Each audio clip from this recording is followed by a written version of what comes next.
You are watching the Vodka stream.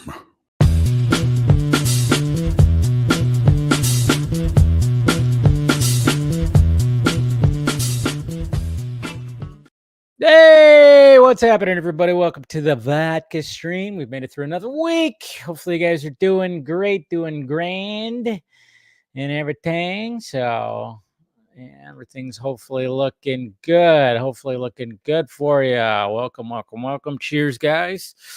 Vodka's flowing. Completely forgot to get my other drink, but hey, always forget something. But anyways.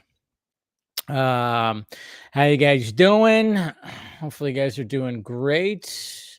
Got plenty to talk about tonight with the panel. I'm gonna give my full review, my drinking review of The Penguin episode 1 that I watched earlier today, and we'll be discussing, of course, with the panel with Twilight of the Gods. With anybody who's watched it. I mean, I know it's all dropped on Netflix. It's all 100% on there, so if you can watch the whole thing. I've only watched 3 episodes, so we'll talk about that, and then of course talk about all the other stuff that's happened this week as well. So hopefully you guys are doing good, and you guys can ask questions too if you have any questions for me, by all means. What's going on, James?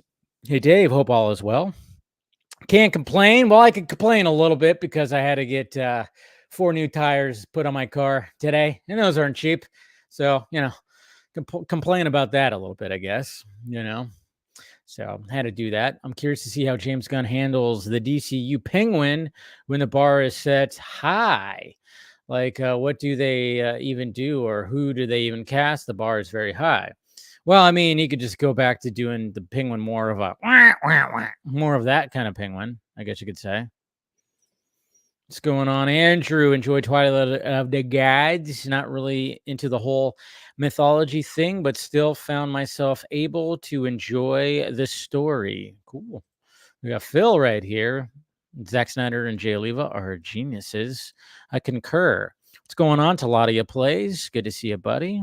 All is well. All is well. We got Jason McKenzie. Cheers to you, my friend. And we got Braden. What's happening? Let's see. Did you see?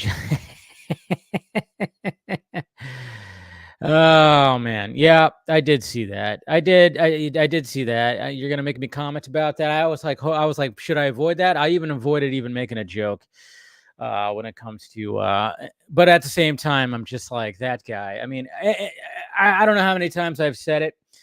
Anytime that a scoop comes around that I see that he is the source, I don't like it. I don't like it because I don't like him. I don't like him. That guy is, he's interesting. He's an interesting fella. He blocked me a long time ago because I made fun of him when he had a meltdown on Twitter. I made a video about it and I tagged him in it when he was having some kind of weird meltdown. And it was fun. It was fun. That was a while ago, man. That was like 6-7 years ago. So, yeah, I mean, I didn't see it on my feed, but yeah, I saw somebody sent me a screenshot. I thought it was fake. But you know what? Hey, I'm not going to judge the man. I'm not going to go crazy and all that. Or, I had a good laugh. I definitely had a good laugh. And I'll just say it just it made me feel better. It made me feel better because apparently me and him are the same age. Oh, sorry. I'm not, like I said, I'm not going to, power to him if that's the way he thinks he's going to find love by doing something like that. Hey, maybe that'll happen. Maybe that'll happen. But maybe one of these days I'll post a shirtless selfie in my car asking if anybody wants to date me and slip to my DMs. My nudes are there if you on request. But power to the guy. Power to him. What's going on, Satyam? How's it going? Good to see you. What's going on, Axel? You started Twilight of the Gods, 4 episodes. I think it's pretty good so far. Hey, you're actually liking new Zack Snyder stuff. Good. Max Wolf Danger, what's going on? I'm doing good. I just watched Penguin episode 110, and I just watched Transformers 1. Movie was good. I just watched Agatha. See, I didn't watch Agatha, so let's see. I'm also live on Instagram right now, so if you guys are over there, you can see a second angle where you could see my knee.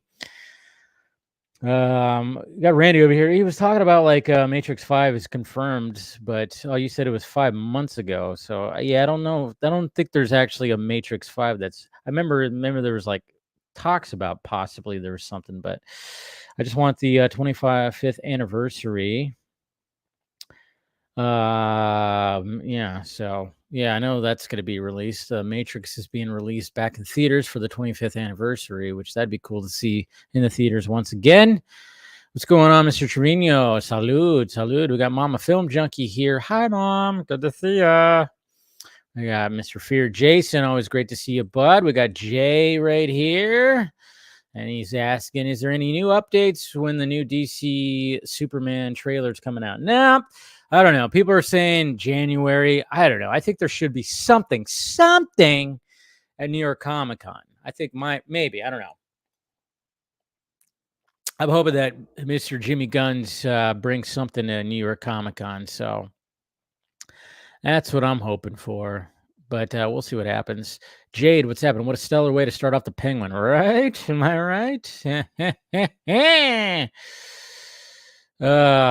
He's taking the bone of my. Oh, you're talking about Mr. Snyder? Yeah, sounds about right. Whoo, and we got Mr. Balga right here. The first episode of the Penguin was pretty good. I also watched Agatha, so you didn't have to. Science, there you go. I know, right? Yeah, we'll see. Yeah, like I said, I don't have my Disney Plus activated. I deactivated it after the Acolyte. I was like, all right, don't need this anymore, and don't plan on reactivating it because I'm just not. As much as there is some eye candy and crushes I have when it comes to Catherine Hahn and Aubrey Plaza, I love them, but I just don't. I don't have it enough in me to pay another monthly subscription, especially after I just put 4 new tires on my car. I'm definitely not going to do that now. But I'm like, all right, I'm not going to reactivate it for this. I'm not going to do that. So, just not something on my list, you know. Drew Goddard is apparently helming. Oh, he's helming. Is he really? Okay, because I remember there's things, but I just thought that was like, I don't think is that actually moving forward though? Is it really? Because it doesn't seem like that actually is. I remember, wasn't he like on? No, he wasn't one of them that was going to do a Morpheus like origin story at one point. That was always going to be a thing. What's going on, Alakazoo? Hello there. I have watched the first 4 episodes of Twilight of the Gods, and I'm the same critic I had about Rebel Moon. The sex is really too much.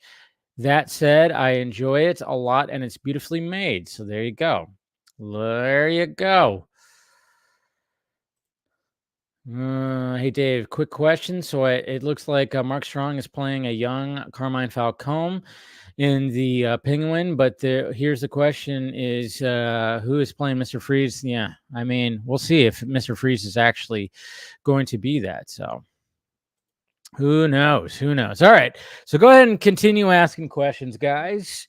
You know, I mean, I guess I could have 2 reviews or a couple of reviews. I could have like just all kinds of reviews. I guess I could technically have 3 reviews because I saw a movie last night. I watched The Penguin and I watched some Twilight of the Gods. So technically, I guess I could have 3 different drinking reviews right now. But anyway, so, but let's just start it off. Let me just take a sip when it comes to all this.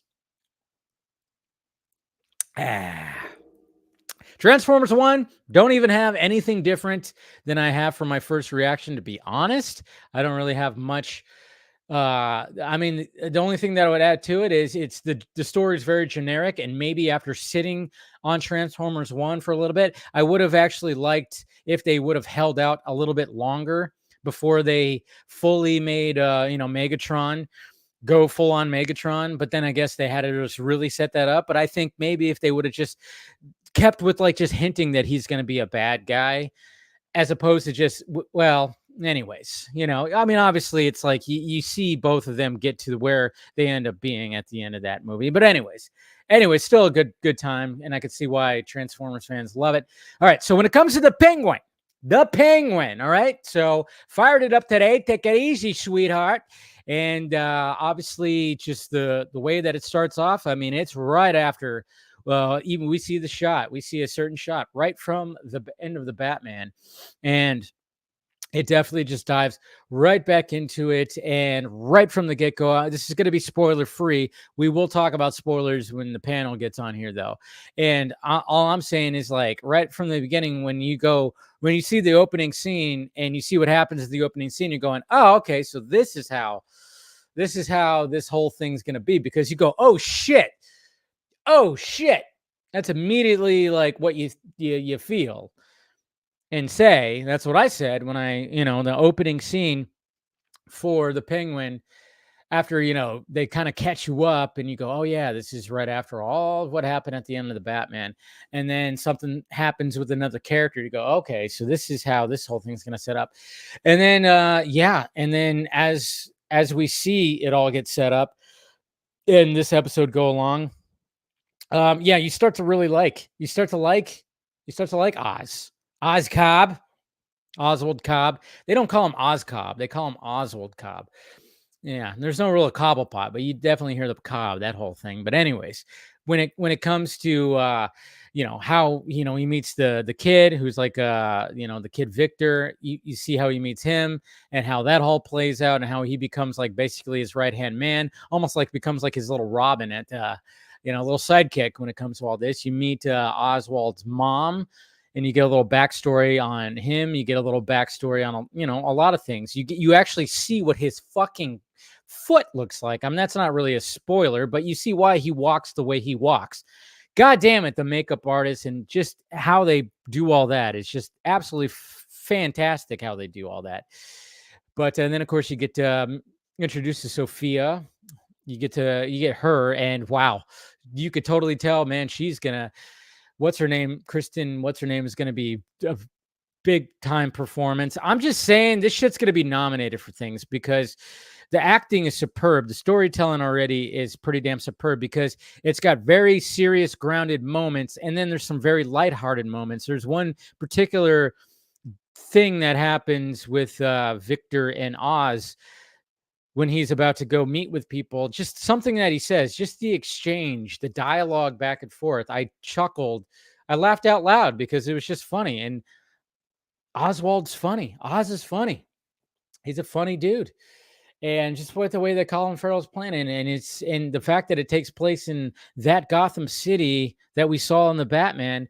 I mean, you heard the music, right? You hear the music, you get the vibe. I mean, it just feels all connected. It's like, oh yeah, this is technically like a sequel to the Batman, just minus a Batman. But you hear about the Batman, obviously, a little bit. And yeah, it's just, I am all on board with the Penguin. And it's beautiful. So cheers to that. Anyways, how we do it out there. All right. So there's my reviews. And then, of course, Twilight of the Gods, we'll talk about it more when it comes to it, but I'm enjoying that too. When it comes to Twilight of the Gods, I will say this. One of the things I was thinking about is like, you got Jay Oliva, you got Zack Snyder. It's all a big, huge collaboration, and it's taking this idea of the Norse god mythology and just adding a little bit more flavor to it. And yeah, it right off the bat, that's how it hooks you. It's like just graphic violence, sex, and yeah, that's pretty much what it is. And it seems like Zach is just like, he doesn't have to do these big Hollywood movies where, he has to hold back. I mean, he doesn't have to hold back. And there's stuff that doesn't hold back when it comes to the sex and violence of Twilight of the Gods. And I'm like, cool, that's fine. I'm fine with me. But, one of the things I was actually thinking about too, because obviously, especially with Zach coming back to Warner Brothers, doing the 300 prequel series. And of course, David Ayer's also been talking about that, for the few more of the crazies of the Snyder fandom, of course, is automatically just goes, oh, they're going to be coming back. And, probably the Snyderverse is going to be restored because, they don't think in logic. But, I'm just thinking, okay, well, I mean, the Warner Brothers is definitely, with the new regimes, repairing that breach, that or that the bad tastes in our mouths, and the bad taste.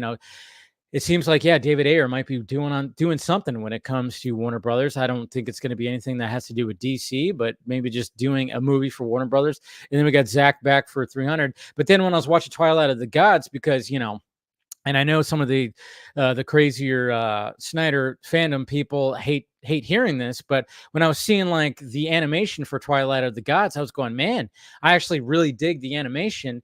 And if they were to take the same animation style and bring that, if they were going to do like a series and an animation type of like Justice League 2 and 3, like take the rest of that story and apply it like this with Jay Alib at the helm, and even any other stories that were going to be like, Ben Affleck's Batman movie or Deathstroke or something like that, and apply it in something like this. I mean, that'd be something really cool, and I know that's, well, us right here, we would actually be like, yeah, that would be cool to see something like that. Because another thing too, when it comes to even the Penguin and Twilight of the Gods, I mean, the fact that it's like this and on a series on a streaming service, I mean, the Penguin is fucking R-rated. There's a lot of F-bombs in it. You don't have that in the Batman, which I was like, oh shit, they're going full on mature rating right here. Cool. And then of course, Twilight of Gods.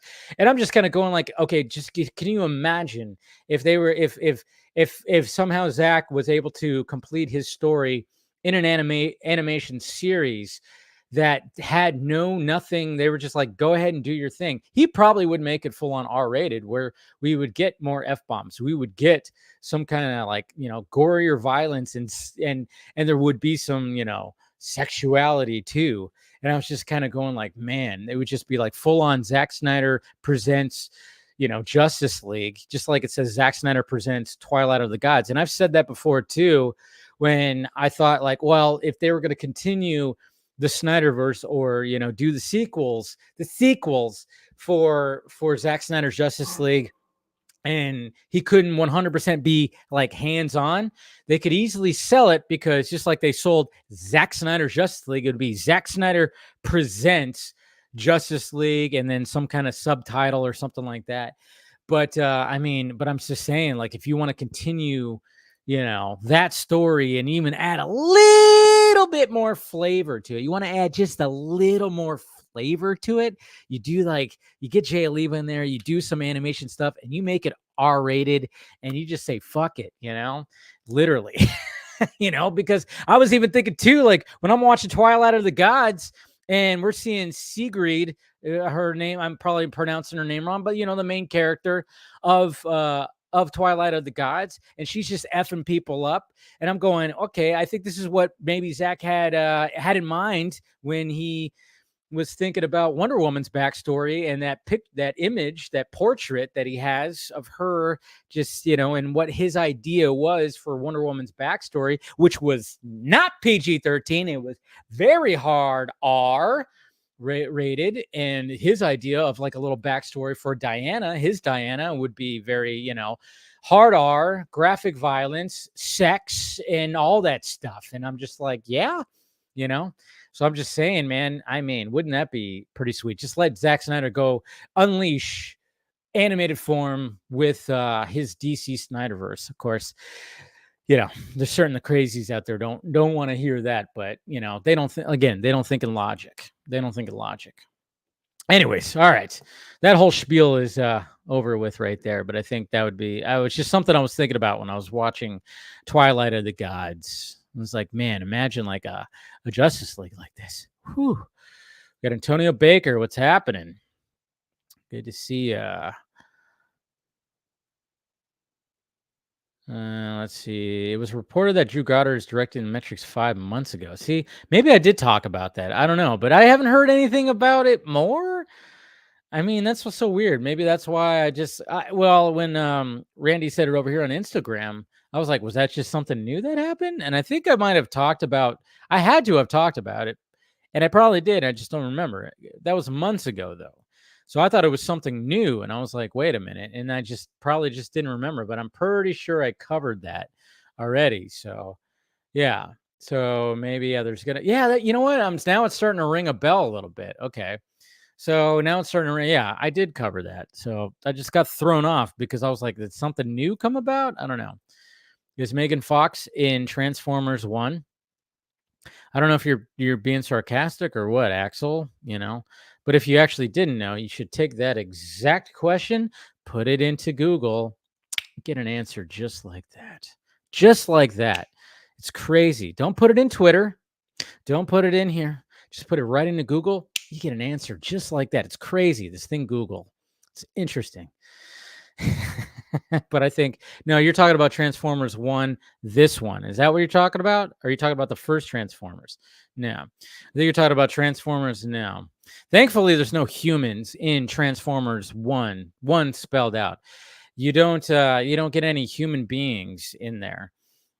And I think that's why it works so well, because the human element always kind of takes away from the Transformers, Did you see Transformers 1? Please tell me at least was good, because I want to see it. Yeah, it was good. It was good. I think you'd like it. I think you would like it.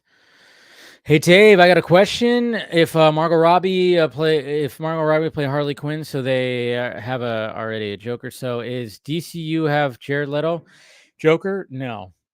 The hell's happening out there? Some fireworks going off. We don't know who the DCU Joker is. It's not gonna be Jared Leto. Not gonna be Jared Leto. Gilmore, let's see. How about Joel Edgerton as Mr. Freeze? I wouldn't hate that. I think that would be actually a swell choice. A swell choice. That's actually a really good choice, to be honest. Definitely a chef's kiss. Oh, yeah, Lane's here. What's going on, buddy? 21 months as a member. Thank you very much. Thank you. Yeah. Got a haircut today, finally. Finally got a haircut. Like I said, took the day off work, got my car done and, fixed up with new shoes, new feet and shoes. Well, new shoes. The feet are kind of like the rims, right? And the shoes are the tires. So needed new shoes, got the oil changed, got everything else checked. And, yeah. And then, of course, got the haircut. So got some things done today. Got a little things. Are they going to have a season 2 of this show? Are you talking about Twilight of the Gods? I'm not sure. I mean, hopefully. It seems like. But I think Zach, we could talk to Chris Balga about it, because Chris Balga talked to Zach a little bit. And I think there was like a mention. Maybe there was a mention of that in there. But we could dive into that a little bit more when we get the panel on. So let's see. Braden, Stephen Amell needs to learn how to grow up. The Peacemaker joke wasn't even about his green hair. I know, right? I don't know. That guy just fucking frustrates me, I tell you. Travis, what's going on, sir? Good to see you. I haven't seen you in the chat for a little bit. And it was great to see you, of course, at the Rebel Moon director's cuts. And then, of course, that jacket that you're rocking was pretty damn cool, too. So good to see you. Let's see. Is anyone interested in that Rebel Moon game Netflix showed off? I saw that. Yeah. I don't know. Maybe, hopefully. I don't really play games all that much, so I don't know if I'll be playing it. Do you think the haircut is coming after Dave's tweet? I don't know. I haven't heard anything, and I would like to believe that, but we'll see. We'll see. Is Gerard Butler going to at least be mentioned? I don't know, because it's a prequel, so I don't know. I don't think. Maybe there'll be a mention or something like that. The animation style reminds you of Samurai Jack. Interesting. Okay, I never got into Samurai Jack, but I remember what that animation style was like, so it does make sense. If we got 20 episodes, 10 episodes each for second and third, sign me up. I still would like to have that and have the movies, but me being greedy. Are you talking about Justice League? Yeah.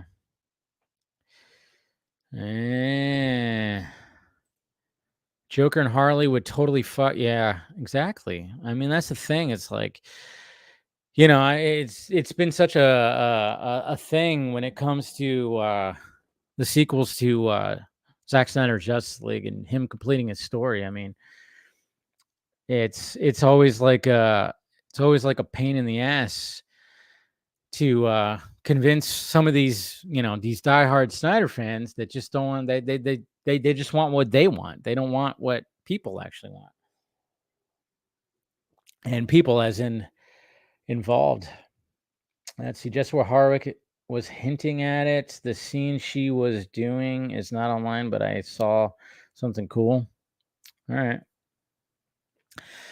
All right. I don't know. I remember, I think I do remember talking about the Matrix 5, and there was something, and Drew Goddard was going to be talking about it now that you refresh my memory. And I hope there's something, Matrix Resurrections. I didn't hate it. I didn't hate it at all. I thought I watched it like 3 times, and some of the stuff was in there. I just don't think it just had that. I don't know. There was just something that it felt like it was missing, and I don't quite know what exactly it was missing. I don't know. There's just something that was just kind of missing. But anyways. Let's see what else we got. I think the Snyderverse could continue in comics or in animation. Well, I mean, like I said, that's the way it's going to have to. It's just live action. I mean, I was saying that live action was, was a long shot.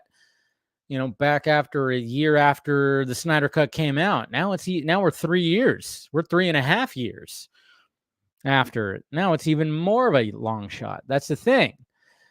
So the people that are holding on to like this hope that everybody's going to magically drop what they're doing and come back and do like these 2 giant Justice League movies that would take 3 to 4 years to do.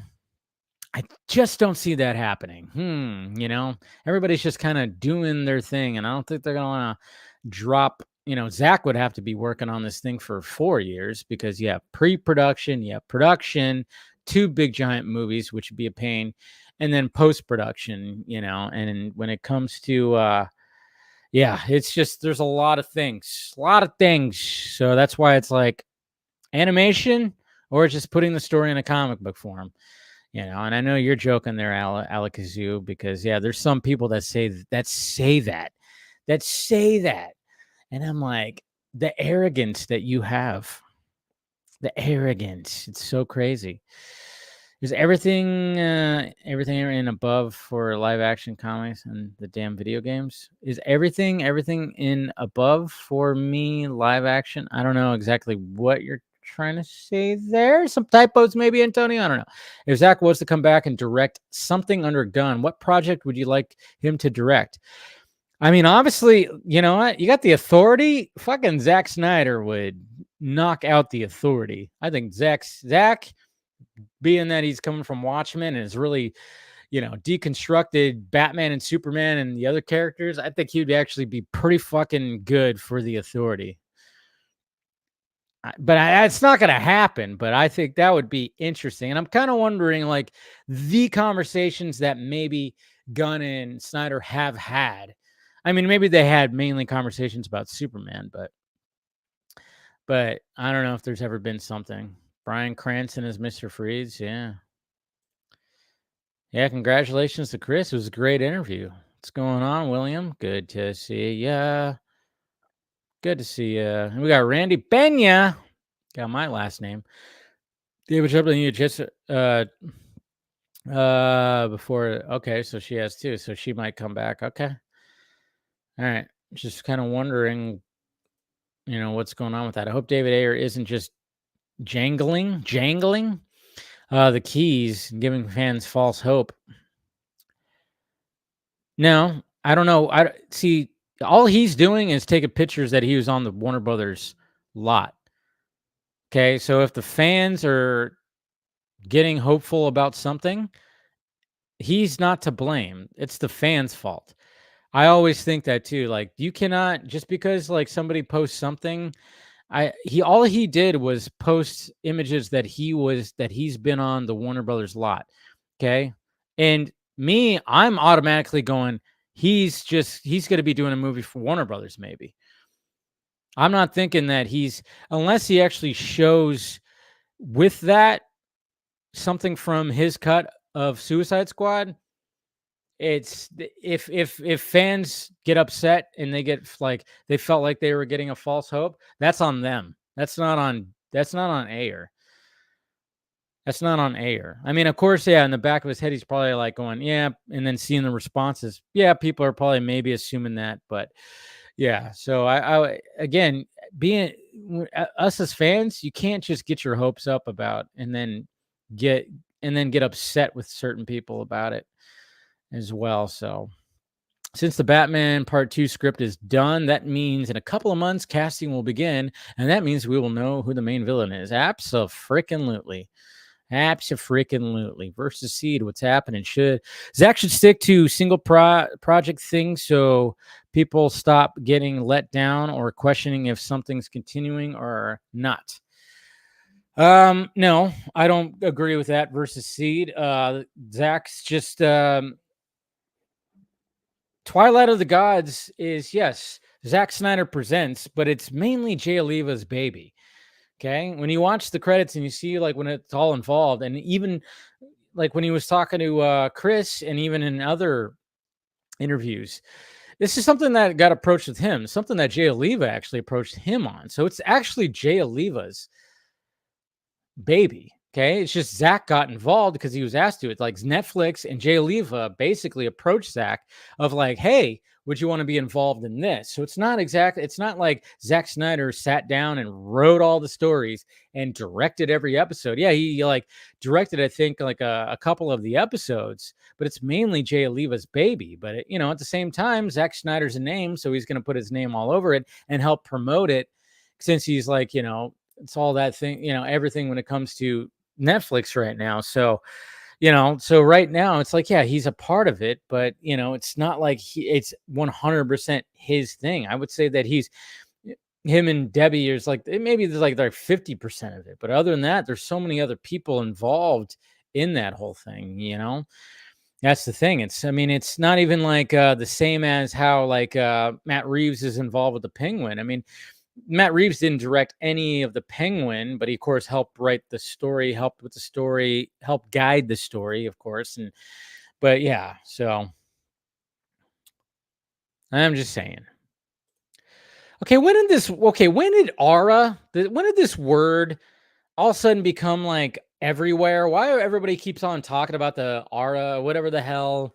Why did that word just all of a sudden just come about? I always scratch my head when all of a sudden people start using like a saying or a word that just kind of just comes out of nowhere. I'm like, where did this come from? Why all of a sudden it's like people talking about this and using this word like they've used it in everyday life for forever? I'm like, what the fuck? And all of a sudden it's just like you see just like these words, like this slang and stuff like that just shows up online. And I'm going, I have yet to hear anybody use this word in real life. And then all of a sudden I'm seeing everybody use it online. Like, what the fuck's going on here? It's like there's like a whole other language online and I don't see it. I don't hear it in real life, but it's just like that's become like a whole thing. Now there's going to be a movie that's going to be all about it. So who knows? I don't know. But anyways, what's going on, Ben? I prefer a comic ciderverse. Ciderverse sounds good. Some apple cider. Just kidding. Just busting your balls there, William. Conclusion at this point, plenty of room. I mean, I would actually want an animated form, 100%. But yeah, a comic book would go a ways too. I would totally get the comic book. So I don't think Zack Snyder 2 animation would have graphic sex scene simply because Warner would never. Yeah, probably not. Probably not. Did you see the rumor on the summer of Superman marketing taking place over Christmas holidays? Good. Yeah, I saw that rumor that they were going to do like a Barbie kind of thing or something. They were going to be like, oh, hey, they're going to do like, I don't know. They compared it to a Barbie style like marketing. And I'm like, what does that even mean? What does that even mean? I don't even know what that means, but we'll see we'll see what that ends up actually meaning. So But yeah, sorry, I'm just sending out some of the invitations. I don't even. But yeah, we'll see what. Let's see. God damn, my message threads are all over the place. All over the place. But I think we're good. Yeah, we'll get the panel in here and we'll start talking a little bit. We'll see what happens. But let's see. We got this. All right. One more to be sent out. There we go. Do that. I'm also going to be doing a stream tomorrow, too, guys. So anybody who wants to join the stream tomorrow, if you are a member or a member of the Patreon, you'll have an invitation. Well, tomorrow's Batman Day, which is cool. So we'll be doing a stream tomorrow. We'll be talking Batman Day and whatever the hell else, will be involved with that. But yeah, if you are a member of the Patreon or a member of the channel, you'll have an invite. So you don't really. I know. I'm not saying there's going to be sex scenes into it. I'm just saying that he could. Yeah, get Matt Reeves on here. Get Matt Reeves. I'm just saying there could be a flashback with that whole, Lois and Bruce impregnating Lois, which a lot of people don't like. A little bit of yeah, I know that'd be fun to get Matt Reeves on here. I know that David was supposed to do Dirty Dozen remake for Warner Brothers a couple of years ago. I don't know if it's still happening. Yeah, very much. Well, could be that. Definitely could be that. And then of course you got David Ayer could just be doing one. Yeah, that's where my head automatically goes. I'm not getting my hopes up because there's no reason to get the hopes up quite yet when it comes to this. So just don't mess with Dave Head. Is Twilight of the Gods a standalone thing? Like, what do you mean? Like a standalone thing where, yes.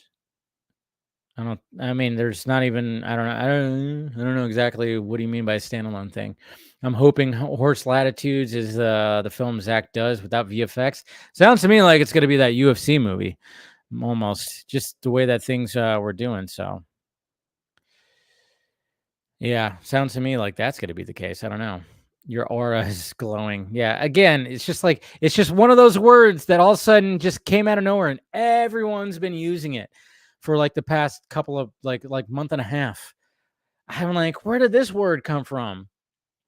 You just gotta love the internet's just such an interesting place, I guess you could say, because all of a sudden it's like this new word that everybody just starts using, and you never hear it in real life. And yeah, that's it. And I've been seeing it forever. People are talking about like just people's aura, like, and all of a sudden they start, I've seen people like use it for corn sweat. And then, of course, people who hate corn sweat are using it for Cavill. And then there's comparisons to Cavill and corn sweat. I've been seeing that kind of stuff too. Yeah, you know how it is out there. It's fun. Watch party? Huh? What time tomorrow? I'm not sure. You're going to be at a Dodger game, so don't worry about it, Mom. Mama Film Junkie is going to a Dodger game tomorrow. Hopefully she sees in a Otani. But it should if tomorrow I'm thinking it's going to be around the same time, but I'll do it at 6. It'll be 6 or 7 o'clock my time. So either the time that Film Junkie Live usually is or when the Vodka stream is. So it'll be around the same time. Hey, there's Fabian. He's only got one hashtag this time. Only one hashtag this time, so that's cool. We need Zack Snyder, Justice League 2 and 3, Man of Steel 2 and 3, and the Batfleck movie. Okay, so animation. You're good with animation there, Dark Side? Because, that whole thing right there to try to get live action and directors and budget and stuff like that, that's pretty much an impossible feat. So how about comic book or live action? Or not live action, but animation. There you go. Have I seen the new GoPro? No, I have not. It's groundbreaking. Yeah. I have not. Oh, it's got manual focus. That's pretty interesting. I have not seen the new GoPro. I'll have to check that out.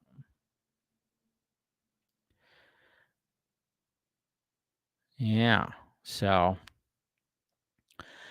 let's see. What else we got before we start bringing a DC fandom with James Gunn hosting would blow up? Yeah, they should bring that back. I don't know why. That was pretty big hit. You just got to trim the fat. Trim the fat. Keep it. Get it a little shorter. Trim the fat. And I think it'd be fine. I'm still trying to find out what the hell goon means. Oh, I've even heard that one. Goon is that's a sexual thing. I'm not going to talk about what that is, I think, but that was a new thing that all of a sudden I've been seeing too. And then somebody told me that, and I was like, what the fuck is this? And then I went, oh, okay. Well, it's more of a film junkie after dark thing, if I ever had something like that. So time has passed. People said that about Zack Snyder Justice League. Yes. But Dark said, you have to realize this is one of the things that I try to get into people like you, like into your heads. Okay. When it came to the Snyder Cut, that was a movie that was filmed, 70% done, just needed to be completed with visual effects and editing and sound and all that kind of stuff. It's not the same as bringing everybody back again to do big, huge Justice League sequels that would cost a lot of money, and they would have to stop what they were doing and then, Ben Affleck, going through a divorce right now, to somebody who is married to P. Diddy, by the way. Let's not forget that she was once married to P. Diddy. I'm just kind of wondering, is there something there? Anyways. So, and, Cavill, who's doing his own thing, and he got screwed over by Warner Brothers being Superman so many times. You got the Ezra Miller thing. People don't like Gal Gadot now. And the person you responded to doesn't like Gal Gadot anymore. You got a lot of things. So that's why animation or comic book is the way to go if we're going to be doing something like that. Okay. You got to think logically. I'm trying to beat that into people like you, which I'm glad you're fans. I'm glad you were a fan, but you got to realize you got to be logical about this, and live action is just not the logical thing right now, unless some kind of miracle happens. But we got to start thinking logical. We got to start thinking logical about it. Affleck could really use some Batman money for that big booty divorce. Yeah, he's also running a production where he can get that money from, making a movie kind of like successful as the movie he did Air last year. That was, something like that probably would do him pretty good. So, all right, let's go ahead and take the shades off. I think I've rambled on as much as I should ramble on. All right, Instagram. We'll see you later. Love you. Bye-bye. Okay, share that. And there we go. All right. Let's start bringing some people in here. Let's see. All right. Let's see. Make sure the background's there. All right. Start bringing in. What's going on, Phil? What's up, brother? How you doing? Good. How was your show tonight? It was fun. It was a lot of fun. A lot of stuff to cover. Even though it was only like an hour, but yeah, it was cool. Went over Agatha, Twilight of the Gods, Penguin, Batman Day, obviously. Just a whole lot of. I had the day off too, so I just kind of spent cleaning up, prepping. I got a lot of stuff I got to do tomorrow. I know. One of the things that was on my list today of taking the day off, I got to clean. I didn't clean. It was like I cleaned like half of my room. I did like my desk, my entertainment center, my computer desk, and I got to do the bed and the laundry tomorrow. So yeah, it's always one of those things. So that's always put at last, where it's like, clean. Right. Nobody ever wants to clean. It's not fun, but you want to keep your shit clean. But I was like, it's not that bad. Maybe I definitely need to clean my kitchen. But yeah. You know what? I forgot to do my dishes today. You're absolutely right. Yeah. Yep. We got William showing up too. What's up? So, going on what you were talking about before, I'm telling you, man. There it is. It ends up, it needs to start with this. Check your mic. Yeah, check your mic. You might be. Yeah, I know you've been having laptop issues today, so your mic's probably not set in StreamYard. So check your mic, and we'll bring in Chris Bauga. Hey, what are we all doing there, sweethearts? Hey, what's going on? Take it easy. You step out of line even once, I will gut you like a fucking fish. Dude, I always appreciate that line, gut you like a fish, you know. So how about now? Better. Yeah, you sound better. You sound great. Better. You're good now. You're good now. Yeah, it just came back. The Dell dude had it in his little van literally minutes before I brought it back up here. So, but anyways, show that cover again. Yes, it's wherever right it ends up. I have that one. Big screen that. I have both of those. There you go. I think I got all three of them. Wherever this ends up, this is where it needs to start. Because if you just rush right now to get to a cartoon or something else, you're settling for whatever somebody else gives you in far as budget, story, bandwidth, things like that. This is where it needs to start no matter what, because you have your script and your groundwork for your story already. So even if whether it eventually ends up in a movie or video, whatever, it needs to start. It's a comic book movie, so heaven forbid we end up on this format. But this is where it needs to start because you can tell the entire story, whatever you wanted to tell or say. You don't have to be like, oh, I wanted to get that in, but we didn't have this or that. No, you just they could do a prequel like in between, like if they were gonna do like say things were gonna work out and they were gonna be like, hey, Zack Snyder is going to tell the rest of his Justice League story, and there's going to be some stories in animation form. Yeah, they can very much just go like, okay, well, what happened in between Justice League 1 and 2? Like a prequel comic, like they've done many times. And this is measurable. See, right now, like I always say on our show, is you got guys that want something, and they come into like I said, they come in with all the baggage of Justice League 10, 20, 30, and 10 Batman movies or something like that. If I'm on your side and I'm in the corner office and I see you coming in with all that baggage, I'm going to try to shut the door before you get in, or I'm going to take a call or do something, because that's just too much baggage, it's too much weight, and there's nothing justifying it at this point. If you were to do something like this, do all kinds of variant covers and all that. That's what I was about to say, William. Yeah. The variant covers alone will make money. Yeah, and you sell this, now you have a case to make to whatever step it is you're taking. But just the hashtags, I'm sorry, the hashtags at this point are worthless. I don't think they do at this point in the game what people think they do. They become meme worthy at that point. They're white noise to people who actually matter. Execs don't care about that, at this point. They care about cultivating and farming out their assets and seeing what can make them the next dollar. And like I said, making a comic book costs. I know they charge way too much for comic books these days, and I'll tell you that from my end. But it doesn't. It's cost effective. It costs pennies on the dollar versus animation versus anything else you do. And now, if this sells, 500, whatever the amount of money that you can compare it up to, now there's your first step. That's step one. And then, you have something to go back to. Right now, you go into somebody's office, you have nothing but your desire that you want this done. They're going to shut the door on you. There's no business conversation to be had there. And that goes for the air cut as well. You have to, like I always say, you have to speak the language of the person you want something from. And you just wanting something is just not good. I don't even think I wouldn't even give you the time of day. And I want it too. So it's.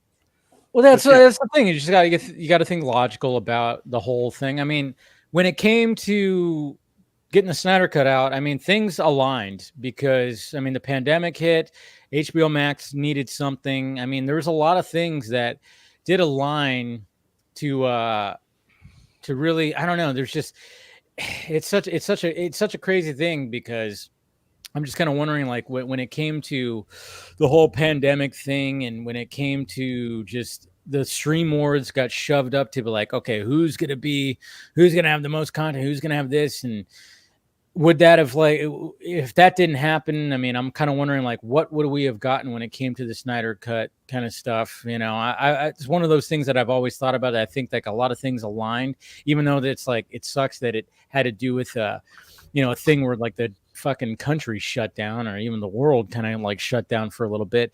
But then at the same time, I'm just kind of going like, well, maybe it still would have anyways, because no matter what they needed content on there. And, that's when the hashtags were actually working. Like you said, right now, the hashtags that are out there now, you just go, this is not going to be anything now. It's just, like you said, it's like a meme now. But but even then, it's just like everything has a hashtag. It's kind of lost. Yeah, it's white noise. It's more to your point, white noise, but it's also like I even use it as joking, just because like hashtag this, hashtag that, just because it's that's what I do it doesn't too. mean anything. You need data. You need data. You need numbers to say, okay, if the average Joe who wasn't buying a comic book comes in, I have a suggestion. Okay, Dave, can we please take a shot every time William says the word numbers? I know, right? Dude, you got alcohol poisoning there. I know, right? We'll be done. That's we'll the be joke. Done. Yeah, That is the joke, my friend. Come on. Yeah, but yeah, you just need metrics. Metrics is what the word I'm looking for. Metrics. there you go. It's a Metrics. There we go. Yeah. To go It's back a fancy to, way to say numbers. I'm just kidding. Yes. but it's metrics. The metric You can system. be like, yeah, 500. So the average print run of a certain types of comics, like with DC, the main print run is going to be Batman, so and so, and then everything else decreases by then. So if you print, a certain print run, and your percentage of solicitations is at a certain point, you got a winner, because cheap ass store owners like me, we're not going to risk. In these days, we're not going to risk something that we're not going to sell. Like Ultimate Batman. That's a risk I'm taking I took for next month, because I know I can move it. You mean absolute Batman? Yeah, I'm sorry. What did I say? Ultimate. Oh, Ultimate. Yeah, I'm thinking of that other thing. That's going kind on of too. what it is. Yeah. Yeah. But if I know if they look at the distribution, they see the numbers there, they should know, okay, this is something that we can do. And then you have alternate covers, spin-off parts, trade paperbacks, all kinds of add-on stuff. Then you can do a lot of stuff just based on a comic book metric that costs you nothing. You're not asking anybody to spend millions on animation. You're not asking anybody to spend hundreds of millions on a movie. You're asking them to spend maybe $1 or so on some staples and paper. What do you got to lose? I mean, I'm being serious, So, No, I love that. Staples and paper. That'd be a good name for A couple of Crayola crayons, maybe a marker Yeah. or two. I just would be a good name for a comic book like company. Staples and paper. Yeah, that would be. Yeah, it would be good. You have something in your hands instead of hopes and dreams when you run in there. You know what I mean? So Exactly. Well, I mean, it's just one of those things that you see online. I mean, I try not to interact with it too much, but let's face it. Sometimes it finds me, and sometimes I do stir the pot a little bit, and sometimes I'll just like go down the For You section of Twitter, and I'm just like, you start seeing stuff on there. And then, of course, people are getting their hopes up because Zach is coming back to Warner Brothers to do the 300 prequel series.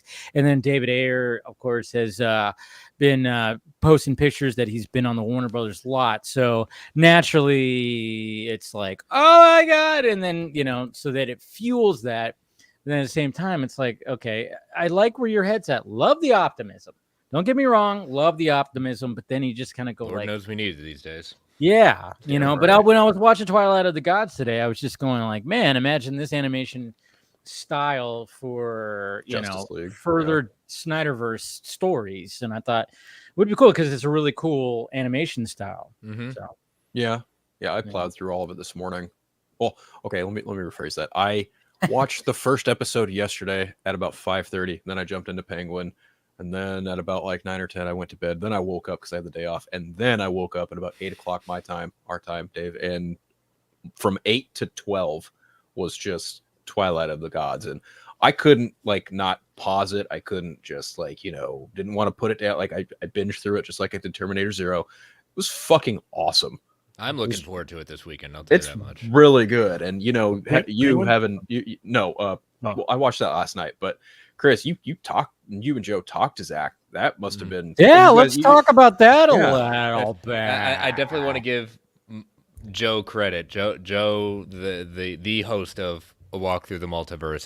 His connection this has been a year in his connection trying to work at that point. So definitely this is a big deal for Joe.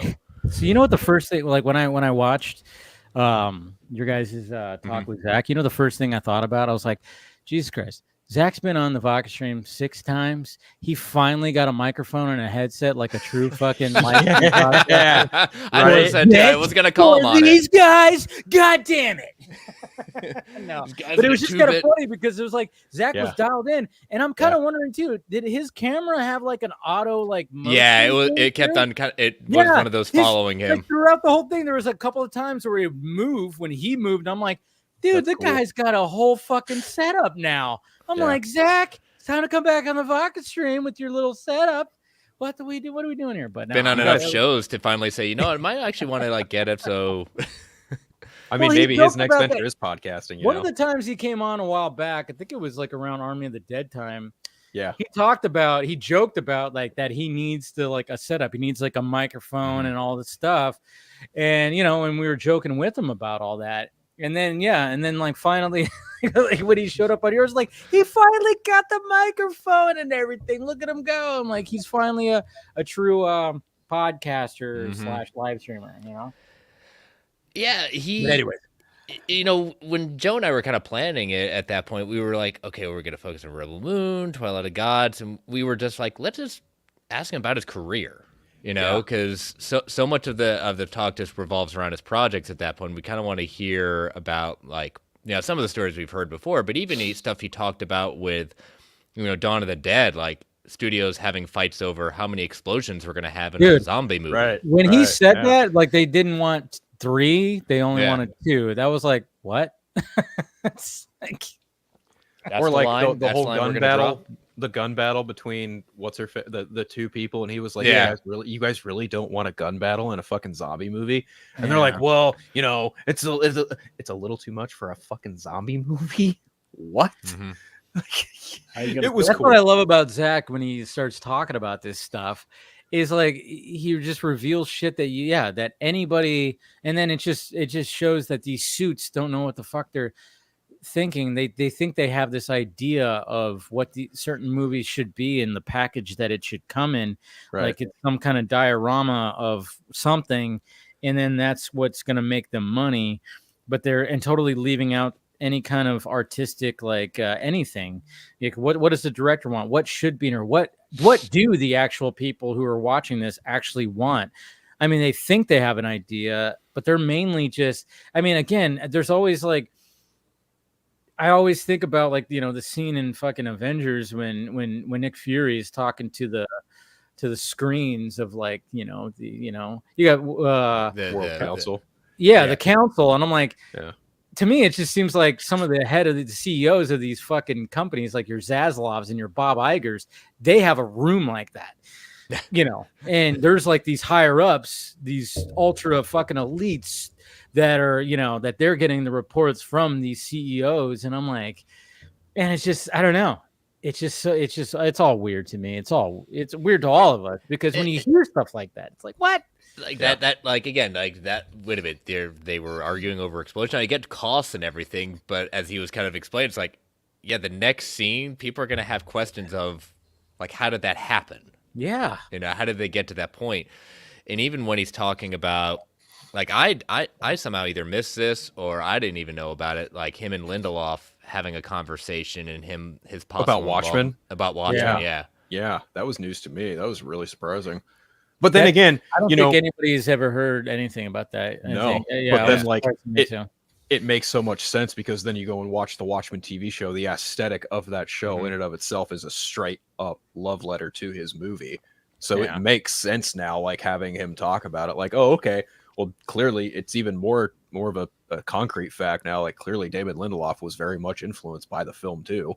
And I like how Zach talked about when he first got the script, and it was totally something modern day and this, that. And so Zach had to basically go with each little like, well, what if we did this? And starting off with, well, what if the president was Nixon? And then what if, and then he just kind of brought it back to, what if it was just the book? It's just like, it's like, these are great ideas. Where are you getting these ideas? I don't know. Some guy named Alan Moore. Dave Gibbons. And there's certain shots. I already got it storyboarded. Look at this right here. It's crazy, and it's like he might as well have just done that. But and it's like the funny thing is like the one thing people will still cling to is, well, he didn't do the squid, and I'm like, oh, okay, so 2% of a whole 98%. That probably wouldn't have worked. That was the right decision too. That was. I agree completely. The reason being, like, and Lindelof did it, and it was the right decision for him to do it because he had more time to explore and go into the buildup that led up to that monster, whereas it just didn't fit and what you had in the movie, even though it was a 2 hour and 45-minute movie, it just didn't fit. And I love the way in the actual series you start out with yes, the and it makes sense how it happens as you discover like what the whole purpose of it was. Right, and even then, like the change of having it be Dr. Manhattan just makes sense that if you're not gonna do a telepathic fucking squid with psionic powers, how else do you wipe out millions of people? Okay, sure, yeah. How else do you wipe out, a million people in Manhattan? Well, you use Dr. Manhattan. That A Little Fear of Lightning, where it shows you the mirror face guy. That's the best episode of that show. 100%. That show is great, and that's the best 100%. episode of that show. Looking Glass. I still try to go Glass. back and forth with that. That's not like my top superhero TV show of all time. It's mine. It's a definite contender. Yeah, it's in that conversation. Yeah. Well, we got a couple other cats coming in here. We got Brad and we got Paul. What's happening, guys? Hey guys. And Dave, the I irony. sent you that message, Dave. I wasn't really thinking you'd. All right. Dave, the irony also, like you using the council scene, the Avengers, to describe the context of Zack Snyder dealing with like suits who don't know what they're talking about. Mm-hmm. Like the Avengers, Oh. Wait, what? Yeah, true. Okay, I think I see what you're saying. Still a delayed reaction, like joke grenade there. As William shakes his head, it's just like, oh god. Paul? It's going good. Just got back from Mexico, so that was I fun. saw your pictures on Instagram. Yeah. It was interesting. The sites were good. But the the tour guide that we had, she was very pleasant, very nice lady, but she decided to bring her boyfriend on about halfway through the tour.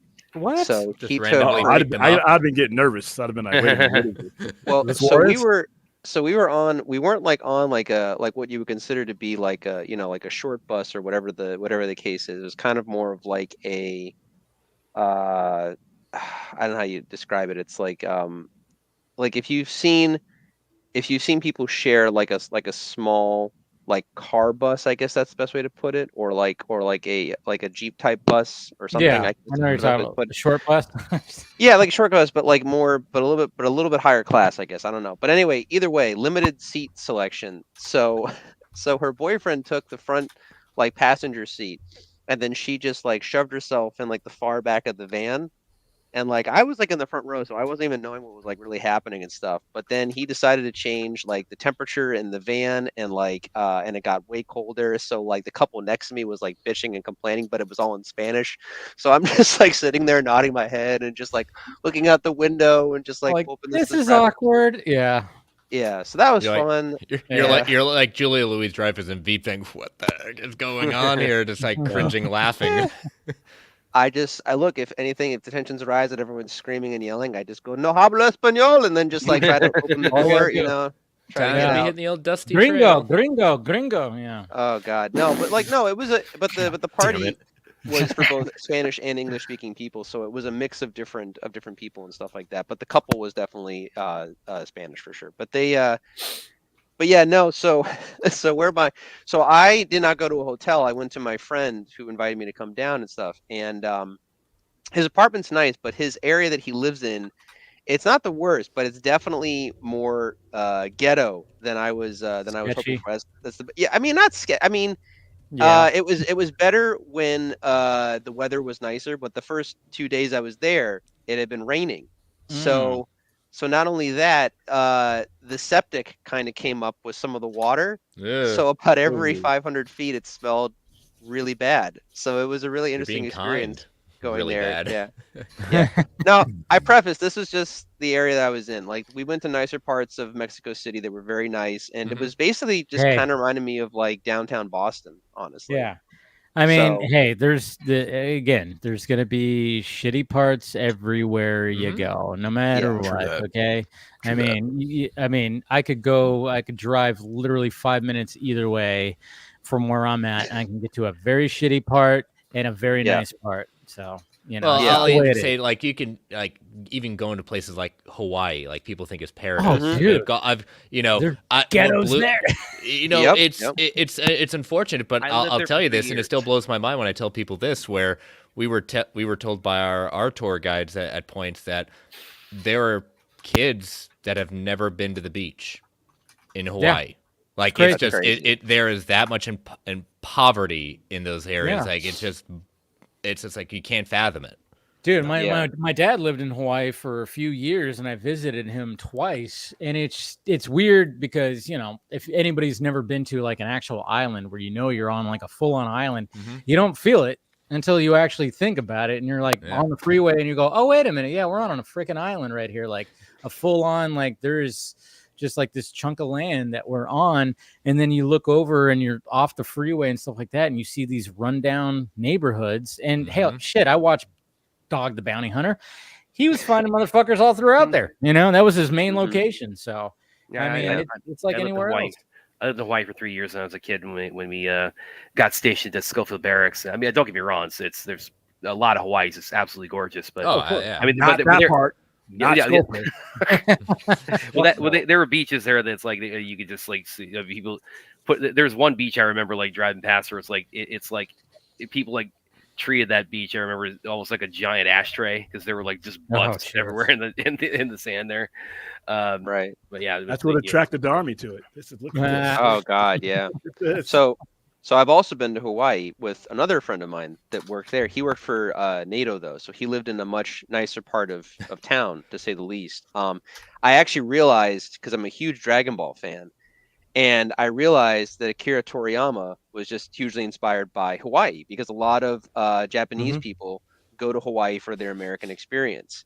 And the part of Hawaii where we were in, it basically looked like every city or town that you see within mostly Dragon Ball Z when there's not fighting going on and everything. It was like if a Capsule Corps was literally right out there, I wouldn't have been shocked. Like it was, you know, and of course we're near a street called Kamehameha, and I'm like, oh, okay, this all makes a lot of sense. That's great. Yeah, Hawaii basically is like, I mean, it's like the continent of Asia on one island or on 5 islands. Like, I guess I was on Oahu, but really, it's like every Asian culture. You know, it's like going to Asia, basically living in Hawaii.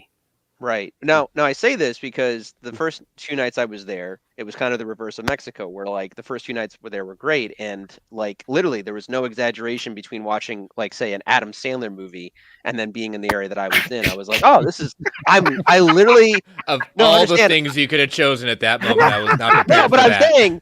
But I was saying in the sense too, you have to understand at the time I was going through immense seasonal depression. So I literally felt like I'd been dropped into a dream or like an Adam Sandler, like I'll say a better Adam Sandler movie. And I was like, what is going on? But then like as the week went on, I was there for about 2 weeks. And later on, I was traveling with him and stuff like that because we were going around 1 or 2 of the islands and stuff like that. I went to like the Pearl Harbor Museum and I did that. I did the Pearl Harbor thing. Yeah, it was a very well done place. I was actually very much taken in by like the emotion of the place. It was very. It's well crazy, done. like when you walk over that bridge over the I think it's what's the USS California, Arizona, the USS Arizona. In fact, my dad actually got a promotion on the USS Arizona Memorial. I think he was promoted like. I think my dad got something on there too. When he was stationed there, but you still see oil that is slipping from the thing. You'll see, look in the water and see like oil. It's crazy. There's still bodies down there. Yeah. They're still. They can't. I mean, they can't get them out because it's. But no, we weren't. Unfortunately, I wasn't allowed. We weren't allowed to go out into the water that day. The water was like or something was off, and the tourists weren't. It was. I guess it wasn't safe for people to get taken out there. But there was plenty of video of everything showing like what it was. But I was inside the actual museum and stuff like that, so that was still really cool to see. Because even then, they don't hold back, and they show you the negative effects of Pearl Harbor as well. Because there was literally propaganda and like badges and stuff that people were like handing out, like to hunt Japs essentially. And it's like, oh geez, and that's just what happened back then. And then of course we have the Japanese internment camps and stuff. But my point being with Hawaii is that later on in the week, when we were traveling all around, we were going under bridges multiple times, and literally like a bunch of homeless camps were basically there. And I was surprised because I wasn't aware that Hawaii had homeless people at that time. I was just thinking more of it in the tourist type of mindset. So yeah, I learned very, very quickly about the other side of Hawaii and all that other stuff. So, but yeah, it's everywhere. It's people go there to escape or to have a paradise, and then they can't afford to live there, or harsh times or whatever else happens. And yeah, it's rough. But anyway, Mexico was pretty easy going, honestly, and the American dollar to the peso ratio made everything very, very inexpensive. So I recommend that if you're looking for like a more easier vacation time. I guess that's no, it is pretty crazy when they're like 100 pesos. You're like, what the hell? It's like that's $10. Oh, yeah. Oh no. So I stupidly, and I don't usually do this. For whatever reason, I think I was thinking about other stuff, or I'm trying to prep now for New York Comic Con. So I did not do an exchange at the bank for, American dollars to pesos. So I didn't have any cash on me, but my debit card still worked and everything. But later on, I went to, an ATM to get money out to just have a little bit on hand just in case. And they don't tell you right away. Like I had to message my friend, but they basically said like, oh, you want 500 American pesos. Okay. The charge is $137. Like that's what it looked like. Yeah, don't do that. Yeah. No. But it was pesos. So my friend was like, "Oh no, dude, you're fine. That's like a $5 to $10 charge." I was like, yeah, like $10. So, yeah. So, don't go to a strip club in Mexico if you want to go to the ATM. Let me tell you. And don't drink the water. Everyone told me don't drink the water. Montezuma's revenge. Yeah, do not. Or I mean, I know you're not like a huge drinker, Paul, but I remember when last time I went, a lot of beer, and pretty much 2 weeks after that, it was not a lot of solid coming out. Anyway, oh, dude, I'm sorry. Well, before the pyramids, we did stop off and have crickets and a few shots of special tequila and stuff like that, which was nice. Nothing wrong with that. As long as you don't get that tequila guy that shows up and freaking, dumps it down your mouth and shakes your head. No, there wasn't any shots off of stomachs or anything like that. It was simple, easygoing. So if Selma Hayek would have shown up, would you have taken a shot from her foot? Hell. Well, first off, I would have questioned what Selma Hayek was doing in that. Selma Hayek I'm like, you're a multi-millionaire. I think you're married to a entrepreneur. You don't age like that doesn't change the question. Yeah. I still not change the question. Look, I've seen enough TV and read comic books to think this isn't Selma Hayek. This is either an extremely good-looking impersonator or some sort of brainiac clone or that doesn't vampire. I don't know. Look, well, either way, he seems to be exiting stage left and not pursuing this. Yeah. Damn he's just talking about the titty twister. Letting me down. From Dusk Till Dawn. Oh. That's right. Thank you. Yes. I saw you, Phil. I knew what you were aiming for. I know. That sounds like a cool bar, but at the same time, you're going again. You should question why the fuck is this right out here? You're really in trouble if you fucking see Harvey Keitel walking with George Clooney. Oh that's all you gotta know. Yeah. Can we just walking towards Marin, them because it's something cool about to happen. Yeah. Can we just say that George Clooney has never gotten cooler than From Dusk Till Dawn or Ocean's 11? Like those are the Seth times. Gecko, dude. Seth Gecko is the fucking man. Get Shorty was pretty good though. Oh, you know what? I haven't seen Get Shorty. I'll check that out. You was in Get Shorty? Not Get Shorty. On, guys. No. What am like that's Travolta. No. Are we forgetting Batman and Robin? No. I'll see myself. Oh, come on. Dude. No, we're forgetting is Three Kings when he was the first guy in the Three Kings. Well, he was the first guy. Have you heard him go off on that movie though? Yes, he punched David Russell in the face. Well, yeah, he's the first guy to stand up to that asshole. Yeah. Well, that's because David Russell sucks. Yeah, I have no idea how that guy's still working. I don't know either. He's got some kind of connections. Like again, Hollywood can be kind of somebody. That's like asking how Jeff John still has Out of Sight. That's what I'm thinking of. Out of Sight. That's the movie. Out of Sight. Oh yeah, with J-Lo. Right. Yeah. Out of Sight. Okay. I haven't seen that one either, so I should check that out. I don't remember I think I've seen that one for bits and pieces, but no. When it comes to Clooney being cool, when it comes to From Dusk Till Dawn. I love it when when he gets to that bar and he's like, I'm gonna count to 3 before I like kick your ass or something like that, and the guy goes like 1, he goes 2, he just yells back at him 2, like let's fucking do this. And then of course when you have Quentin Tarantino being a fucking weirdo of a brother, it helps the dynamic. So basically being him. Pretty much.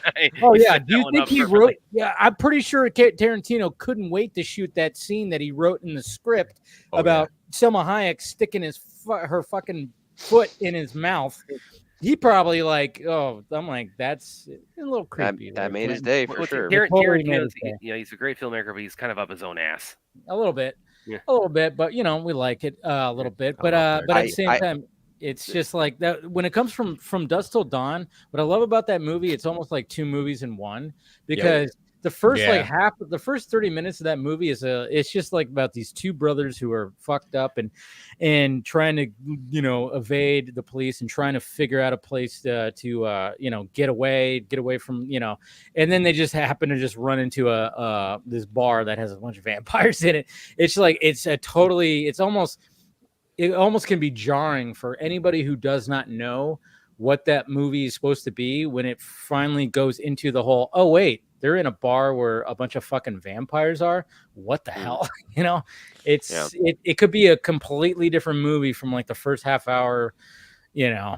It could just continue on. That's what I love about it, though, and I love the fact that it's Tarantino and Robert Rodriguez combining that shot when Clooney and Tarantino are walking out of the liquor store gas station and it's blowing up while they're arguing, and it's a one shot. I'm like, chef's fucking kiss with that, because it's just like that's not an easy shot to do, and you got two people that are supposed to be arguing with each other as you're tracking them as things are blowing up in the background. I was like, kudos to you guys.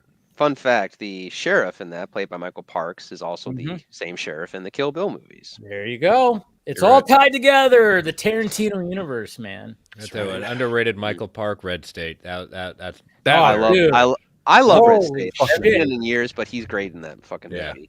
Yeah. I know. Kevin Smith. Well, so I love Kevin Smith so much, but man, make another movie like that. You did good. Hold on.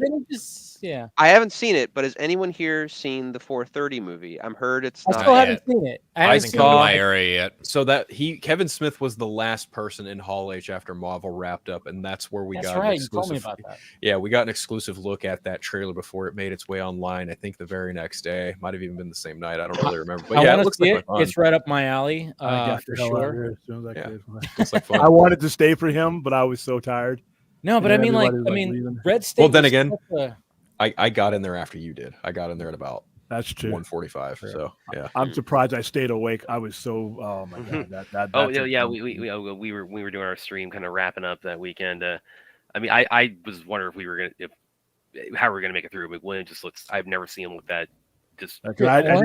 Anytime you go to anything like that, you're gonna have lack of. And of course, there were circumstances though. There were some mitigating circumstances that robbed me of slumber and all this. Well, and of course, William, the biggest star of that video, became your pants on our show. Yeah, that's because we got a goofy like that. That's a running joke, guys. We're pretty sure we know who it is, but now William's. Oh, that's right. Your fucking bed broke. That's right. Yeah, I remember that. Broke and that whole thing. I had nowhere to go, but Hall H. So it's like, hey, let's go be a homeless guy for 4 hours. Right. No, but when it comes to Kevin Smith, it was just Red State was such a drastic turn from what he usually does, and even something like Tusk was also something like, damn, dude, Tusk was fucked up. Like, it was one of those fucked up movies where it's like you could tell when it starts off, because it's Justin Long has a podcast. I was even just listening to him on a podcast this week because he's promoting the 4:30 movie, and he was one of the podcast pioneers. And it's just kind of funny because he always, anytime he goes on to one of these big, especially comedian podcasts, he goes, I don't know, guys, how you guys fucking crack the code. You guys are fucking killing it. And I was at the beginning and I didn't know how the fuck this whole thing was working. And it's just kind of funny because he's done that more than once. He's been on Rogan. He's been on big comedian podcasts. And he talked about that, and he was just like, yeah, when Tusk came out and the main character, his main job was running a podcast. Yeah. He said he got feedback where he goes, people didn't know what the fuck this guy's job was. Like, what is he doing? What's a podcast? It's like, this is the early 2010s before podcasts really took off. But then I'm like, what? That's what they were asking? That movie gets fucked up, and that's also got Ray Parks in there. Michael Parks. Yeah. I like. Now, don't get me wrong. Darth Maul as the villain would have been an interesting way to go about it for sure. But Toad. Yeah. Yes, the Toad or No, the Darth Headless Maul Horseman. Come on, guys. Yeah. He's the Oh, that's Geico right. Gecko. He's the original Geico Gecko voice. The very first commercials. That's him. Really? I did Yeah. not know that. That's interesting. Was he Okay. really? Yeah. But I love like his deleted, like the whole deleted scene idea of how Red State was supposed to end. Oh, Randall Park God. and everything. That I don't ending. think I heard that. Oh man. Okay. Oh, okay. You got Chris, it, take Phil? the floor. No, No. you got it. You take it. You take it. You could say it way It's- better than I ever could. Well, it's one of those. You're probably gonna have to chime in, but he talked about how, he's at the end of it. It's going shoot me, shoot me, shoot me. Well, at that point, Yeah. like you hear the trumpets going. Well, it's basically the apocalypse getting ready to happen on screen, and so Yeah. everything Basically, starts like- happening, exploding. Every like the whole like just. Like again, the apocalypse comes, but at the end of it, it's like this angel comes around, turns to the camera, and goes, "Shh." Pretty much. See, I mean, that's cool. I don't recall if the 4 horsemen of the apocalypse were Yes. actually. Yeah. Yes. Okay. So Yeah. yeah, they were. Yeah, Basically, they were like the horns and trumpets from the heavens descend, Yeah. and you hear them all bellow, and then everyone's just like, "What the fuck?" And then everyone's heads start exploding, and then the horsemen promptly come, and then as Chris mentioned, an angel like turns around and goes, "Shh." Damn. It's the And that's fucking- how it was would- supposed to end. And they were like, "Why didn't you?" Yeah, we don't have the budget for that.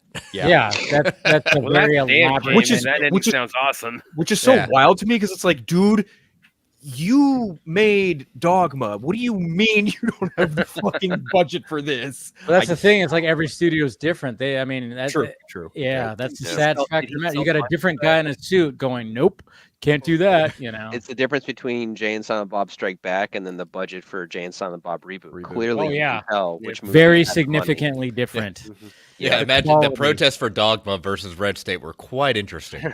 Oh yeah. Mm. Oh yeah. I still love the fact that that Kevin Smith protested Dogma. Yeah. Yeah, he was out there, and they actually interviewed him like on the local news. There's actually a video where you could see Yep. Kevin Mhm. Smith Yep. holding up a sign protesting his own movie. It's hilarious. I mean, that's what I love about that guy. And apparently, he's doing another Jay and Silent Bob. He's writing another one. He's writing Yeah. a 4th one. Yeah. I forgot what he was going to call this one. Gonna Or call no, it- no, no. He's gonna call it he's Jane not a- Silent Bob Restore the Snyderverse. That's what he's gonna call it. No, he's doing a Jay and Silent Bob movie where they open up a cannabis shop. That's what it is. Oh, that It's sounds that- very apt. Yeah. They're doing that, and I think he also like hinted he might do a 4th Clerks movie, which I don't know how you fucking do Yeah, I after don't spoilers. You kill Randall, so yeah. I don't No, know how he you do killed- it. He No, killed he the killed other. Randall. No, kill- No, he killed Randall, He killed yeah. Randall. Yeah, that's the whole. Randall Okay. dies in the movie. Yeah. Dante initially has the heart attack. The movie I saw, unless we're getting the names completely mixed up here, is that Randall and Dante both have heart attacks, but Dante has a heart attack second, and he's the one that dies. And Randall gives a shitty eulogy at the end, and then the movie pretty much wraps up and ends. Randall is the one with the backwards cap, right? Yeah. And Dante Yes. You Yeah. know is what? the I guy think who's you're like, right. I shouldn't Yeah. be here today. Phil- Yeah. You know Paul's what? right. Yeah. To be Yeah, Paul's honest, right, I you're have right, not yeah. seen I got I it haven't mixed up. seen it, and I feel bad Okay. that I have not seen it yet. To be fair to both We just you got and Phil, spoiled for you. it's a bad movie. It should not have been made or What? written the way it was. I What? I do not like that movie. That's I'm That's interesting. sorry. okay. I disagree with you, but Yeah, I understand your point. I look, it's Kevin. He's allowed to do what he wants with his own characters, and I respect that. And I was just not a fan of the movie personally. But if you are, cool. I'll leave it at that. I mean, in fairness, your bar for quality is very high, so yeah, I can Yeah. kind of understand that. Well, and then I hear people say, "Why is he doing more with Jane Silent Bob?" Like he owns the characters. He would do Yeah. more with other things, but other studios Yeah. own that, so he made the deal to own those characters. So that's why he keeps Yeah. doing it. Right. I mean, look, I speak from a place of loving Kevin Smith. I also try to look at it like realistically too at the same time, because if we're being honest, Kevin has been successful long enough where he has had a certain lifestyle, or more ones that his kid and his wife are probably also used to, and he has to maintain that over time. I remember a younger Kevin Smith joke about not wanting to write Jay and Silent Bob when they get to be like old men, basically, and now that's exactly what he's doing. Again, do what you got to do. I respect the hustle. I respect wanting to keep going back to these characters if your fans want to see more of those characters. I get it. Yeah. Let me I do posit think you it's a this, little- though, Paul.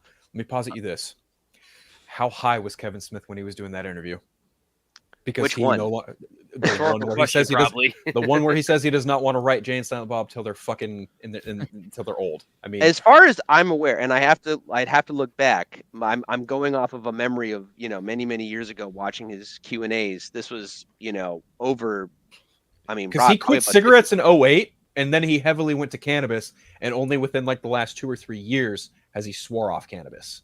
Okay. Isn't that Yeah, it was that's after. so Yeah, This, it weird. was this after I his believe last was stint. Yeah. during a sober interview of a Q&A. This was Yeah. not a random like him on a podcast or schmodcast or whatever, like speaking into a microphone and answering like questions reading off a paper. This was like one of the not stadium, but like the where all the people were gathered and Sure. standing up and asking questions. That's what I Sure. remember.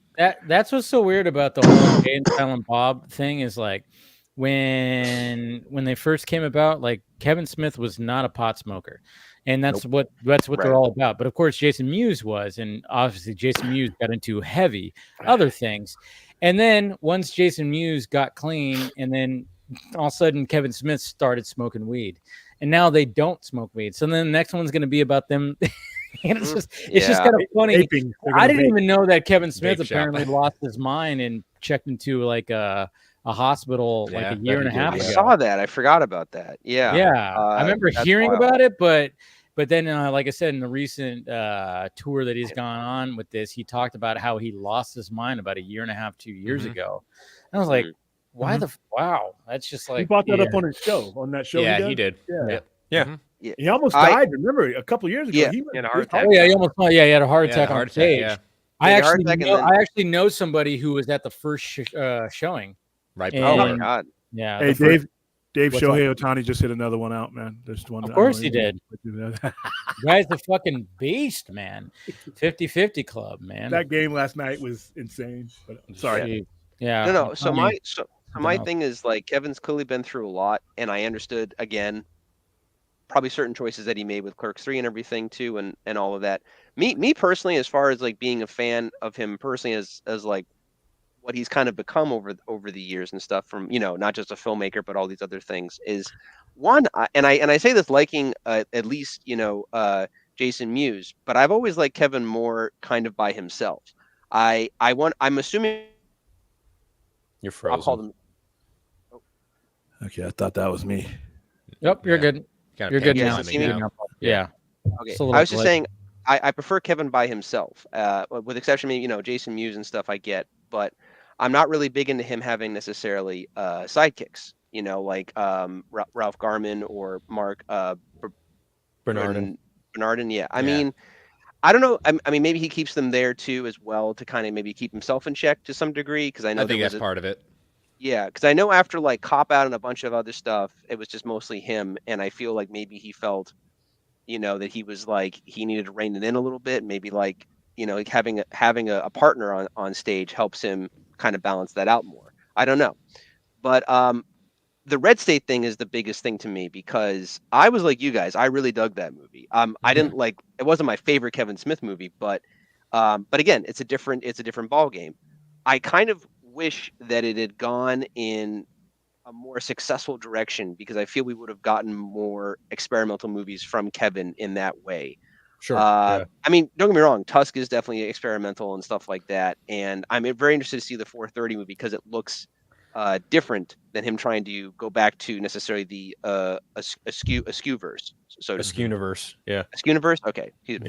Well, as he even talks about too, like him owning his theater, like he realized quite quickly why theaters are going out of business, and Yeah. what he's tried to have to pivot to continue making money in the theater, not just with booze, but doing these kind of retrospectives that become Q&As with him. But then a lot of the movies he's put out, you could really only see it either at a Fathom event or you go to his event, and Yep. that's how he makes money, and that's how these studios that distribute it allow him to continue to do this, because they won't make money like on a wide release. Case Right. in point, Yeah. why he did something like the Schumacher cut. Yeah. Right. Oh, That was so cool. real quick, have any of you guys? Algorithm on me, but he did an interview with Theo Vaughn recently. That's the podcast I was talking about that I Yeah. saw. Oh. Yeah. Okay, Excuse me. so he did a whole thing, and again, It's a good look for him. It's a great look. Great look, Paul. Great look. You're frozen again, Paul. Little glitch in the matrix again. Well, one of the things I see, I love when it comes to, one of the things I was going to say is like when it comes to Kevin Smith, he was one of the first to have like a universe, like a shared universe. I mean, when people talk about like the MCU and everything like that, and connecting things, I'm like, hey man, freaking, the first thing I saw from Kevin Smith was Mallrats, and I still love that movie to this day. I mean, I think for me, like anytime that there's like certain directors, like I think that's why I always like the first movie that I've seen from them. And if it's like a good movie that it really resonates with me, I'm always like, yeah, that's my favorite movie. I mean, the first movie I saw from Christopher Nolan was Memento. And I still think that's my favorite movie. Do I necessarily think that's their best movie? No, but it's my favorite movie because there's just something about it. And Mallrats was that with me. And then I realized, oh shit, he's got this whole universe. Cause then I saw Dogma after that, and then I saw Jay and Silent Bob Strike Back. I knew about Chasing Amy and I knew about Clerks, but I hadn't seen them yet. So I got the jokes of like, okay, because it was all connected. Like Jay and Silent Bob Strike Back was like the Avengers of his whole universe. But it's just kind of cool that he was like one of the first to kind of do that, where you had literally the same actors playing multiple roles in the movie. And that's what I love about Jay and Silent Bob Strike Back, because you have Ben Affleck playing himself and Holden McNeil. You have Jason Lee playing Brody, and also I forgot his character's name in Chasing Was that Amy. the one too where that has the meme of Banky. Affleck going, "These are Banky fictional Edwards, characters"? It was out of jail. Yes, that's Dan Silent Bob. Well, because that's why my intro to Kevin Smith and the universe is so. Because that was the first one I saw, but also I wasn't aware of it at all. The way it happened was I was on like a trip, a school trip when I was like 14, and some guys had like brought their laptop or whatever it was, and they popped in the DVD of Jay and Silent Bob, and everybody else was like, oh man, it's like we just can't, we're all about Jay and Silent Bob. I had no familiarity with it all at that point, so I'm jumping into it at that point like, what the hell is this? Like, who are Jay and Silent Bob? Why are they striking back? What's this all about? Yeah, I think. What's a snoochie boochie? Yeah, exactly. Growing up here in NorCal, I have cousins that grew up in the Bay Area, and they were all about Kevin Smith and Jay and Silent Bob. So the first film I watched, I believe, was Jay and Silent Bob Strikes Back, and it was really weird because my family, like, we're a bunch of like vendors and hawkers, like we sell a bunch of merchandise at a bunch of big events and shit. My uncle had a popcorn machine. He was like, hey, if you stay up till this time and make sure dude comes and gets the fucking popcorn, I'll give you like $20. You can go to the mall and buy your video game or whatever. I was like, oh, okay, I'm gonna turn on a movie. I fucking chose Jay and Silent Bob Strike Back, and I was like, oh, what the fuck is this? Oh, I remember Devin and Jeremy, my cousins, talking about this, and I was like, oh yeah, I guess I'll watch this. That was the first Kevin Smith film I ever watched. And then like that following year in school, I'm flipping through the channels at my dad's house, and what do I see? Fucking Mallrats. And I was like, oh, Kevin Smith, that name looks familiar. Bam. Watched that movie, and my mind was fucking figuratively blown and forever changed. Like, the opening montage to Mallrats is nothing but these, like, parody comic books of like all the people in the movie, but they're like there's the one actress, the Fantastic Two, and then you've got Ben Affleck's character, Buttman, right? And I was like, Kevin Smith called Ben Affleck being Batman twice. He also did exactly too. Yeah. Oh, that was so great. And it makes you wonder if that shower scene in BVS might have been a little bit of a nod to that. Okay. Yeah, Zack Snyder was like, we're gonna make you Buttman today. No, that's what's so great about it. And it's funny too, because if you watch the commentary of Mallrats and you watch the deleted scenes, that movie had such a longer beginning before they got to the mall that it's so ridiculous, and it's pretty bad. Like when you watch it, you go, oh my god. And then like even in the commentary track, like Kevin Smith goes, yeah, when you have a movie called Mallrats, you should probably get him into the mall as soon as possible, because we had a whole like half hour before they got to the mall. It was this whole other fucking side thing. Yeah. And the way that they somehow brought all that together and did some reshoots and recutting, like when you see what Mallrats, you see the director's cut of Mallrats, and then what the whole opening was all about when it came to this weird whole, I don't even remember exactly what it was. Like a Something with a sniper or something. Like, I don't know. It was like it was something weird. Yeah. And the way that they cut it all together, it's still like, wow, good job, because I love that movie. Yeah, it's not a perfect movie, but I think it was a movie that had good dialogue, and anybody who was like a movie comic book nerd resonated with that, because there's a lot of fucking great conversations. And the Brody character, Jason Lee, who was just fresh off of just being some fucking skateboarder, wasn't an actor, and the fact that you have him, you have Ben Affleck before anybody even knew who he was, before he was the bomb in Phantoms. Yeah, the only person, the only person that you really knew who was in that movie was Shannon Doherty. And you know, and apparently she was kind of a pain in the ass to work with, but you know, that's she had that reputation. May she rest in peace. Well, they were really good friends too, her and Kevin Smith. Yeah. By the way, Gilmer Eric Smith says Kevin Smith also had a great cameo in Daredevil. Yeah, in the Daredevil movie. That's true. Also, Die Hard 4 too. Yeah. Well, and it's interesting with that too, because William and I were actually we've had like a couple of nights in a row now. We've had a debate about. Listen, I've been very clear. It's not as good as the Netflix show. I just don't think the movie's that bad. What, Daredevil? No, it's not. Yeah. The director's cut. No. To each his own. That movie's trash. But hey, everybody.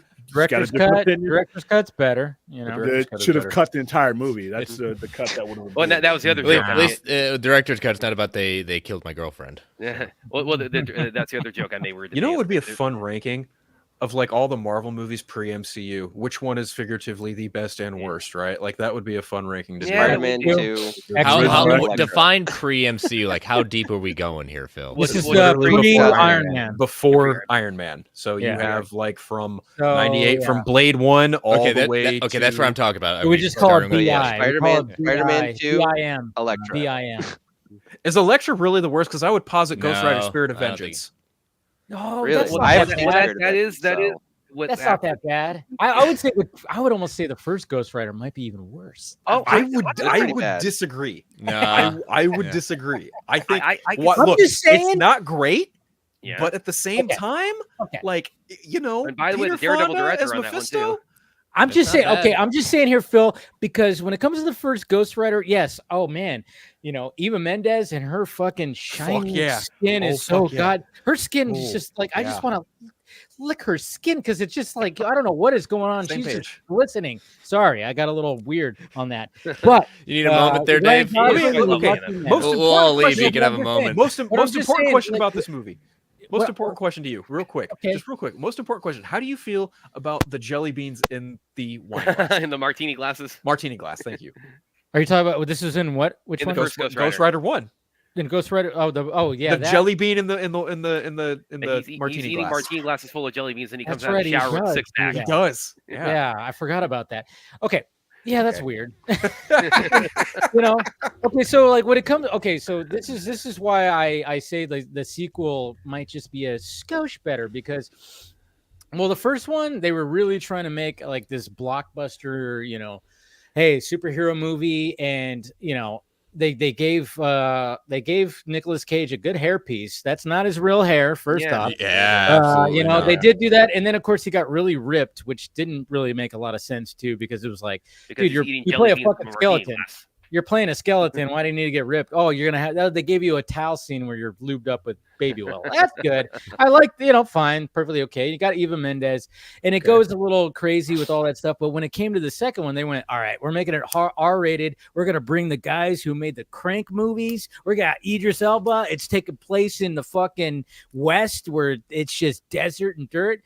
I don't know. I can appreciate that one just a little bit more. Fire, but that scene when Nicolas Cage and Sam Elliott are riding together, that scene, fucking awesome scene right there. I would also say the scene where he's like in Ghost Rider form and the chain's on fire and he's whipping down the fucking helicopter. That's a pretty solid action. Driving up the building and then driving back down. That's yeah. And even I the like scene him where seeing fire. You know, that wasn't in the movie, but I appreciated the Okay, the marketing. In the end, when it's him versus Wes Bentley, and it's like he's got half his body as like Ghost Rider in the dark, and he's got the fucking gun point. I thought that was pretty fucking cool too. I'm not saying that they're like it's bad. I'm just saying I just appreciated that they went, you know what? Let's go hard R and make it more rugged, and we're gonna use Nicolas Cage's real hairline in the sequel, and then I don't know. There's just something about that I don't know. It's a weird toss up because they are tonally, when you look at both of them, they're totally different. It's basically like the opposite of how you feel about Venom. That's what I'm getting. Yeah, I guess you could say that. Yeah. Well, like the original Ghost Rider, I was mentioned to William a couple nights ago. The original, I could almost see that like being like a phase 1 or phase 2 movie. Yeah, because it's tonally, it feels like it would fit within the MCU. And then I must have been on a different planet than when you guys were watching. well, listen, no.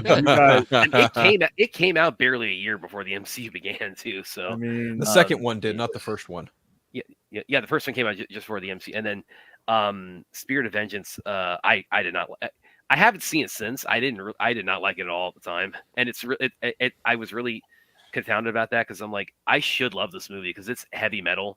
It just takes the gloves off, and it's the Crank guys doing it. So it's like I'm kind of compelled to revisit it because it's like I haven't seen it since it came out. Like Crank. That's what you guys should do on your. Yeah, maybe we should. Yeah. It's funny. The Ghost Rider franchise. You mentioned Elektra. I actually just rewatched that not even like 2 weeks ago, just for shits and fucking giggles. Because she's in Deadpool Wolverine. Yeah. Right. Exactly. She's in Deadpool and Wolverine. I was like, is this movie really as bad as I remember seeing it in the theater all those years ago when I rewatched? And I was like, okay, it's almost like a show you should all start. Is like, it's not really, great. Was it really that bad? It isn't great, but hey, Jennifer Gardner still looks good in it. I'm not complaining. It's not Catwoman. Damn. No, it's not. True. It is not Catwoman. Yeah. Because at least they put Elektra in a fucking red outfit. They gave her the size. At least there's some accuracy to the character there. Whereas you just have Halle Berry just in a in that ridiculous outfit they put her in. Yeah. I mean, it's good to look at, but it's ridiculous. Well, it was the part where she's in like that jewelry shop or with fighting those robbers. That the outfit they had her in there. It's like I thought that could have been like that could have been like a pretty good Catwoman outfit. The black leather and the mask, and it's like that could have been your Catwoman suit there. You just gotta wonder, like when that shit was going on, when like some of these movies, like when superhero movie, and maybe we're gonna find out some more stories when it comes to this franchise series, which is kind of cool, which we'll talk about too. Yeah. But I'm just kind of wondering, like when it comes to these early ones, I mean, obviously when it came to Spider-Man, when it came to X-Men, I mean, probably when they were filming that too, some of the actors and some of the people involved were like, "What the fuck are we actually trying to pull off here?" And then of course those ones worked, but then of course when you have ones like, I mean, Daredevil worked to a point, but didn't really quite hit the mark. And then, of course, they try to do like, okay, well, that made money, so let's spin off Elektra, and that was like, nope, that didn't make. And money. then you have like Ghost Rider, which like, okay, we did make some money, maybe we could. I don't know. It's just kind of interesting, like some of the decisions and a lot of things that went pre-MCU. Well, Gilmer Eric Smith also mentions Punisher Warzone. I would actually posit the very first one with Thomas Jane. I like that one quite a bit personally. Warzone felt more Punisher. Yeah, sure. The first Punisher with Thomas Jane. Thomas Jane is awesome. Yeah. It's just weird that it takes place in Tampa. He's awesome to talk to. By the way, I've interviewed him. He's I told people talking to Thomas Jane, he's kind of like the closest I think you could ever get to like interviewing Jack Burton from Big Trouble in Little China. Because that's if you're wondering like what he's like kind of like off the cuff, he's actually got a very Jack Burton kind of like vibe to him. Yeah, I've seen him in other podcasts, and I really like. I mean, there's things that I like about that Punisher movie. It's just very weird when you know the character. And I remember even going into it, me and my friends were like, "This takes place in Tampa." It's fucking weird. I mean, like what? And he's like, I'm not Italian by any stretch of the imagination. I'm Irish, so that's already like. We couldn't find someone else. Yeah, and even like, I love John Travolta. I think he's a great actor. Was he great the right? Villain? Yeah, I go back in other movies, not so much that one, but right. Broken Arrow, pretty. You're forgetting his greatest performance at Battlefield Earth. Oh, oh God! While you were still learning how to spell your name. Oh man, yeah, John Travolta. Okay, now we need to clip a bad villain in Punisher. It was just kind of funny because like when it comes to Thomas Jane's Punisher, it's like they were like the pretty much all the way up to the final act where Frank Castle's just gonna go in and and fuck people up. They were just kind of going PG-13, PG-13, PG-13. Fuck it. It's like it's like wait a minute, you're trying to make a I PG-13 Punisher movie. Good luck. I would Yeah. say in between from when the Saints assault his family's, vacation spot on the island or whatever, between after that and up to the third act is probably majority PG-13. Yeah. Well, there's also Because- when he fights the big Russian dude too. Yep. But that was still PG-13. That was a cool fucking fight, though. That was Yeah, a well, dope fight, because yeah. with the soundtrack and Yeah. The soundtrack, Fun fact, fight, and that- there was like some shots in there where I was going, all right, these stuntmen got hurt. That Oh, looked yeah. painful. he got Kevin Nash. He got stabbed during that fight. Yeah. Okay, so there you go. Yeah. And yeah, I think I heard things too. Even Thomas Jane said, "Oh yeah, that was rough." Yeah. Doing that. I mean, because they tried to do as much as they could, not with the stunt guys. And that, I mean, you watch that fight, it's fucked up. But at the same time, they try to make it too like 80s, like, hey, you got this apartment complex, you got the hot lady Rebecca Romaine who just is like, I'm just this waitress that just lives here, and you're hot as hell. And then you got like a comedian John Panette. Totally reality. May Totally he- yeah, reality. may You he find rest that. in peace. Totally. Yeah. May he rest in peace, great comedian. He's like, the fat funny guy. And then you got, I think is it Ben Foster? Yep. Or who I is think Yeah. the it's dude with all Ben the Foster, piercings, right?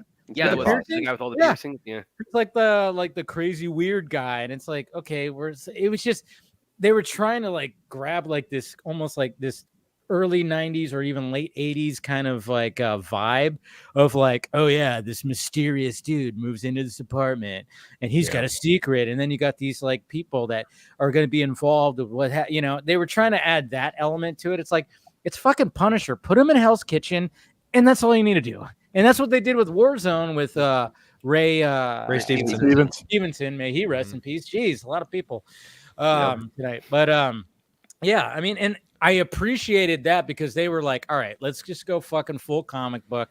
We're gonna have Jigsaw as the goddamn. Oh, it's like Dick Tracy with like all the primary colors. a little bit. Little bit. So I appreciate Warzone more as a Punisher movie, but I have an appreciation for the Thomas Jane one specifically because I think Thomas Jane was the better Punisher, I guess you could say. Yeah. I think I could see Right. that. Yeah. Yeah. So But Warzone was the better Punisher movie because it felt like a Punisher movie. Yeah. yeah, I mean the way I look at it is, I prefer Thomas Jane as the Punisher. I mean, yes, all of the Miami stuff and all that, and just keeping it things to one. I liked the apartment stuff. I know it's cheesy, but I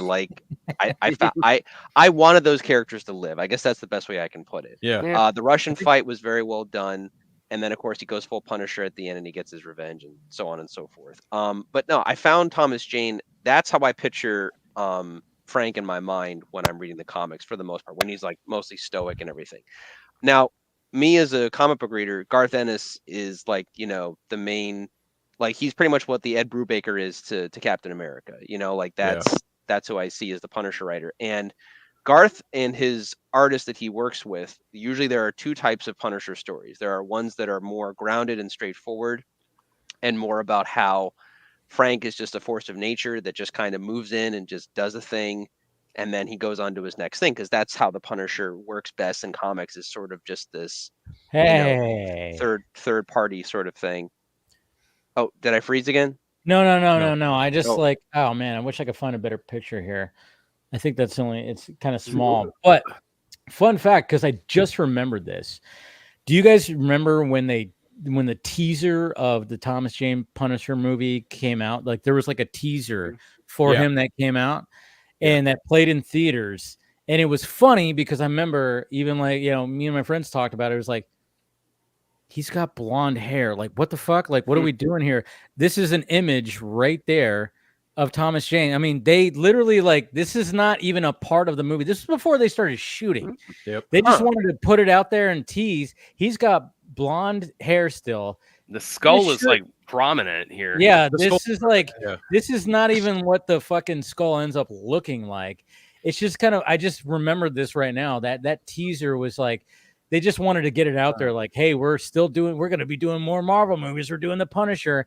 And they did this teaser. I mean, and even Thomas Jane probably didn't even get into he gained 10, 15, 20 pounds for the fucking role. He's probably not even full on shape yet.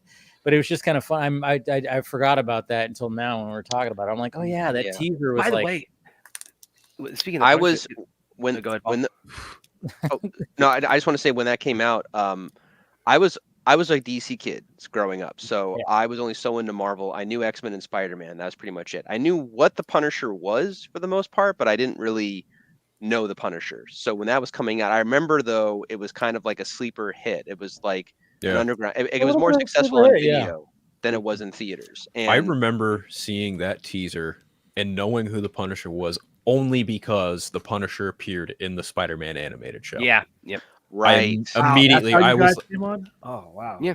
See, and then believe it or not, we are younger than you.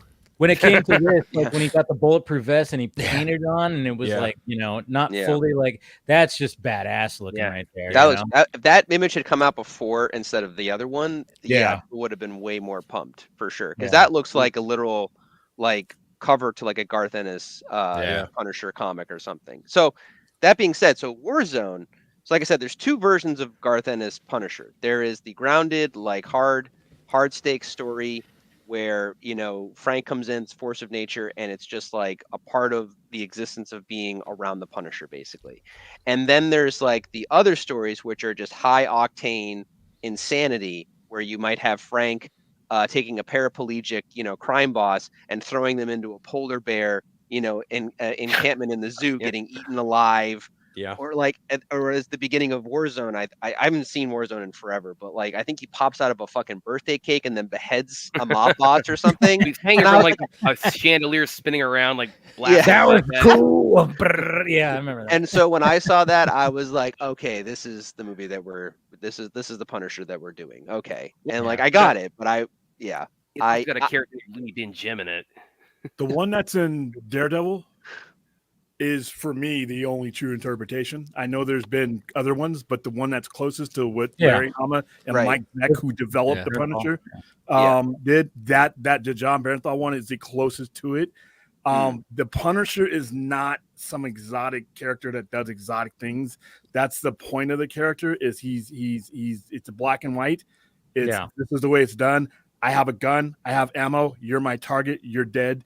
And when they were writing him, when they first developed him, it was more of a military, Larry Hama being a Vietnam vet could break down. He was talking the mythology of the Punisher was what you were seeing it from his point of view. When he was hunting down a crackhead or something like that, you were on the hunt with Frank Castle.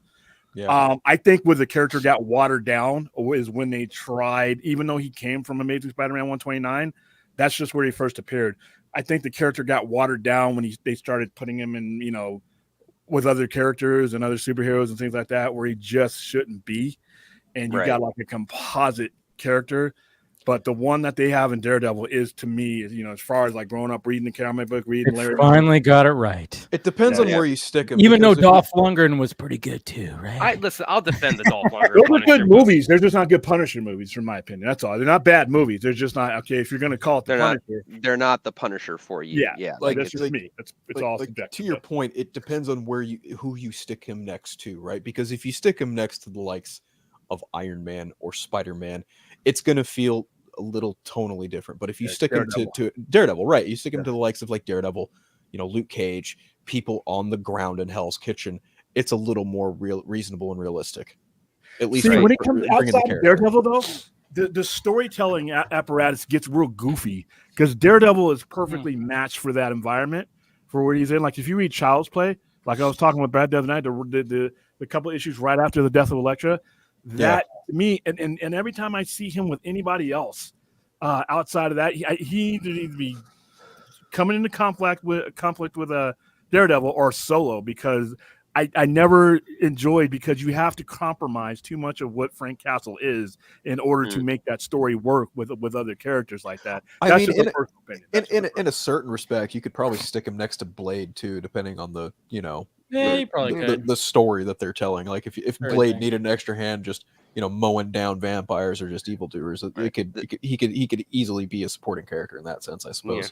Yeah. Hold on, Chris. Do you need to get some sleep, dude? You're looking like you're kind of dozing off a little. I'm doing this to keep myself Okay.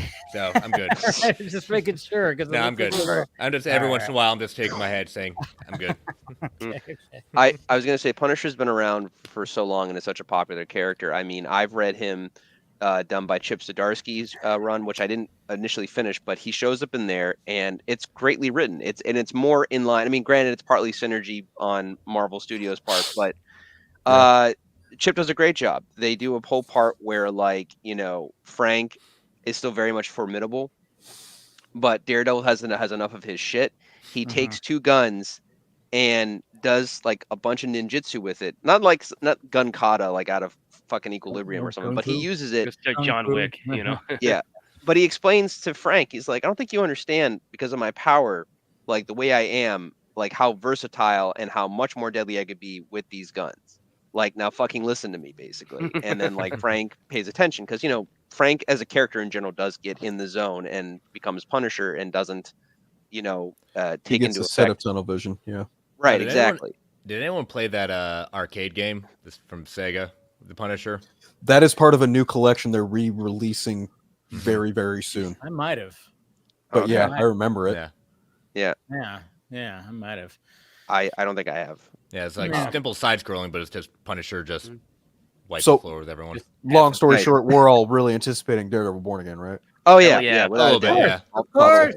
Thought so. Especially when they course corrected, like Yes. that- I wish they would have Oh, cut yeah. the episodes down. I wish they would've cut the Whatever original that stuff was before that they were working on, like John Berthnall actually didn't come back because he was like, no, I did this in Netflix. This isn't the want same that." thing. Yeah. Yeah. much, yeah. And then Marvel and Kevin Feige were like, oh, we need to go with this. And then that's that. But everything I've heard about the initial version, from what I can tell, it was more in line with the Mark Waid run of Daredevil. oh, Which Mark isn't- Waid. isn't yeah, terrible. that guy I Mark really Charles love. Soule. Mark Waid. Oh, right. It's- I forgot about it's- Mark it's Waid's recent Mark thing. Wade. Nah, Anyway, it's more like that's more Mark Waid. What's now is Charles Soule. yeah, I would say Charles definitely. Soule and still Bendis. very much in line with Netflix and Frank Miller-esque Daredevil for sure. Oh, so speaking of Daredevil and Frank, cut to the Garth Ennis run of Punisher. There is it's a great run. It's a great little issue arc where basically the superheroes, or at least some of the ground level ones, decide to take on the Punisher just to kind of like wrap this up or take him to jail or whatever. And I think it's Daredevil, Spider-Man, and Wolverine. And Garth writes it so that the superheroes are complete idiots, and the Punisher wipes the floor with them, like not beats them up, like outsmarts them, kind of like a Bugs Bunny to an Elmer Fudd type of situation, And there's another one where it's just Wolverine. Punisher shoots him in the face and then runs him over with the steamroller. Literally because reasons. Why yeah, not? but it depends on the writer. It depends on the situation. Depends Right. like what they want to get across. Garth Ennis, if you guys know, with the exception to I think Superman, ironically enough, he hates superheroes in general. Like that's why the boys exist. So that's why he chooses very more grounded or He's a big part of Vertigo. unsuperheroic. Yeah, Yeah, he's a huge part the of Constantine run is fantastic. I can't recommend it enough. Well, he also did a mini series with Batman and Killer Croc. I think it's it's like within the last couple years. It's like it's with the bright colors on it and stuff. Yep. Oh man. Oh, yeah, I remember that too. Yeah. I'm trying to remember. Reptilian. Yeah. Batman yeah, Reptilian. That's right, reptile, something yes. Like that, Yeah. That's right. I forgot about that one. That one was good actually, though. Yeah. Ironically, also, as you guys know, I'm not huge on the Peacemaker show or anything, but I will say this. Biggest proponent. Well, I think Well, neither I think am one of the best things to come out of the synergy of that was that they had Garth Ennis do a one-shot issue about Peacemaker, and it was fantastic. Like I loved it. So, anyways, you guys can tell I love Garth. I know Ennis. who else likes Peacemaker. Stephen Amell. He really likes Peacemaker. Oh, that Oh, poor yeah. guy. That poor Yeah. guy. What? I know that. Well, I'm being sarcastic. Is all. The shit. sarcasm was lost on Oh, Phil there. No, because it I was mean, that's the thing is like that guy. I mean, it's like when you watch the clip, you go, they just said Green Arrow. I mean, do you think you just own the character? Like anybody mentions Yes. Green Arrow, that's you, buddy. I mean, it's Well, just I don't know that guy. He just When I thought about too, when he says The part of it when he said it's like when people think like, what was it like when they think of the last iteration of DC, they don't think the Snyder Cut, they think the Arrowverse, and all I could think about that was like William just nonstop on our show, just just dropping trow on the CW. I'm just like, anyone who knows me knows like James Gunn is not my I am not the biggest fan of his work, but at the same time, it's like for Stephen Amell to come out and be like, yeah, I don't have a problem with John Cena, but I've got a problem with James Gunn because he wrote that fucking joke, and it's just, again, to Dave's point, it's like, how do you even know that's about you? It's not about him. Like, you're so mad over fucking nothing. And I universe. Like I even watched the clip and I was like, yeah, it doesn't even like specify like, hey, you know, and the other guy in the other universe. It's like at CW. Well, to be fair, I mean, WB's management at the time was so horrendous. I mean, we didn't know what character was in what. Yeah, I don't think James Gunn gave a fuck one way or the other. I think he was just making fun of Green Arrow. No, he was. I think that's what it was too. And I didn't see Jason Momoa taking real offense to what he was saying about Aquaman. Yeah. I think he was part of the scene where Ezra said, "Fuck you." I would argue Jason Momoa has bigger ground to stand on because, in my opinion, and you guys can go one way or the other if you think differently, but I've argued this with Phil a little bit. I mean, well, Phil liked Aquaman 2. I didn't, but I loved Jason as he was portrayed through, you know, the Snyder Cut and in Aquaman 1. But I feel that the Peacemaker show brought it right back, or the character of Aquaman right back to the fish fucking and all of this. Yeah, a joke, more of a jokey character.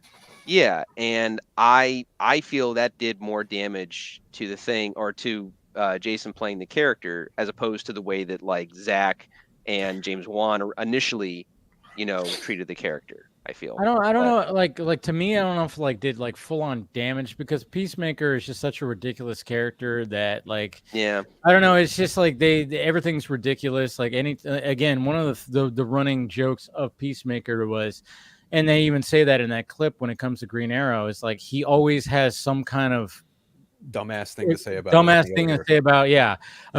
of these characters. So it's just, I don't know, it's just like one of those things where it's like, all right, you can't really, I don't know, to me I was like, this is not really canon, this is almost like just parody at this point. It basically was like, from it is, and I'm like, all right, that's fine, so I don't have to like, that's why when people start freaking out about like, well, Peacemaker this, Peacemaker that, I'm like, I don't know. To me, I'm like, yeah, I don't know. It's just, to me, it's not something that I'm gonna sit there and dwell on the fact that he's so canon about everything. And I'm like, I don't know. To me, I'm like, it brings up to the point of this, like, these are fictional characters. Yes, you know, it's okay. You know, I get it. You know, if Stephen Amell feels very attached to Green Arrow, again, it did what it did for his career.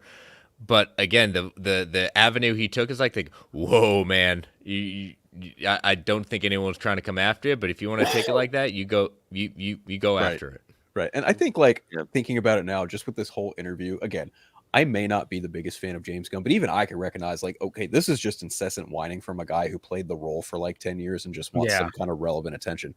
And like, I get people are fans of James Gunn and like what he does. Oh, he turns, you know, nothing characters into fucking genius. I'm just like, no, he turns them all into bumbling idiots. Yes. Like he did it with Peacemaker. He did it with Star-Lord. He did it with Adam Warlock. I mean, I could go down the list. He does the same thing almost every single time. Even Starro is this like, you know, massive, huge Justice League level threat of a character. And he's essentially turned into I don't know. It's still, even that kind of felt like he's turned into Stay Puft Marshmallow Man. That's what he's turned into. Man. Yeah, that's very accurate, Brad. Sure. Very accurate. Yeah, like he's a threat, but he's goofy. Yeah, honestly, that's the best. Thank you. And Brad. like King Shark too. Like, yeah, you got Cy Sloan to voice the character. He looks accurate, but at the same time, he's a fucking moron. And it's like, I've seen him written better as a moron in like Justice League Apocalypse War than how about even just Harley Quinn, the animated show? That too. Yeah. Harley Quinn, the animated version, King Shark, is like my favorite version of King Shark. Like, I think Ron Funches does and that. That's meant to be a satire parody of it anyway, but I thought it was a better written character. Like, I don't know. Yeah. his influences are JLI, so it's really fair point. And that's what Williams really right concerned here. about the upcoming stuff. I'm not one of these fire James Gunn, fuck James Gunn, all kinds of things. But here's the thing: when I see what you're adding to, I don't need to be a chef to know if I see you adding stuff into the salad that I don't like. If you start throwing some pineapple in there, I'm probably not. It's probably going to be an issue with your salad. I'll put it on my pizza. That's disgusting. But when I start seeing the composition of who's being brought in, I'm still going to give it a shot. But it's just not going to be for me, which is fine. But William, you said exactly what it is. You're a rational fan that says that like it's not my cup of tea. I know what I like and I know what I don't like. I'm still going to give it a chance, but I already have thing like these elements I'm not going to be fulfilled with. So I'm at least going in with it's not going to totally meet my expectations. You know the thing that really pisses me off is sorry, William, let me cut you out. The thing that just really pisses me off is how everyone is just like, oh, James Gunn's universe. Oh, James Gunn's. I'm just like, fucking hold on. Andy Muschietti is directing a fucking Batman movie. Damon Lindelof and Chris Mundy and Tom King are developing a Green Lantern show. Like, he's an executive producer, sure, but is he going to be in the writers' room telling them how to make the fucking story every day? I don't think those personalities would really sign on if that would have been the case. Bingo said that too, though. He wants to allow them to do what they. Obviously, he's going to have notes, and he's even said that too. But at the same time, I'm like, what I like is like when he actually says, "Hey, no, we're kind of trying to do something. I'm not trying to be Kevin Feige here."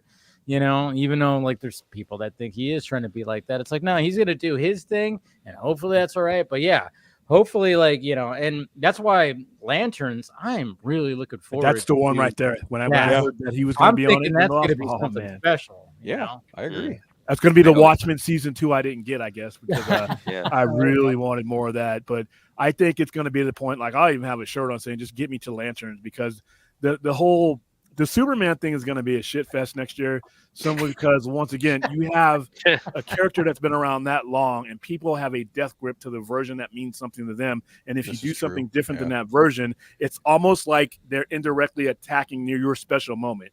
You know, and that's really not the case, but that's always going to be the case with Superman. Oh, dude, at that point, they just shot their baby or something like that. Right. Oh, I was just talking to somebody who was comparing the way that Corn Sweat signs autographs compared to Cavill, and I was like, you got to be kidding me. Wait a minute, that's a thing? Oh, yeah, that was a thing because they get Corn Sweat's autograph? It was like because the Superman the documentary, the Christopher Reeve one, and so there was like a video of like Corn Sweat walking up to fans and signing stuff, and he just kind of walked up, but he was just like, hey everybody, and he started doing this, and then somebody said, I can't wait to see your movie, and he goes, well, you got to see this one first. He said that, and I was like, it was so funny because I automatically went, oh, that's how somebody's gonna spin this, that he's a dick. And sure enough, I went to my For You thing and I saw somebody compare that. Look at how Henry Cavill is compared to David Cornswell. And I was like, oh, here we go. Someone just recently said it best. Some people keep trying to skate uphill. Dude, that's the thing. And I'm like, what are we doing here? You guys are really going to try to make Cornsweat be like this asshole now. Like, because I'm like, I thought, there's not enough James Gunn stuff for you to go after? I'm like, even with James Gunn, Cornsweat's going to be a dick now. All right. Even with James Gunn, that's not even the target of these guys. That's not if you got a problem with anything going forward, you don't have a problem with James Gunn. All he did is say yes to a job nobody else wanted. And all the people that he hired said yes to a job that was offered to them. If you have a problem with any of this, you have a problem with Zaslav because he fucked this up when this happened. There was a crossroads. He could have made better decisions. He didn't. He did not. And then you have the previous. Did he even really try? I don't think he knew. I mean, he was trying to flip the house. The smartest thing he did was make true DC point, William. Studios. You're right. You have a point. Yeah. The smartest thing he did was establish DC Studios. Well, and show him out of the door. It was also very smart. Yeah. Well, you could argue Dwayne Johnson did that. Did you guys see the article where he wanted to make Beetlejuice 2 a streaming exclusive, and Tim Burton was like, no, and it's made already $250 million worldwide. Yeah. They had they were gonna make it with a larger budget, but they wanted to put it on streaming. And there will absolutely be a Beetlejuice 3 now. There's like, I think we can rest assured. We'll see. Yeah, but here's the thing, though. We're fighting. We're fighting a future when this comes to the streaming things. That decision making process right there. Now he's made some really dumb ones, but that one right there is par for where the market will be. We can't use dinosaur logic just because we think everything should be shoved on a theater sometimes. Where they make their money, where they make their profits and stuff like that, isn't where we think they make them. So them putting it on their platforms, because remember, even on PVOD, when these things go in there, look at the fine print of who runs those things. It's a lot familiar to some of these office stores that are on Bear Break. So that wasn't the biggest blunder he made, but the whole thing, he's not, when he took over, he just wasn't capable of making the type of decisions that wouldn't make things harder for him. And if you look at what they're going to go through now, this is going to be an uphill battle next July. This is going to be an uphill battle. I mean, unless there's some miracle, you're already there. And then you have another movie coming out 2 weeks later, and I do think Fantastic Four is coming out on time. I don't think so. I will bet you whatever you want to bet behind the wall. I'm not. There's no reason for it to move. There's no reason for it to move. It might move. Well, yeah, for the sake of the workers and the VFX houses, I would kind of, I just don't know if it's, I don't know if it's just going to be ready in time. But then again, maybe they have a lot of pre-production stuff. A lot of that was probably done before they took off for London too. We'll see. I mean, we've heard the horror stories when it comes to Marvel Studios. That's the thing. And I don't know. Horror stories coming out of Inside Out too. There was. Really? Oh yeah. I don't think They basically had the Lightyear. animation studio not That having and horror Lightyear. stories though. I mean, That they and all Lightyear. have issues. True. The only, I mean, the animators all over having issues. What I heard about Inside Out 2 is they basically had them rush to meet the deadline, like got them to work 7 days a week work. Yep. right, and then for a right movie that before came the out movie 9 was years done. after the last one. Well, so I'm trying to think. So basically, when the movie was almost done, they kicked everybody off, like laid them off, Before they could get And- their bonuses. Yeah. right, and or Yeah. their health and all their Right. Yeah. Oh, God. It was bad. yeah. It is. Wow, just I bad. Unionized. never- No, it Get sucked. that union It was- going. Yep. Yeah. No, I think Yeah. the worst So one I've read slimy. about is on as far as like behind the scenes like animation horror stories is a Toy Story 2.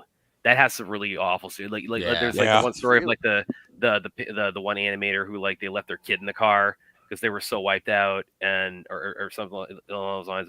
But yeah, they're working their fingers to the bone on Toy Story 2. So the thing that I know about Toy Story 2, the only thing I really know is that they accidentally deleted the movie. Yep. Like it was only- Yeah. Oh, I it was think I just remember hearing period. about that. Yeah. Yep. But a mom or somebody had a backup of it at a computer at her house, and Yep. if it wasn't for that, the movie probably wouldn't exist. And Yeah. they brought that in, and they saved the movie. And then when Pixar was doing the layoffs again recently, they fired that By person. her. Yeah. Yep. I I remember remember hearing that, about that part. I Yeah. remember hearing that. I mean, Yeah. still from like 1999 to like 2022, 23, 22, 23, 20, somewhere in that. Yeah. not a bad run, but still, yeah. I think Fantastic Four, though, be honest with you, I think a lot of what needs to be done, because remember, like I was saying before, a good percentage of these characters are going to be CGI and everything else and add-ons. I mean, Johnny Storm, the Invisible. I mean, all these characters are pretty much to where they probably had a lot of that stuff done to where they plug them into. Like I said, I don't see any reason they would give up that spot. I don't think. In fact, you know what? I'll go out on a limb. You can timestamp it. I don't think any of those three movies move. I don't think Marvel's going to be in a position where they're not going to want to show up that they took out Superman. Because look, here's the thing. Even as much as Batman has taken over DC as well as like pop culture, I mean, Jesus is getting a star on the Hollywood Walk of Fame at this point. Last Thursday. Yep. There's nothing more that Marvel is going to enjoy on a comic book level than saying our Fantastic Four beat Superman. And not only that, One the of our new own Superman. doing it. Yeah, Huh? and when it comes to Superman, there's no reason for it to move. There's no reason for any of these movies to move. It's There's no- arguably an even bigger game of theatrical chicken than say BVS and Civil War when they were on the same day, because this is DC's first superhero versus Marvel's first family, literally 2 weeks apart. Yeah. James Gunn's not moving from that date at all. He's in He post has a right reason now. to. He does not have. He He doesn't needs have a to, reason. I He's mean, not going to. That's his dad's birthday. He's not going to move that Superman movie from that day. The only one I could see realistically moving maybe is Jurassic Park, and that's only if they really do not want. But they have that fucking 4th of July. I agree, but they could move it up a week and still get that nice strong second week boost if they really wanted to. True. If they really wanted to. I think Superman, like I said before, benefits from being that rising tide. You're going to the movies, you're going in a movie, you're feeling good. You walk by that poster, and now you start making your plans in your head for your next trip next week. I think these movies, especially Superman, benefits from being right where it is. You're going to have the flow of traffic coming and going from the movie theaters during those 3 weeks. And like I said, I think it benefits. I don't think there's any reason why that movie should move, but I don't think any of them are going to, because there's really no business reason for them. You're not going to drastically affect one or the other. Each of these movies are going to make what they are going to make, and They're they gonna have their time chance. in the sun, basically. I would also agree with William in that it took Matt Shakman and the Four, and on top of that Galactus, a week to come up with that test reel for Comic-Con. Single week. If you think that film isn't coming out in July, especially after they had split productions on Deadpool and Wolverine pre and post strike, and that movie still made its July release date, I'm sorry, you're kidding yourself. It's happening. There's no way. Like, Matt Shakman clearly knows exactly what kind of movie he wants to make. Marvel is all in on this movie. It is going to be probably, arguably, their biggest fucking priority next year. Yeah. Galactus popcorn bucket. Galactus popcorn bucket. Yeah. Yes, and the fact too that this is a eating out of his head, right there. Oh yeah. This is a Fantastic Four too that is part of a multiverse concept. So basically, they can, in their mind, they can technically do kind of whatever they want. Let Matt Shakman kind of have a little bit more free reign, because realistically, it's all going to be brought into the same universe at some point anyway. Dealing with both Secret Wars, this multiversal thing, and Doomsday, right? Yeah. Right. So they have the ability to really experiment and have fun with this, because realistically, they're all going to merge it in together anyway. So may as well put in the 60s utopia world. Galactus comes, all this different stuff, female Silver Surfer, whatever else you want to do. I think you're going to see a lot of other characters that are real familiar that they will bring in there. And when they consolidate this universe, those characters will always been there, like Magneto, or certain people that are age specific and historical specific to their story, if they want to keep that. So say, for instance, you want to keep the Holocaust as part of Magneto's, just saying, if you want to keep it part of his origin story, it's easier to bring him in 1961, 1962, 1963, and then merge that universe afterwards. So you might see Fantastic Four be not like full on having all these characters, but glimpses of these characters existing. And that way, when you consolidate to the sacred timeline, now you've always had them. So I think this is going to be, I can't wait till July next On top year, of that, July is going to be crazy. Fantastic Four has one thing that Superman does not. This isn't even like a general slight at it. Fantastic Four is going to have the presence of Robert Downey Jr. as Victor Von Doom in it. Yeah. Oh, yeah. They totally just. Did you know that Kevin Smith predicted this in 2019? Yeah. Did you really? I saw that one going around the last couple of days. Yeah, back in 2019. Back in 2019, with Batman on Fat Man on Film, whatever the fuck, Fat Man on Batman. Fat Man Beyond, I think is what. But 2019, this is 5 years ago. Kevin Smith was just like, what if Tony Stark didn't, it was like, fuck everybody, fuck you, and he turned into Victor Von Doom. Oh, it was just he actually fucking said that in 5 years ago. So he kind of predicted it. What if there's a world of that? So you're saying he beat Jeff Snyder to the punch? That's what you're saying. Pretty much. Oh, yeah. Jeff Snyder, that guy's really having some. Why do we have to talk about him?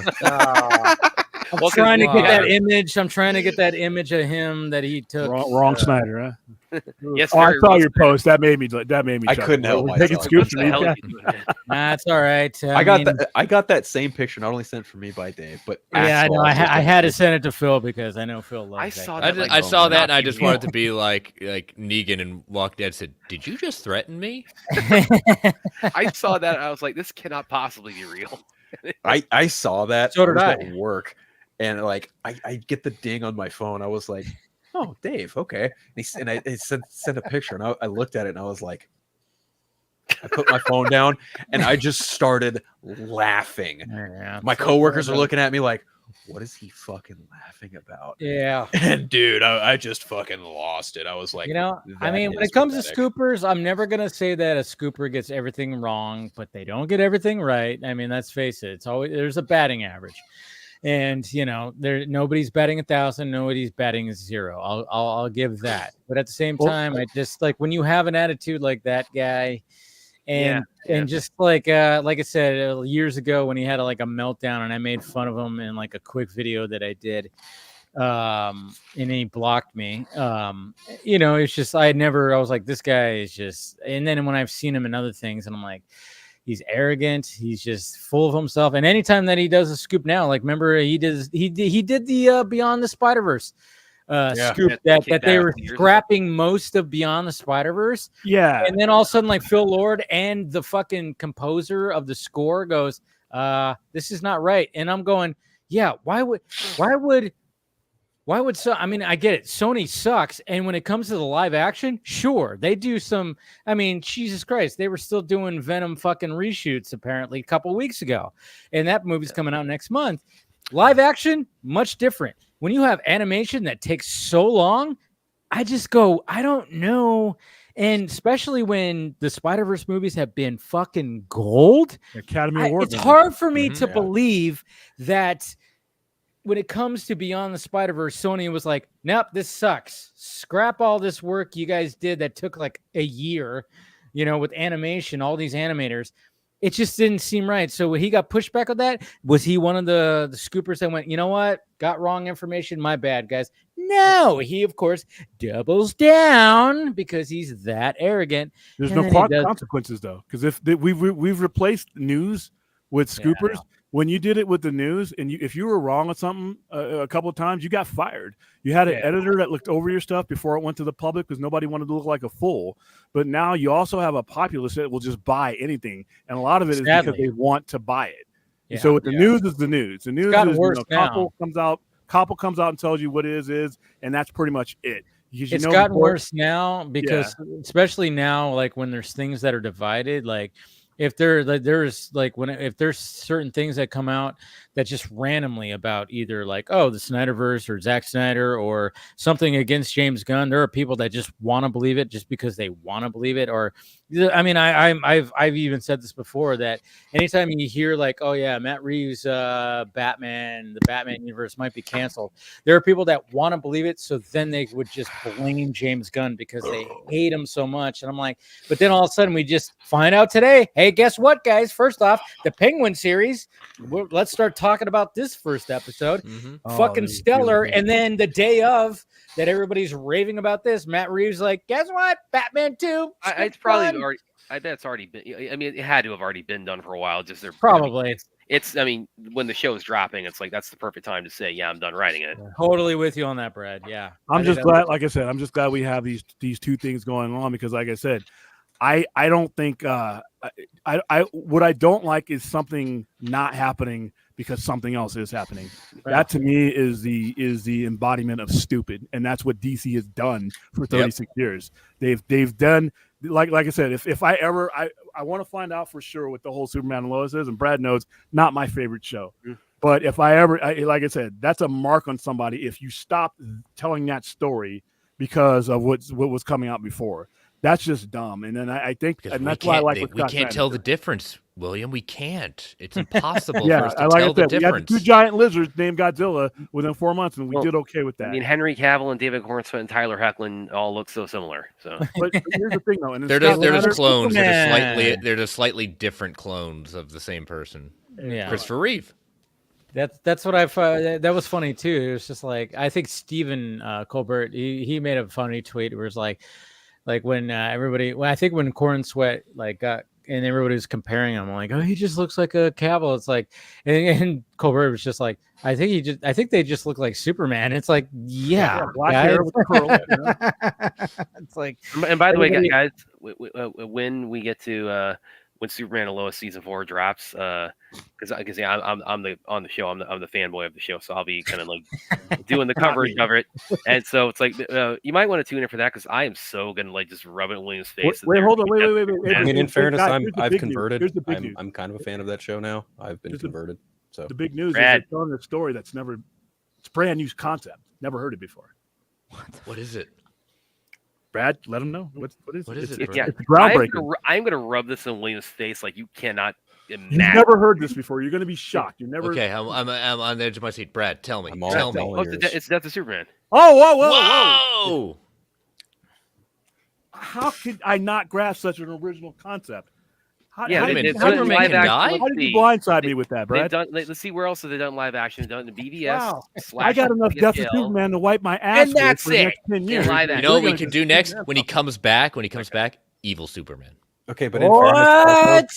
it's been done in Justice League. It's been done in the DC new animated universe. It's been done again even before the DC animated universe and Superman Doomsday.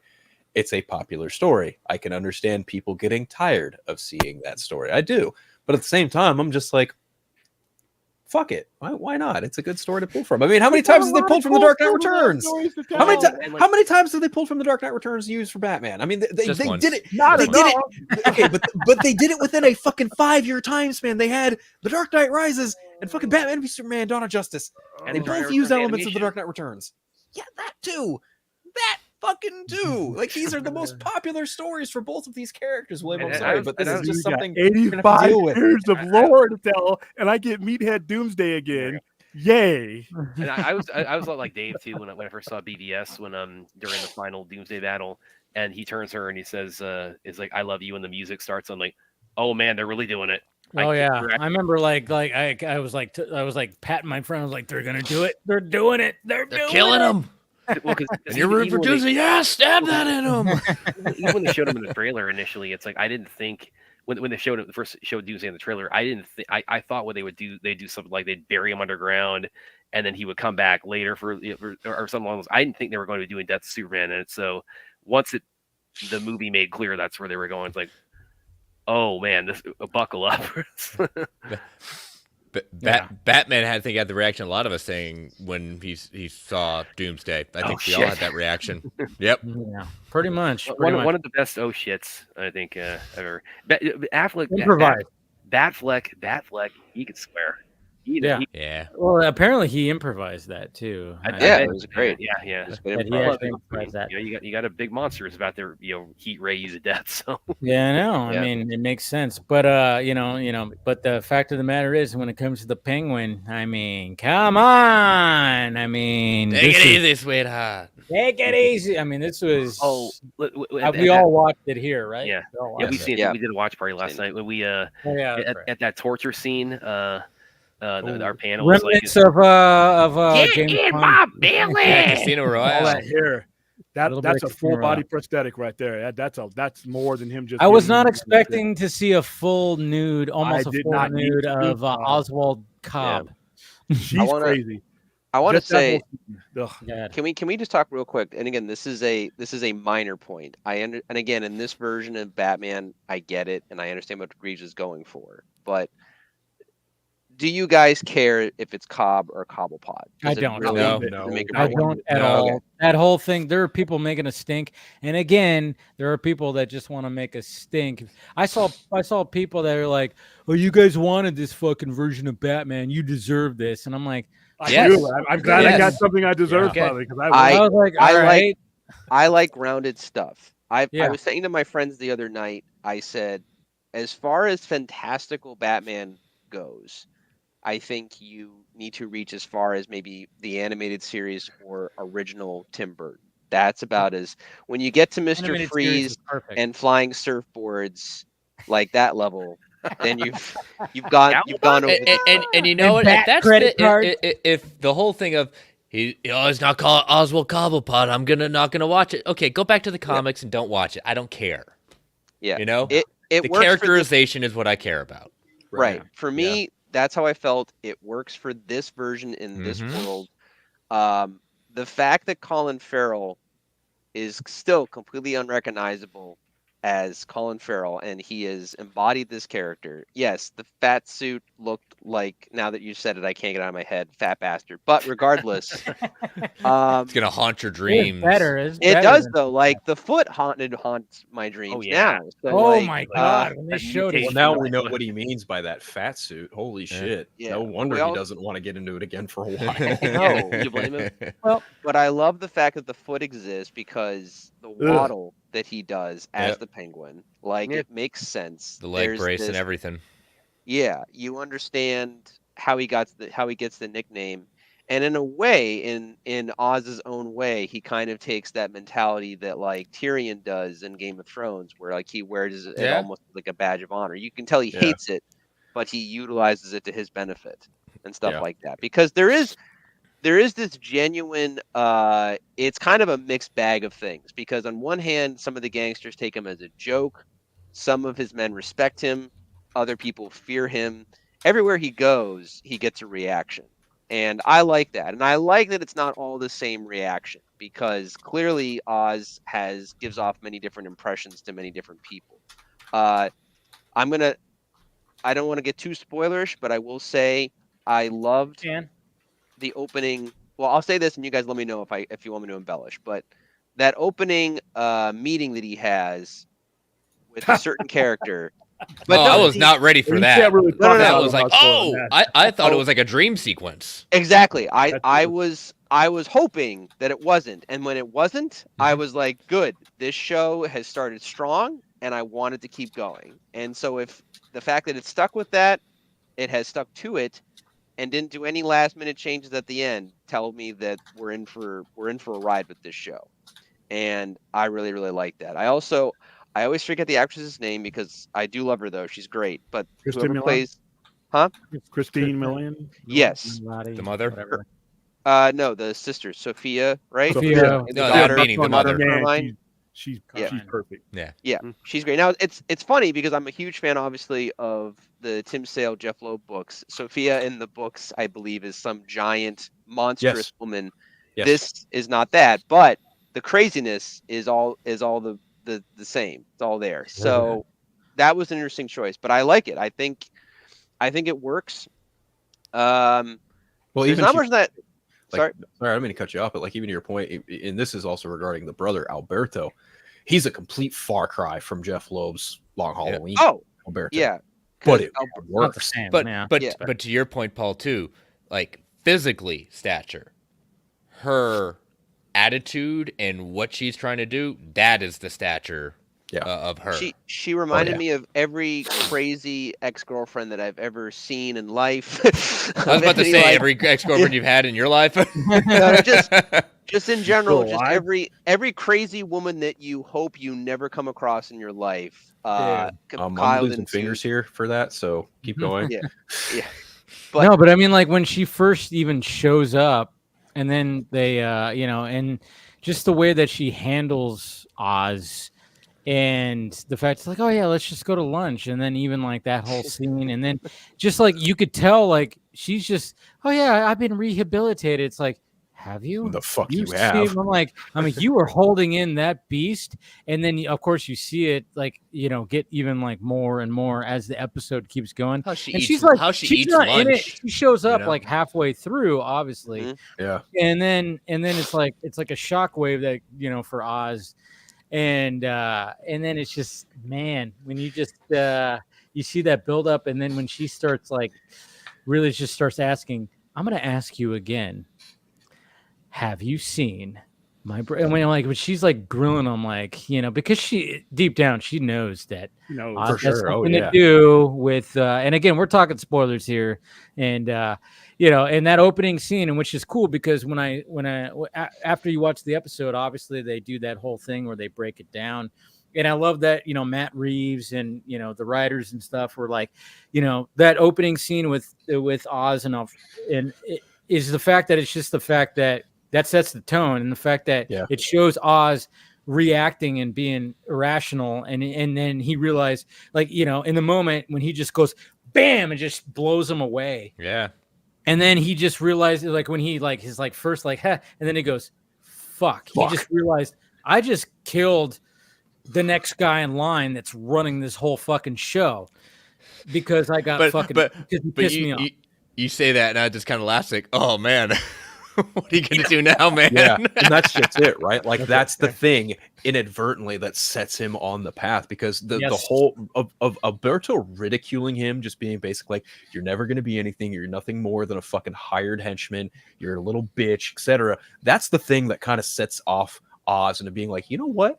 Fuck you, I will be the kingpin of Gotham. Bam, bam, bitch, you're fucking dead now. And it's just so interesting, because then he even, like, when he's going to the Falcone house and he's talking to Johnny Vitti and he's talking to the other guy and he's laying out like, yo, I can fix this, and who fucking comes out of nowhere? Sophia Falcone. And that's the wrench that goes into his plan. And in that moment, like Dave mentioned, fucking shockwave. He's completely just like, oh fuck, there's a whole new element here I have to worry about. Clench the whole because because he was like, you know, she's an Arkham, fuck it, I'll be fine. Oh fuck no, buddy, you are boned 10 ways to Sunday now you got to figure something out. And his whole plan of doing a fucking gang war between the Maronis and the Falcones, igniting World War II essentially in that gang war sense, oh my fucking god, chef's kiss, brilliant. I am here for this fucking show. I think he's dead next episode. Clancy Brown's character, remember out Maron? I think he's dead. Oh, you think he's dead next episode? No fucking way. I hope ain't no fucking way. I want to hear that. That's an interesting take. Here's why, because I don't think he wants to allow, because the whole ring and how he set everything up. He's a loose end. He's a loose end. He's got to. Otherwise, he's going to talk. And then the plan, it's going to be really easy to undo that gang war that you just put into motion when the guy you gave him, he has a ring. So, I mean, that's what I'm thinking. Just a guess. I wouldn't be surprised because I think he mentions too that with the ring already over there and stuff, like Maroni's already being set up essentially by Penguin. But I mean, no, excuse me, knowing how they did, the whole setup with Alberto not having the pinky finger. And how it was supposed to just be the pinky finger, but then the kid was just like, just put the whole body in there. By the way, the severed pinky stump still had the bone protruding. Right. Oh yeah, it was totally good detail. Oh man, it was very good detail. Yeah. I like the fact because again in comic books and especially with DC, like the color purple always is sort of this regal color, but always signifying villains. The Joker, Lex Luthor. Now they've had it kind of with Oz here, where he's got the purple car and stuff like that. He's got some kind of a purple suit a little bit underneath, like his under some of his jacket and stuff like that. Also, come to think of it, because when Phil was going over it and stuff, and Dave, I'm thinking, I don't know if it was intentional, but also maybe also trying to make another Batman reference in, I think the original Batman, which I've seen like a lot, the Michael Keaton and Jack Nicholson one. Before Napier becomes Joker, he basically is explaining to the corrupt cop Eckhart, like, well, you better get in line. And he's like, what, when you run the show, Jack? Like, you're not going to be. You ain't got no future, Jack. You're an A1 number one guy. Chris knows it. You're an A1 nutball. Yeah. And he pushes him against the wall. Doesn't shoot him, but that leads to Eckhart basically setting up with Grissom to get rid of Jack, and so which leads him to become a Joker. When he has a great death scene, he's like, Jack, think about the future, pal. Yeah, and like even the so I don't know if I'm alone in this, but I feel like we're gonna get a little bit of like homage to Batman in the way of, how Joker towards the end of the third act, like from the second into the third act.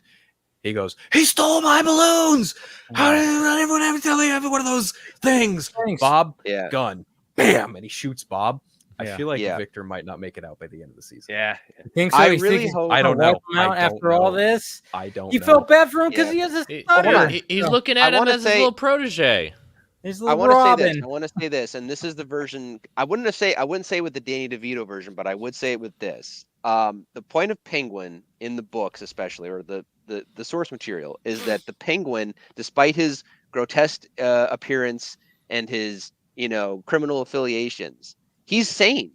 He's got insane tendencies to a degree, but he's sane. He's not an Arkham Asylum inmate. He's a Blackgate Penitentiary inmate. You're right. Yeah. Exactly. So I think him pulling a move like that, unless the kid does outright betray him, like where he's in control. Bob did not betray the Joker. That's just Batman being Batman. That's but fair.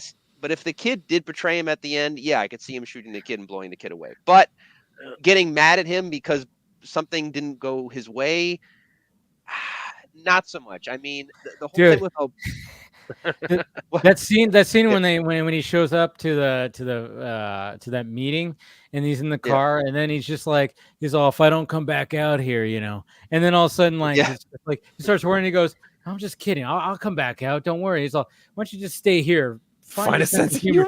Find your sense of humor. It's got to be around here somewhere. I started laughing because I mean, again, that was good. I mean, what's good about this show is Colin Farrell in the writing is so good that I'm like, I like Oz. This guy's funny. Like you gotta have dark humor. You know in a what's show funny? Like this, it's like the setup of the slush puppy thing in the earlier in the episode, and then at the end they get slush puppy fucking drinks. There's is brilliant. And then the whole mix the flavors. The Isn't it music good? It'll that's change your playing life. is fucking They're doing 925.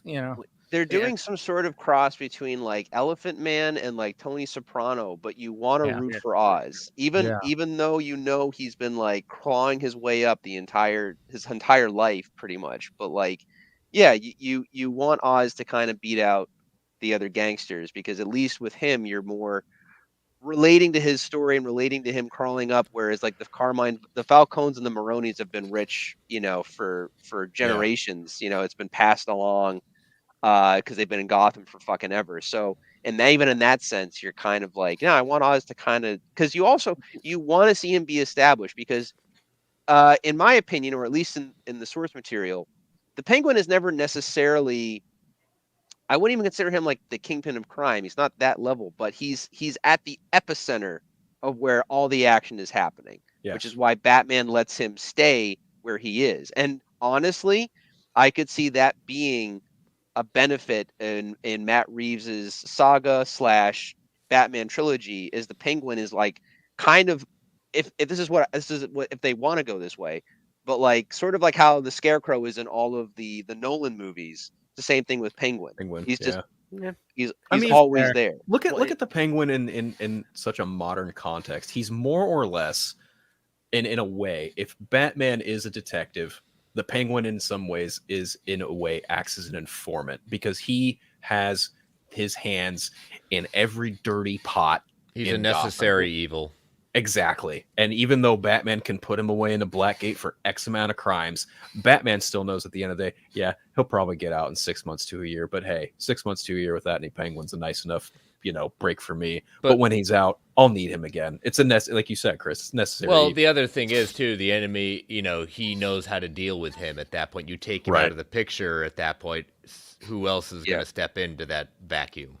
Right. And Maroni himself even mentions to Penguin in the meeting, he's like, you fucker, you fucked over me and my guys, and you just happened to not be in a certain place at a certain time, and those certain crimes don't fall on you. That's exactly what Penguin's already doing in the books with all of his other organizations. Like, he's never the one to go to jail. It's always his underlings.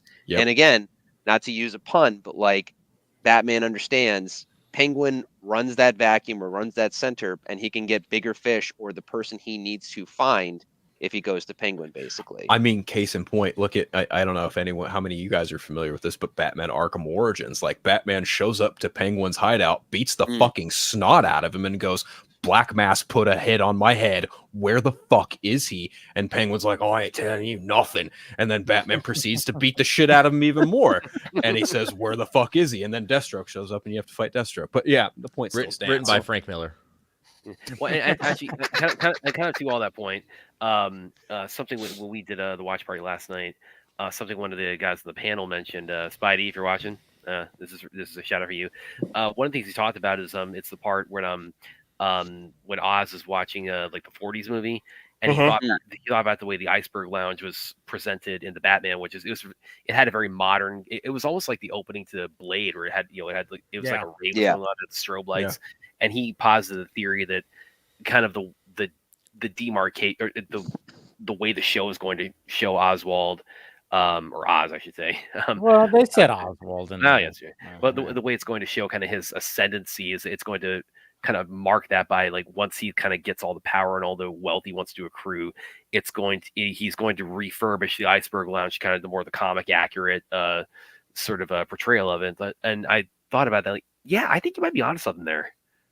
I think he's gonna give the Iceberg Lounge a makeover, like more towards kind of the get a little bit more of the snowman stuff. Yeah, I think if they're smart, what they'll do, if rumors are true and they want Batman 2 to be in the winter or whatever the case is, but if they're smart, because I think we're going to stick to the sets that were pretty much been shown or within reason, and Chicago by the very end, he might turn out a blueprint and it'll show a more updated Iceberg Lounge and stuff, leading into like the winter, if that's what they want to do. That's Penguins and all. And the cool thing too is like, he did bring out a cigar. The cigar. Yeah. The cigar was absent when it come to the Batman, but then when it came to this, I mean, I love that scene where he's just like, when it came to Victor, he's all, see that sunset over there? Why don't you go check it out? And it's just like, oh, fuck. It's he's crazy. like, no.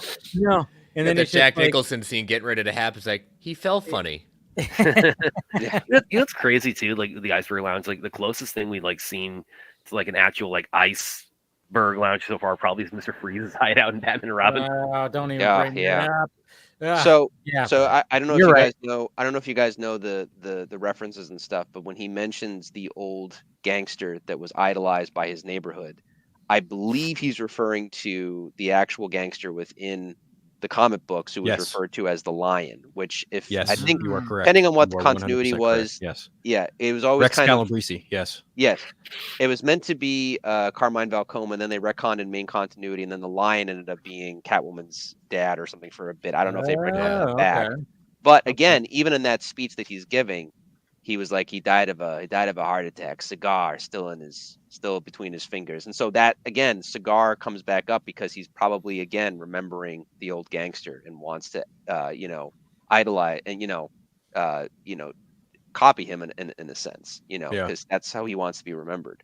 Yeah. So, but, and again, kind of like Tony Soprano, I think he's going back and forth between wanting to be this gangster that he idolized growing up as a kid, but at the same time he knows that he's a different type of make and model, the way that he was born and everything. And so he's going to have to, also be ruthless and do certain things that he's got to do to survive, because that's what he does. There's the whole mom aspect that also adds to like, man, I feel like, because it's like he got his mom and he loves his mom, and it was kind of cool how they like, when they go to where Penguin lives, when he brings Victor to there, you see the picture, and then when they go to his mom's, he sees the same picture. He goes, okay, it's just like the storytelling is really good, and then of course just showing like, I mean, they did a really good job of making it go, man, I like him now, like he's like, I'm rooting for him, because I mean that's what you're supposed to be doing in something like this. And then, of course, the fact that you thought, okay, he's fucked, because when he, it was stupid for him to be pulling up when Sophia and they were doing whatever the hell they were doing. And it's like, you're pulling up in your fucking expensive purple car. And then, of course, she sees it, and then they go after him. And he did a good job of trying to, like, get away from them. And then, of course, he gets captured, and we get the scene, of course, with him just doing the whole, Casino Royale, sitting naked in a chair thing, which, again, great prosthetics, great everything. I'm going, how do they do this, Colin Farrell? This is so freaking, it's crazy. But then when the car crashes before they're going to like wipe him out, and then she opens up the trunk and then finds Alberto in there, and it says payback, and then she like fucking loses her shit, and they go back on him, and he just starts laughing. I was like, oh my god, dude, this is we're in for fucking something special. Yeah, if Colin at the very least, as well as God damn it, Kristen Milioti. Yes, if neither of them get an Emmy nomination by the end of this, they have to, both of them. Yeah, they're both gonna keep going with this, and it's gonna get more and more intense as it goes, and I can't wait. I do love the fact though that they didn't go full Sopranos, and they made Oz's mother actually supportive of Oz, though at the same time you can tell like why Oz has so many like image issues, and he's still fucked up in the head because of her, but definitely more of like she wants to see him rule Gotham, or she wants to see him in a position of power. So that I'm like, okay, well that's good at least. So I liked that. I like that I thought that was a good idea. I also like the idea too that they were smart in making him a low to middle class kind of guy, because again, it's more relatable, because a lot of times in the books he comes from money anyway, which is why he knows how to run it and all these other types of scams and what that he does. And the fact that he was rejected from high society because of his looks, but making him both kind of a monster, and the fact that he came from humble beginnings and has clawed his way up gives you more reason to want to root for him to be the Penguin. You want to see him succeed, which is just smart writing in my opinion. So yeah, totally. And I know you got to take off, Paul. Yeah, it's almost 1 a.m. here. I got work in the morning, so I got it going. But I wanted to get your full on Penguin spiel out there. So got that. So go ahead and promote whatever you want to promote, and we'll see you off. I'm not really doing anything right now. I'm trying to write a comic book. I'll let you guys know how that goes out. And Dave's got the company already started. He's already got the name. Staples and paper. What was it? Yeah. Paper and staples and papers. There you go. Hey! I get a cheat. I get 10% of that. Yeah, you do. All right. Yeah. We'll all go in together, since But anyways. All right, That's so cool. We'll see how that goes, and I'll keep you guys updated on that. And I want to thank Phil again for helping me out, because I didn't have a Max subscription. He graciously let me borrow his for a bit to watch Penguin. I apologize. Anytime, buddy. Anytime. Don't say anything. They're watching. Oh, okay. But anyway, if you guys want to follow me, I'm at pmickey1988 on Instagram, or Paul Panhook on Bureau. And Dave, thanks again for having me on. I always appreciate coming on here and talking to you guys. And and I, like I said, love the Penguin, and I hope to talk more about stuff in the future. Also, real quick, I did like the Beetlejuice sequel. I didn't love it, but I thought it was solid. Okay. Still haven't seen it. I think a lot of people, Yeah. I'm with you on that. Right. It's solid for sure. All right. Thanks, All right, Paul. guys. Take care, man. Have a great night, guys. See you later, Paul. Bye. Yeah, but I think we're definitely in something into and again, there's like it's a very grounded series. Obviously, that's just the way it is. But I just love like that there is these lighthearted moments, especially at the end when they're, Victor and Oz are just kind of like sharing like a little slushy thing, and they're just, I don't know, it's just. I'm glad that there's like these elements, like especially when they when they get into like that piece of shit little Volvo that he has that he uses to just drive around, and then when they drive to his mom's, and like when he first turns it on, and it's playing Dolly Parton, not 9 to 5 on there. Yeah, that was a little bit of a tone shift. Kind of in the credits. Yeah, there's a little bit of like lightheartedness, and I kind of like that though. So are we going to get any more Nirvana though in the show? That's what I'm kind of wondering too. Is there going to be more? Like, man, I don't know. We'll see what happens. But it is cool. Like, I mean, like I said, when you're watching this, you're going, yeah, this is a total direct sequel, direct story to the Batman. It's a week later. Is the time frame? Yep. Yeah, it's like a week later. So, and then of course the Batman's supposed to take place not too long after it, so it's going to be winter time, according to Matt Reeves, and that winter is coming. A little bit of a time jump too. So from the first movie to this series, there's like a week interval between the two, and then this series will effectively like tee up the Batman 2. But even then, like it's supposed to end somewhere like not quite at Christmas, but sometime before. I feel like if the Batman Part 2 picks up anywhere, it very well could pick up like the week from Christmas to the New Year, if not like somewhere in that same ballpark. Question is, who is the big bad? Yeah, who is the villain, right? Is it Freeze? Is it Clayface? Yeah. See, do we think that we're gonna get a hint? We're gonna get fans. There you go. Yeah. Do we think we're gonna get like a hint studio that in this series? I think since the script is done, We will get castings very, very soon. I know, but I'm just saying, is there going to be a hint of it in this series, like within this story? Is there going to be something that's going to be embedded in here that Matt Reeves already knew? Like, is it going to be that Silver Age, Golden Age, whatever? I could see Clayface? that. I mean, yeah. I mean, again, he was writing it. He may have not been finished, but he already knew where he was starting to go with the sequels. So something could very easily hint off of where we're going to be picking up. It may not be the big part, but at least it could be a wink and a nod saying this is where we're headed. You could have a pretty big reveal at the end of the season. It's possible, yeah. I mean, if you're not going to have a Batman in there, which of course they keep on mentioning that he's not going to be, I mean, which is fine. I wasn't saying that there needed to be like a full-on Robert Pattinson showing up, and I mean, you know, they mentioned him up front in the very first episode. You know, like Yeah. his name is said, like the I Batman. mean, yeah, was here. Look at what this madman did to this town. I mean, obviously you're going to have that, but to have him physically show up, I figured when this series was announced and you know, further in, and I think we probably even talked about it on here too, is just, I just thought Bruce Wayne's going to show up in this, right? At least like a Robert Pattinson maybe showing up as Bruce Wayne, not as Batman, but Bruce Wayne maybe. But, you know, not even, they're saying no, but I mean, who knows? They still could be doing that. He totally wasn't back as Spider-Man. Exactly. So we're we're going to give him nicknames. Say, hey, B-Dubs, how you doing, man? It still might happen, but, you know, if the way that I mean, obviously I thought the show was going to be fantastic. And sure enough, just watching the first episode, I'm like, all right, you guys set the tone.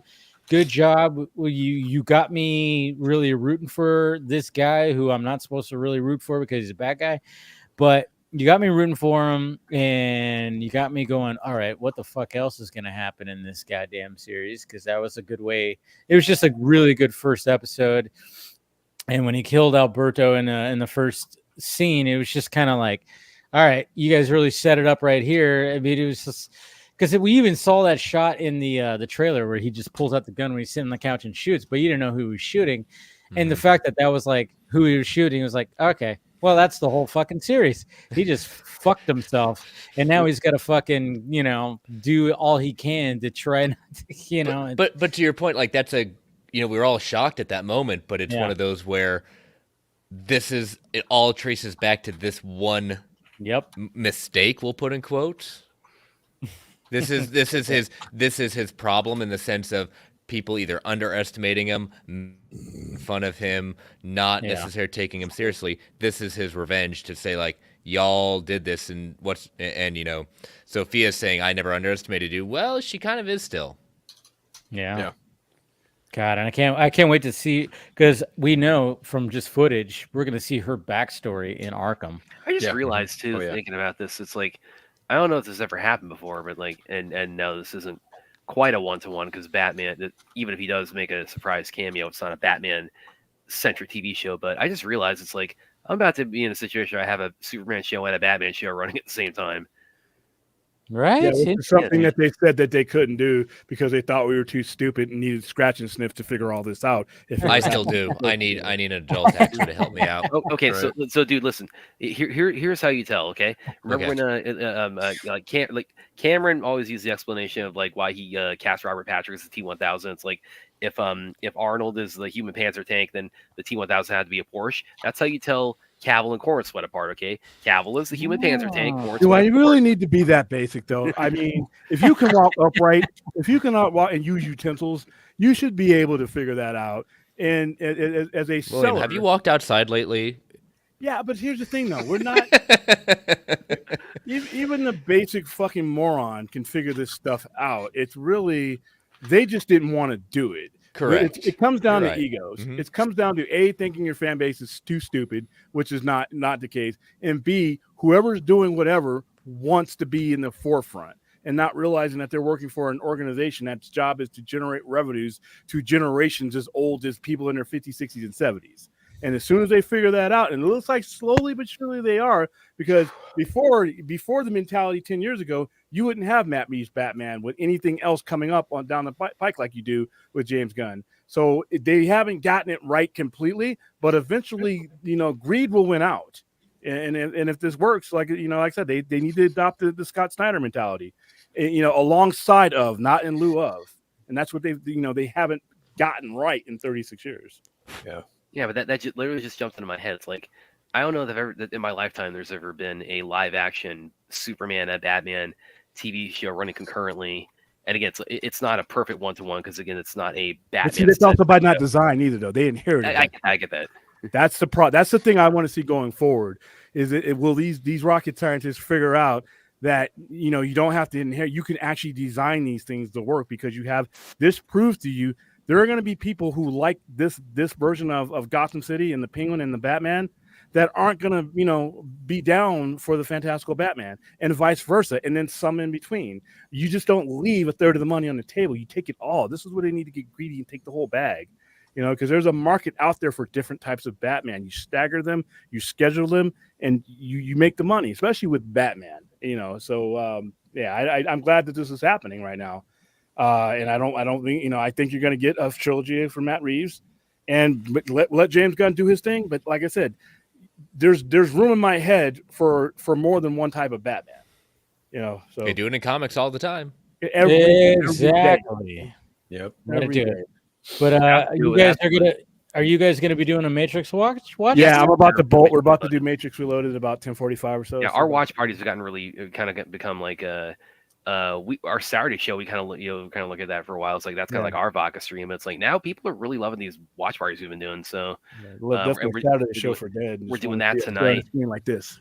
You guys were watching Twilight. You guys were watching Twilight of the Gods. That's tomorrow. Yeah, that's tomorrow. By the way, because I wanted to mention, I said this on our show, but I also wanted to mention for anybody watching who hasn't seen Twilight of the Gods yet, put two things. That I really took away from it because we got to see it a little bit early. We were able to get the screeners for it. That's our first screeners we've gotten for the channel. I want to do much more of that.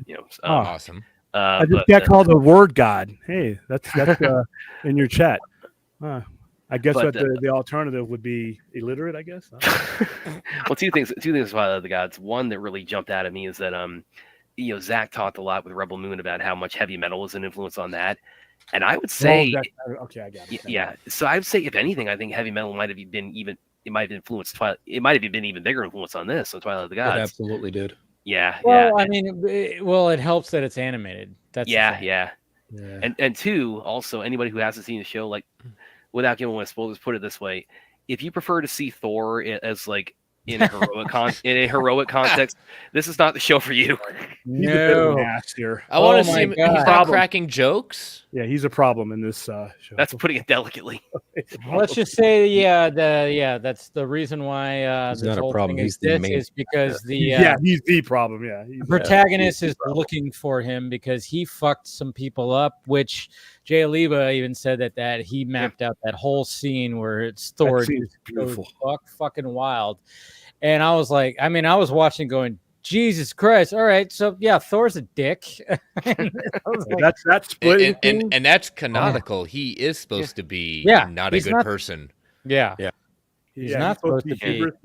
There's also, by the way, another, again, avoiding spoilers. There's well, are we avoiding spoilers? Isn't it? Well, there's I haven't seen it yet, but when it comes to deities, let's say there's another cameo.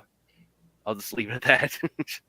Okay, so there you go. I'm only 3 episodes in. Okay. So. Okay. Hey, I sent you a link. You can come join tomorrow. You can come slum it with us, man. Come slum it with us. But yeah, I watched the whole you're thing. gonna watch all 8 episodes. It's only 4 hours. They're 4 hours between them, so it's like I watched It's all of it. It's a fundraiser, though.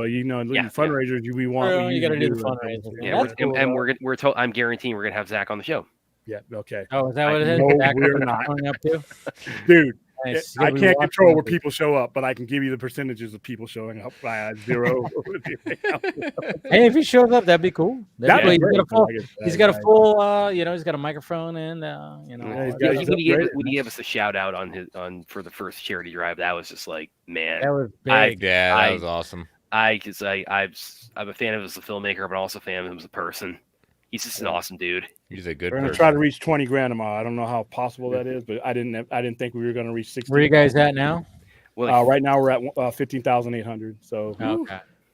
Yeah. So we got some people who are with some pretty deep pockets for our charity. Yeah, so. because they love to throw money at torture me a scary movie. Well, that's good business. Hey, you know what? Come on, But it's- man. but it's all bad it's mental it- health. You gotta take it. charity. You gotta take it. Hey, we're saving lives with your suffering. I mean, right? at least you're watching something that's cool tomorrow, you know. Yeah, Yes. there you go.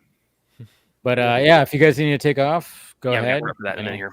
Well, Brad can hang out. I just got to get to the house. So Well, no, I probably need to Oh, go ahead okay. and get ready for it too. So I think I'm gonna go ahead and bounce too. Okay. All right. We'll see you guys tomorrow, 1 p.m. That's it. Pacific time, where we're going to do the whole run. If you have the link, spread it to people. If you can't donate today, that's cool. Maybe somebody in your circles can. So thanks, Dave. All right, take Later, it guys. easy. There See you you go. later. But yeah, Twilight of the Gods. I mean, I know, Phil, you watched it, right? All of it. All of it. Yeah, you All of it. watched all of it. Yeah, I'm writing my Chris, review Me as this we weekend. speak. I'll watch it this weekend. Yeah, you definitely don't watch it when the kiddies are around. No. Most of the stuff I'm usually watching these days is not Yeah, I know. not appropriate not for the kid kids. friendly. Yeah. I know. Right at the beginning, I was like, "Oh, okay," because somebody, I think it was Scott, maybe that told me. He goes, "Like first 5 minutes, yeah, it's violent, Yeah. it's sexual, it's everything." It's like, and then when I was watching, I was like, "Yep, there it is. There's all that right there." So, but it was kind of funny too because one of the things that I was thinking about is, the main character, what's her name? Sigrid. Sigrid.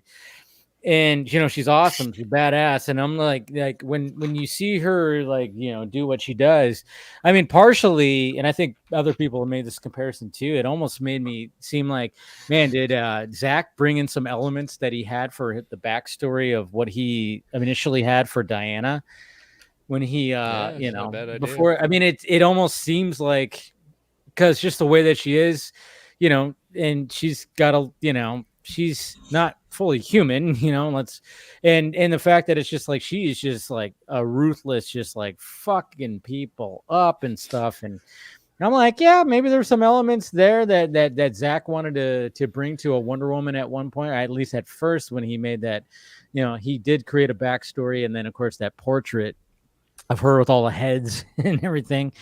I mean, and then from what I heard, it was just like, yeah, he wanted her to be like, basically like, hey, she is ruthless, and then she's sexual, which, Yes. yeah. Yes. But anyway, yeah. So Can't I'm be- wondering if there's elements that maybe he injected into the story. But again, this is like collaboration. This is Jay Oliva's baby. Let's remember. But Zack Snyder is like, they're collaborating here, and it's so freaking cool. I love So it. you saw the first three. How many? Have you not watched it yet, First Chris? three. I haven't. First No, three. I Yeah, prioritized the Penguin instead. So That makes sense. Yeah.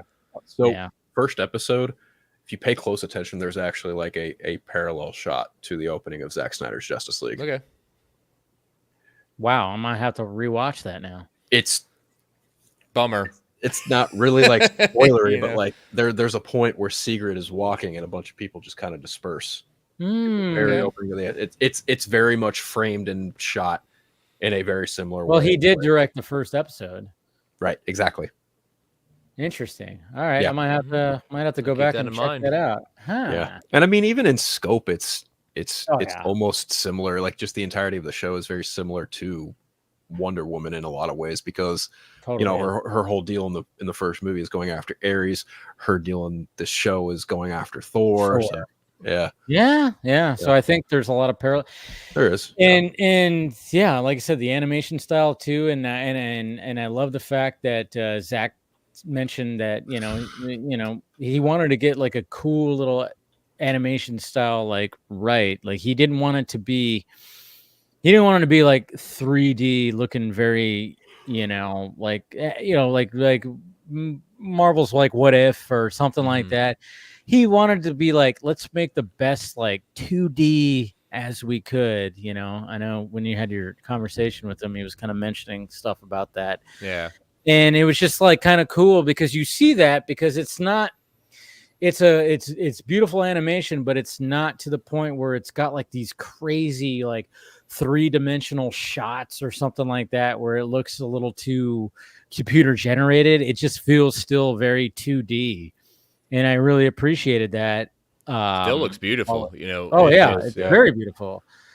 And but at the same time, yeah, they didn't take the liberties of doing that. And I love the fact that when Zach was talking about that, he said that he, there was different styles that came down like, that they were looking at, and he was just like, it's a little too technological, a little too much. And then he's like, I wanted it to be, I want to feel the artist here, feel the 2D, not the, I don't want anything 3D. And I thought that was pretty cool that he wanted to keep it like that because, he loves art. He just loves that kind of art. He likes drawing and all that kind of stuff and animation. And he didn't want to like go too crazy with like some kind of crazy 3D animation, all computer generated stuff, So just reading a tweet from Jay Olivia saying, I wanted to homage my favorite animation designer and his work on Sleeping Beauty, my favorite Disney film. It was to resemble a fairy tale with exaggerated proportions and fantastical locales. Exactly. Yeah. Yeah, I remember you sent me something too. Yeah, it's part of the same thread, but like it's kind of a cool thing where everything he's worked on with Thor. That's true. Yeah, because they were talking about like he said a lot of people have been wondering where this version of Thor's powers came from, so I wanted to show how this is the evolution, and he basically just like there's like a cool little image right here that he posted, well, you can't really, obviously it's like this, but it's showing like, in Spider-Man doing Electro and then Static X and Hulk versus Thor and all this kind of stuff. And just kind of just showing like, like, hey, taking inspirations and stuff like that from a lot of this stuff too, which is cool, Yeah. So that's part of that thread as well. Yeah. Interesting.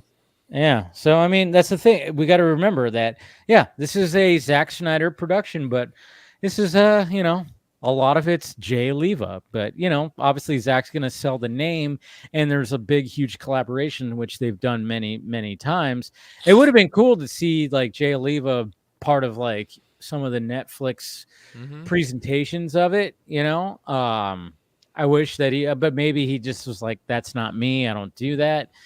He doesn't go out on stage too much or something like that. I'm kind of like curious of why hasn't been a lot of Jay Oliva, on stage. I know he's done it before. Maybe it's just he didn't want to do it, or I don't know. But I just love the fact that this collaboration is happening, and it's just such a beautiful series. But I love it when he comes out like this on Twitter and just starts like just responding and just putting stuff out there. Definitely, yeah. Slay Oliva, baby. I don't know why Jay. Maybe he doesn't like doing stuff like that. That's what I was kind of really thinking. Know. Yeah. I mean, like I know he's done it really before. Likes the media stuff. I mean, really. And like, and again, it's nothing against Jay, but I mean, when you're collaborating with Zack Snyder, Zack, he's the name, and you're getting Stone Quarry backing it up, and you got Netflix backing it up, and it's like, this is essentially like it is Jay Oliva's thing, but when you have somebody, a friend that is Zack Snyder and who loves his shit too, adding more to it, it's like, it's just, so then it's like, you do that stuff, I do this stuff. I don't go out there and do Q&As and this, that, and this, although it would be fucking awesome to get Zack Snyder and Jay Oliva in a Q&A somewhere. Oh, absolutely. Vodka stream, come on. When I was... And Zack will be the first person, like he did in our interview, the first person to say, Jay. Like, he gives credit, and it's a partnership. Like, when I was on my way to the press junket for Planet of the Apes, I'm in the Marriott Hotel, right? And we're walking to the room for the junket for Planet of the Apes. Fucking, here's Jay Oliva, here's Phil Lamar, walking next to each other, walking right by us. Two icons. And my colleague, she knew Phil Lamar. Like, she was like, oh, hi, Phil. And he totally stops. Hey, Nye, how you doing? And I looked at Jay and I waved, and he waved right by. He's a cool dude. I really wish I would have just been like, hey, huge fan, look forward to Twilight of Gods. But I was just so like, Jay Oliva. And that's when it comes down to it, when you see, you have those moments. Yeah. Like, I remember when Aaron had seen the actress who plays Jane the Virgin. Like, we were in Disneyland. And stars, like, I can't remember who it was. It's America Ferrera, I think. Yeah, no, I mean, not, America Ferrera, but it was something I had listened to on a podcast. I can't remember who the actor was that said this. Okay, yeah. And said, like, I really I would love to give autographs, but that just turns into a whole thing. And he said like what I really appreciate is when my fans come up to me and say, "Hey, I just want to say thank you. I really appreciate it what you do." At that point, I did gave her that advice, and she had like a 30-second conversation with her just because of that. Like, didn't want a photo, didn't want anything. It's just like that. Like, they appreciate that more, and you have that moment where it's just you. Yeah. I had a bit of a similar moment later on the next day, because after everything was all said and done on Friday, I was walking back to the line at Hall H, and I see Ed Boon of NetherRealm Studios, and I walked up to him, and I just complete confidence, like, "Hey, excuse me, Mr. Boone. Sorry, I know you're busy. You just got a press." So I had my fucking press badge on, but I was just like, "Hey, I'm a huge fan of Mortal Kombat. Thank you for everything you've done, et cetera, et cetera." And he was like, "Oh, thanks. Have you played the new game?" I was like, "Unfortunately, no. Money's a little tight right now, but I will get around to it." And I was like, "But I bet you probably get asked a lot about Injustice 3. And he was like, "That is hands down the most asked question I ever get at San Diego Comic-Con." But he was cool. He was a real nice dude. I've been following him for years on social media. He's a real nice guy. It seems like it. Yeah. I mean, like, but it's this series I'm gonna finish it up probably this weekend. But it's just it's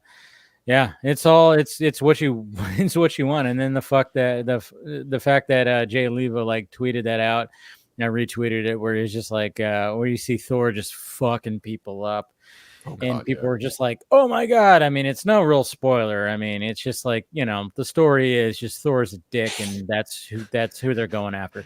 And it's just but Surprise. Don't watch the scene. Don't watch the scene. It's in the first episode, and it's just that's what sets the whole episode up. Essentially, it's just like, and he just goes like, "Yeah, I mapped this whole thing out," and I'm like, "God damn it, man!" I mean.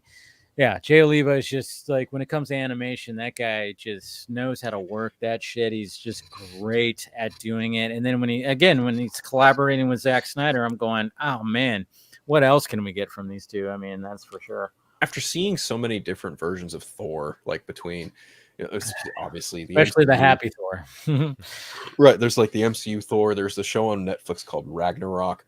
Yeah, even like the God of War video games, like Thor's kind of like an antagonist in that game. But this series really makes it a point to be like, oh, you wanted a Thor who's gonna fucking crack jokes and be jolly.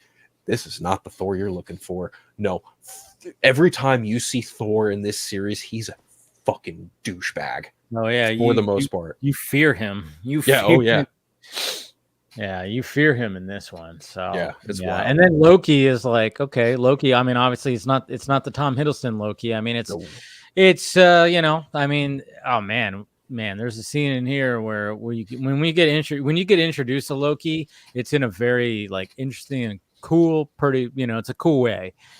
And then, of course, like I said, there's a whole thing of just, we won't go into like spoilers because I know a lot of people haven't.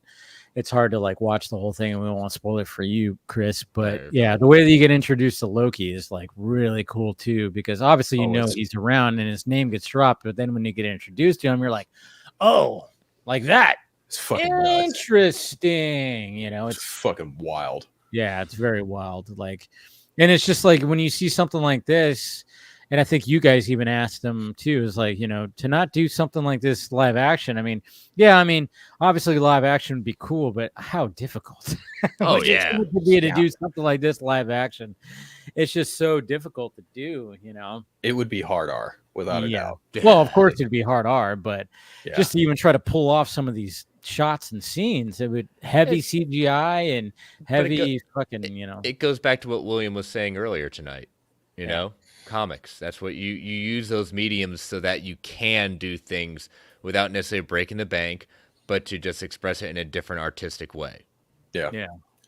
So there's actually a fun connection to Aquaman 2 in the voice cast.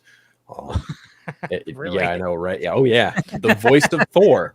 The voice of Thor in this series is voiced by forgive me if I mispronounce this, I'm probably going to butcher it because my Norse and Swedish is not good at all, but Pilo Asbæk, he's There's your homework for the weekend. Right. He was the the evil king who took over Black Manta and Aquaman too. He was the old Oh, is that bro- guy? Yeah, that guy. Yep. He's also in Game of Thrones. Ah, of course. Like I think season 5. I think he might be a Greyjoy. Yeah, he's a Greyjoy, I think, in Game of Thrones. But yeah, he's the voice of Thor in this, and he really does a really good job of just Oh, giving he this. does. Like, Well, they like all do a great this- job. Yeah. Oh yeah.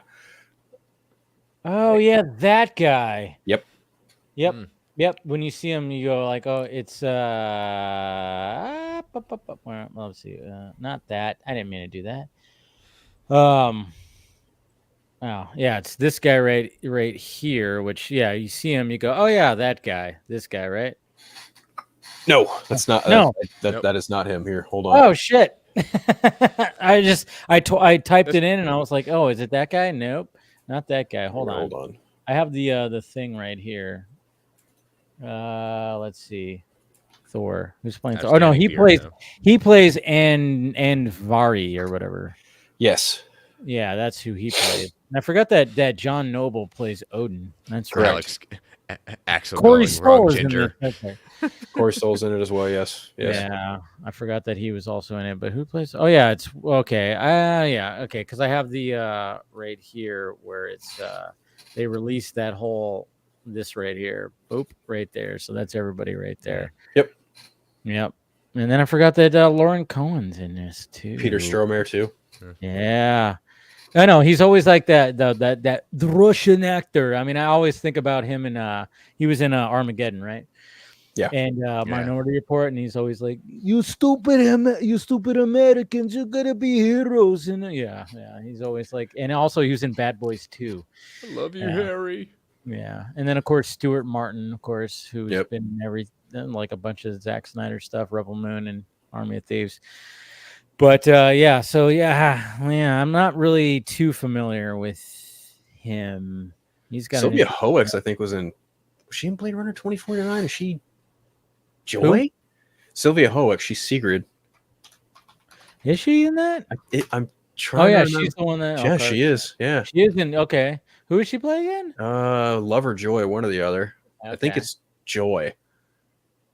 Hold on. She's a badass in this. I like her voice. No, she's Love. She's Love in Blade Runner 2049. She's the one that works for. Oh yes. Jared Leto. She's Jared Leto's. Yes, fucking you see her at the second beginning. Yeah, you're right. Totally just remembered her right now. Holy shit! Yeah, so that's who that is. Okay, cool. Yeah. All right. Yeah, I'm definitely gonna try to finish it. I still need to finish Terminator. Terminator also. Oh man. Zero. I know. How far are you still 3? where you're at? Yeah. Okay. Again, it's just like trying to find time to do these series, and then when I like you don't have a job and other things, a job and a YouTube channel, and then when I'm like, hey, free time, and then there's football and baseball. Baseball's wrapping up though, and now I'm kind of taking liberties because the Giants, they didn't make it into the playoffs, so they ain't going anywhere. Right. So now I'm just kind of like going, all right, I don't know if I need to watch many more games, even though I still want to root for my team. But that's the bad part. It's like after I get done with stuff, I'm like, oh, there's a baseball game on or something like that. I'm like, when I could just sit down and like watch one of these things, but I don't know. Like even last night, I got none of you guys saw Transformers 1, huh? No, not yet. No. Are you guys planning on it? When it drops Probably on streaming, not. it's just not going to fit it. Yeah. Okay. Yeah. All right. So you guys are probably like me. You didn't really grow up with Transformers? No, I did. It's just Okay. I'm just not going to have the time. It's probably Okay. more you two than me because I am, no offense, a little younger than you guys. So that was a little bit before me. Like my Such a jerk, Phil. God, how dare you call out age? well, like my Transformers was like Beast Wars and like the later stuff that Michael was Not like a bad thing. Energon, like the sleeker animated stuff, not the hand drawn stuff. But I mean, I saw the trailer and I've heard like between Dave, you and a couple other people like, oh, the trailer doesn't do the movie any justice. It does. It makes it seem like it's goofier than it actually is, to be honest. Okay. Yeah. I thought it was going to be at first I was like, well, it seems fun. Seems like a goofy Transformers, but it's got some goofball elements, sure. And like, Bumblebee or B in the movie, played by Keegan-Michael Key. Yeah. Mm-hmm. Great. Fantastic. And just enough to where when he would say some random shit or do random shit, I would go, I would just be like, I'm like that. I was like, yeah, fuck. That's funny. Like what he just did or said, it was just something about his cadence and the way that he would say things. I'd be like, yeah, sometimes it was a little over the top. And sometimes like that wasn't needed. But most of the time I was like, all right, that's the comedy element. I mean, yeah, there's some other elements too that maybe it was like they were trying to go for. It didn't really hit for me. Yeah. But for the most part, it is a really, I mean, like I said this in my first reaction, I wasn't like a big Transformers guy. Like when I grew up, I was like, yeah, I watch the cartoons every now and again, but I didn't really collect the toys. I had friends that collected toys and I played with them, but I was Ghostbusters, I was Batman and, you know, DC stuff. I was Ninja Turtles and all that. I just never really got big time into Transformers and the lore. But I could see why like diehard Transformers fans are loving this because they really do. I mean, it's what's great about the movie is the fact that it's like one of the things that I said about Bumblebee, the Bumblebee movie, was like the first 10 minutes that took place on Cybertron. You see like the whole thing. Awesome. I was like, why don't they just do a whole fucking movie on that and just get rid of this human element? Well, this is what this is. But of course, it's, you know, it's full on animation, CGI animation, you know, it's computer generated animation. But at the same time, it's like, yeah, there's a lot here, and I could totally see like when they're name dropping things. I'm like, I recognize some of the names, but like 80% of the names, I have no idea what the fuck. But I'm sure somebody like Scott or somebody would like that know this whole thing. They're like, oh yeah, I know that. Oh my god, and blah, blah, I'm blah. excited. I'm excited to see it. It like I said, just time. Dude, I mean, yeah, I mean, it's a basic story of like, okay, yeah, I know where this is all kind of going. It's kind of got like that. And maybe I would have thought like maybe they could have just maybe done a little something different. But at the same time, I was like, no, overall, this is better than I thought it was actually going to be. Because I was like, okay, I saw the trailer. I'm like, this sounds like it seems like it's going to be like a goofball Transformers, and maybe that's what it is. And it's really not. It's got goofball moments, sure. But there's actually a lot of it was just like kind of like cool from somebody who's not like a big Transformers fan. I was invested into the story and the lore. And to your point, like that and in my opinion, it carries more weight coming from you in the sense of who was not a fan and saying, you know, you found enjoyment on it. And we understand why they're marketing it the way they are because of the audience they're trying to go for. But as you as a layman Transformer kind of passive, you know, interest, you still like I know the basics, but then I was like, wow, I didn't know about this kind of thing and that kind of thing, and then there's like this, and then just seeing like the, you know, obviously it's, you know, it's about Megatron and Optimus Prime before they are those characters, so you're seeing them as friends before that, and then you're seeing how, oh shit, oh boy, this is not, that you could see what they're going to turn into enemies eventually, you know. I've said this on the show and I'll say it again because I'll never get tired of promoting it. Like the Energon universe going on at Skybound with Daniel Warren Johnson leading the helm of Transformers with you got the opposite side of G.I. Joe. They're getting to the point where we're finally getting a proper series with it. They're introducing characters, but that is, they're doing that both franchises justice. Okay. And then apparently even like according to Lorenzo, he said like the next movie is going to be that Transformers G.I. Joe crossover. I look forward to it. You know what?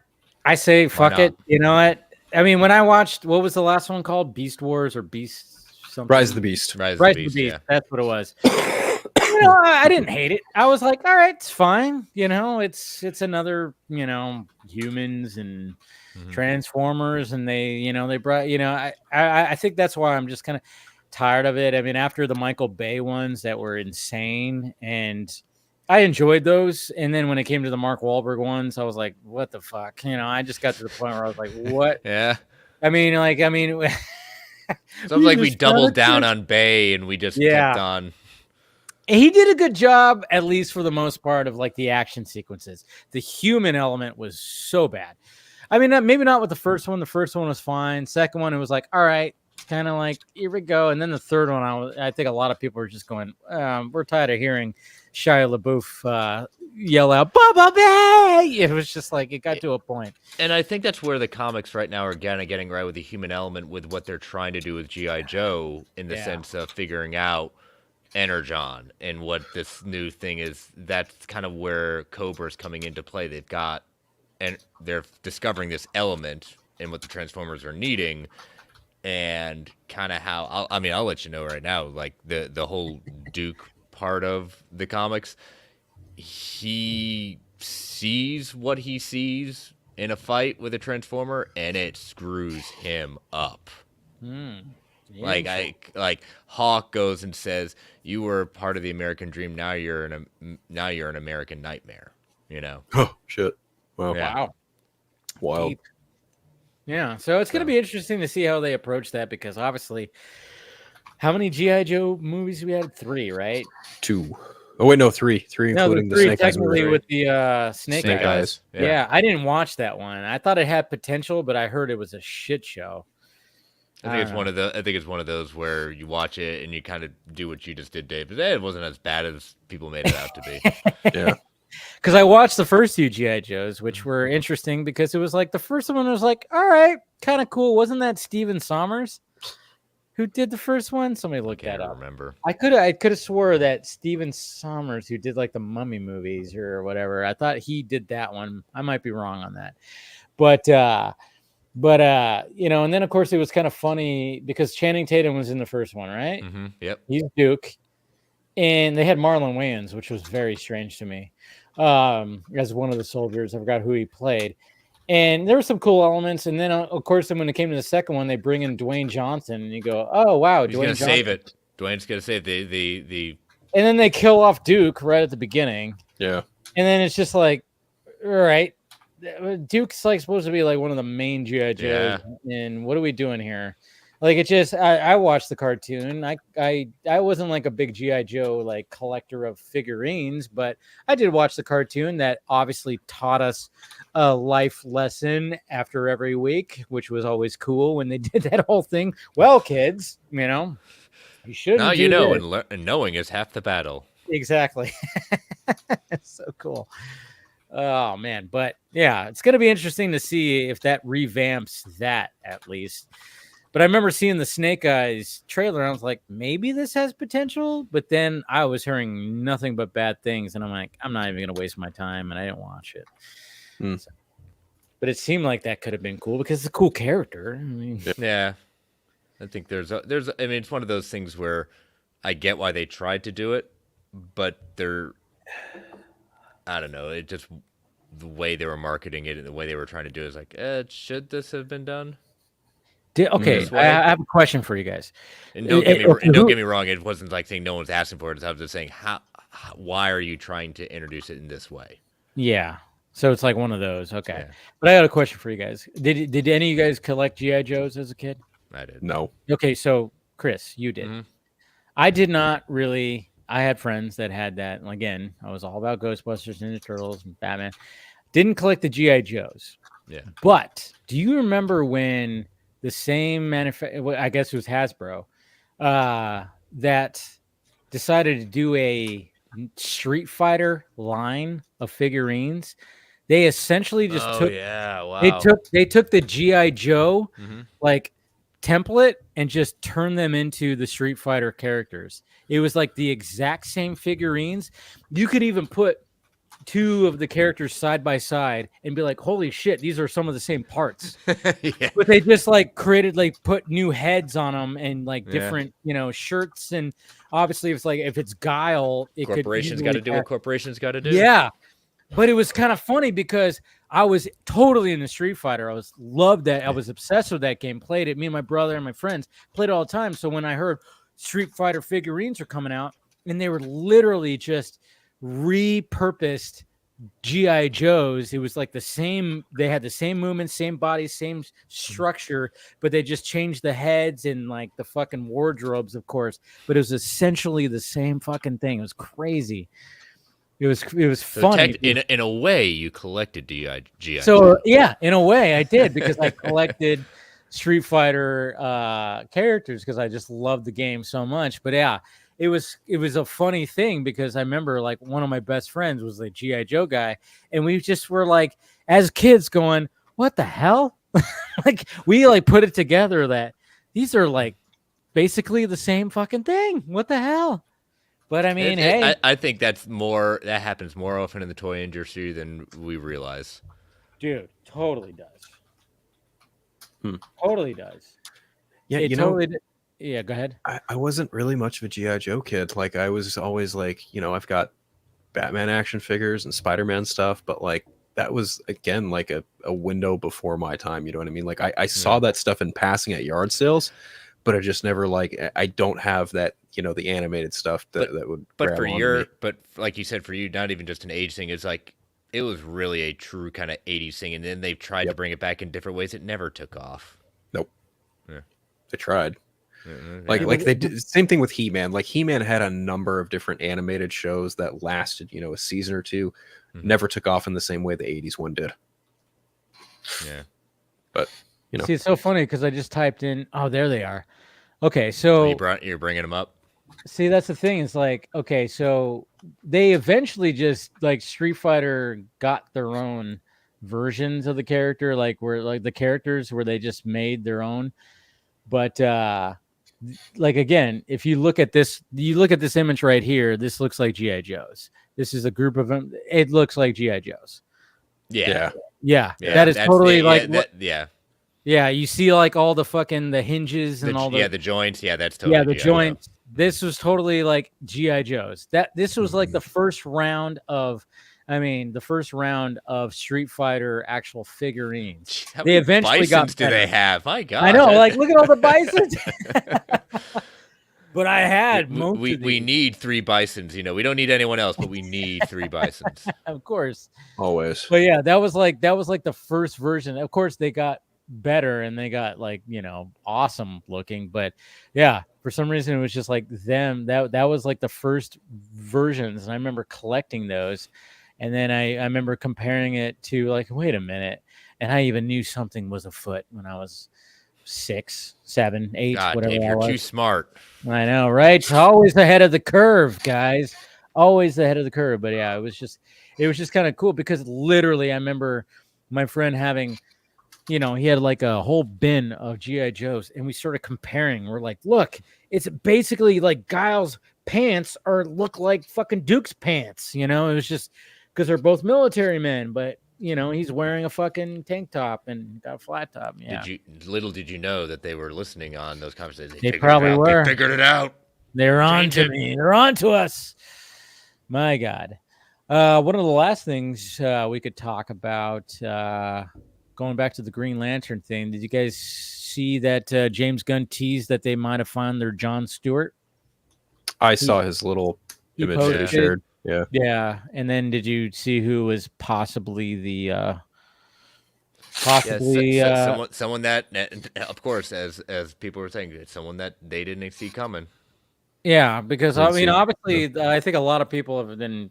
We talked about it on here, Aaron Pierre, which I still haven't watched that movie. Maybe I'll check it out. Oh, it's good. That movie. Yeah, I hear it's really great. Rebel Ridge. Yeah, but it's somebody named Calvin Harrison Jr. I think his name is. I don't have it up right now, but that's like he's rumored on the short list. Again, it's short list. It's nothing. Yeah, Calvin Harrison Jr. Haven't seen him in anything. Apparently he was in Elvis, so I have seen that, but I don't know. But people are saying like, oh yeah, he's good. And I'm like, okay, that's fine. This dude, if he's on the short list, cool. I mean, it seems like when it comes to lanterns, which I'm very much looking forward to, and I think this show could be something really, it's going to make up for all the Green Lantern hate live action that has been received ever since 2011. I think this show really has a potential to really show the mythology and really show the lore of Green Lantern. And if they're going to hire an up and comer for Jon Stewart, fantastic, and then have somebody who's relatively a name for Hal Jordan, I think that works. I think that's the way to go. To be honest, it does make a lot of sense. In you're making Hal Jordan be the legendary Lantern that he is at that point. Well, put a name with that, and the up and comer who is probably going to be looked to as the Green Lantern with whatever, you already got Guy, but really it's, a lot of people's generation is Jon Stewart. True. Yeah. Yeah. And it's funny too, because like, I mean, who knows when it comes, anytime we get like a short list or, because I've talked to people in the biz and they've talked to me and they said like, yeah, basically there's two ways that it goes.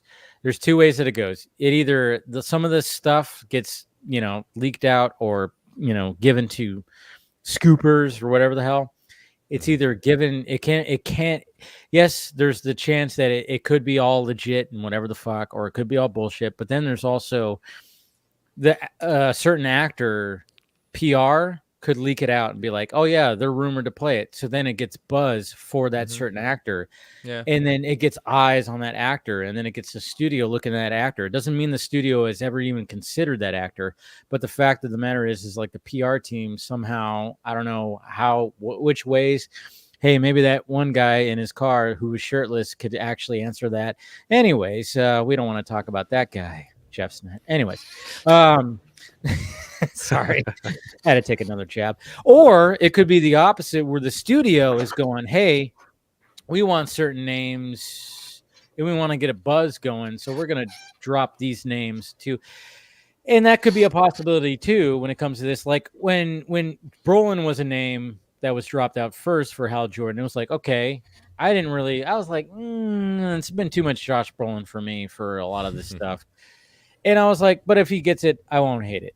And then of course, when they said McConaughey was also out too, and then all of a sudden, even like 2 days ago, I'm seeing like some DC handles on Twitter going, oh yeah, McConaughey is still on the short list. I'm like, thought it was already said that he wasn't. And then I'm like, to me, out of the whole short list, out of between Brolin, McGregor, Oliphant, Pine, and McConaughey, I'm like, McConaughey is the least one that I would think could even do like the Hal Jordan. I mean, they literally said True Detective in space. We don't need the actual guy who was fucking part of True Detective in there, and I just don't see him as a Hal Jordan.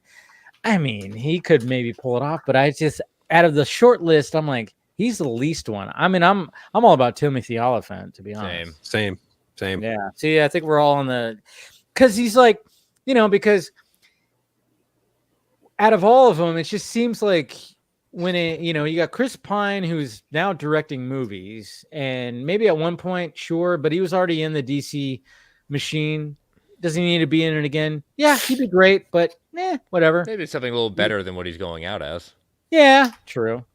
But then you got Ewan McGregor, and it's like, yeah, that's cool, but he's Obi-Wan, and it's like, and then McConaughey, I just don't see. Brolin, he's been 3 different fucking comic book characters, and I'm just going, Timothy Oliphant, he's like, it just seems like it's almost perfect because he's done movies, he's done TV, and he just has that quality of like not too grizzled and also very like sarcastic and likable and has a smirk on his face. I don't know. Just breaking it down out of that short list, I'm going Timothy Oliphant all the way. And remember, Hal's a muscular guy, but he's not like hulking. No. Yeah. He's built. Yeah. He's built, and Timothy Oliphant's got a good build, but he's not like huge, and and he could grow a beard. He could have obviously, and I don't know. There's just something about him where I'm like, when I saw his name, I went, I think he would be I like everybody except for McConaughey. It was just like, I just did not seem he fit, but I just think Oliphant just fits. Oliphant also looks good in green. We've seen him play Cobb Vanth in Mandalorian, so that to me is just like, that makes sense. Even with the idea of like Hal's not going to be like everything Oa. Like he's one of those that sees what they can do, but also it's like, no, I'm also rebel from time to time when it's what needs to be done. Kind of. And while a Jon Stewart is, if we're leaning towards who John really is, like he's Marine architect. Yeah. How he shapes how he does his constructs is very different from what Hal does. Right. And like- when they're casting this too, they really have to make sure that these two actors have that kind of chemistry where it's like, yeah, you have to have like this good chemistry and have the bickering back and forth too. It's like there's got to be, and I'm sure that's what they're doing 100% when they have like these short lists. It's like they can't just go like, okay, you're Hal Jordan, you're Jon Stewart. It's like, no, we got to now pair these people together, like what they did with Superman and Lois. They're like, we have to get this chemistry right. So they had their short list of Lois's and Clark's and Superman, and they had to like do that whole thing where they just like did camera tests for it and then find the perfect match.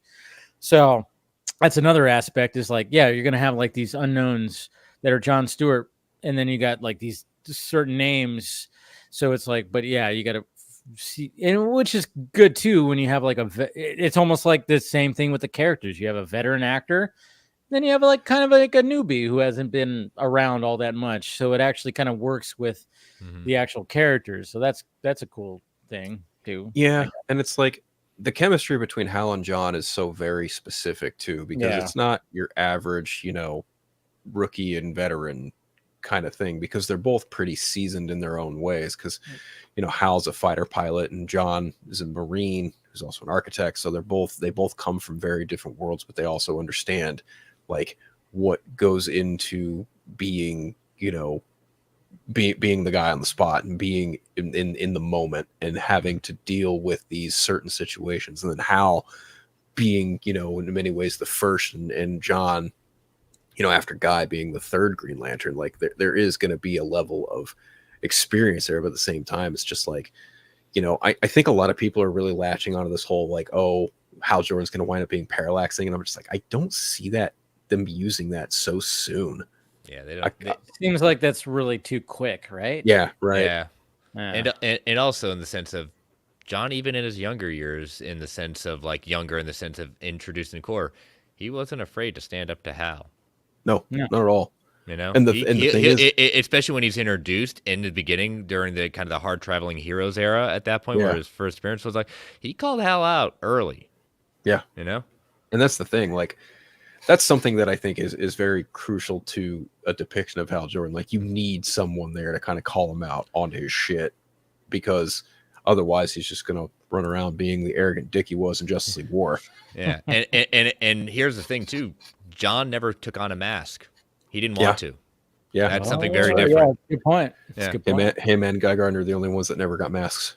Yeah. For different reasons too. Right.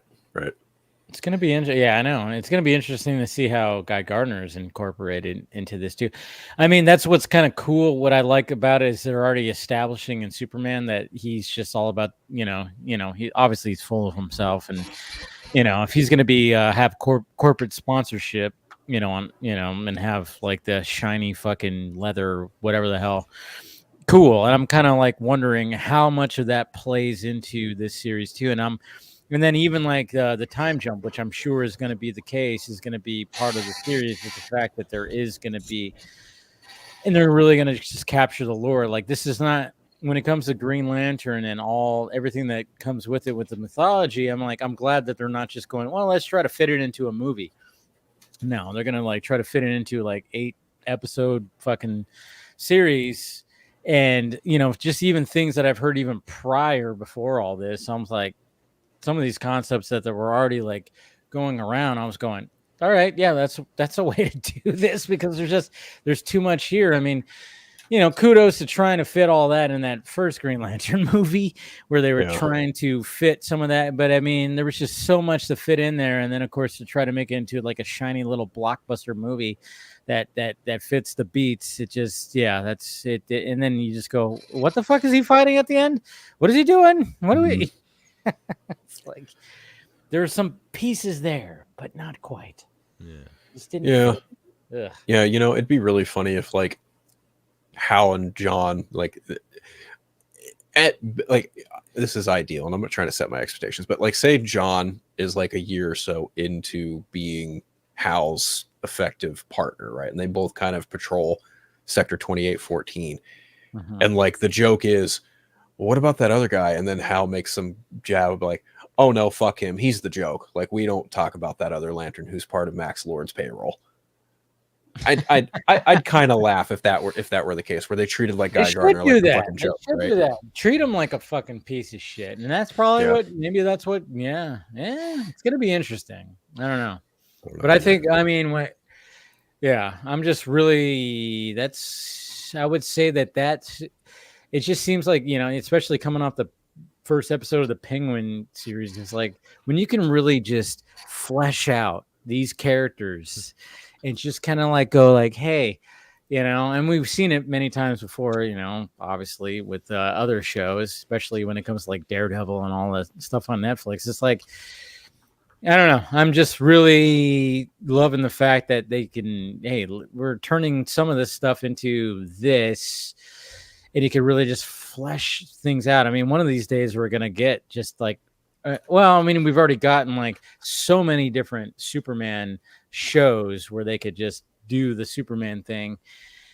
He's a different beast, but I mean, like I remember when I first saw the first, Daredevil season 1, I'm just going, man, we should just get a Batman like that. Can we get a Batman series like this where it's just dark and gritty and we just get all this stuff?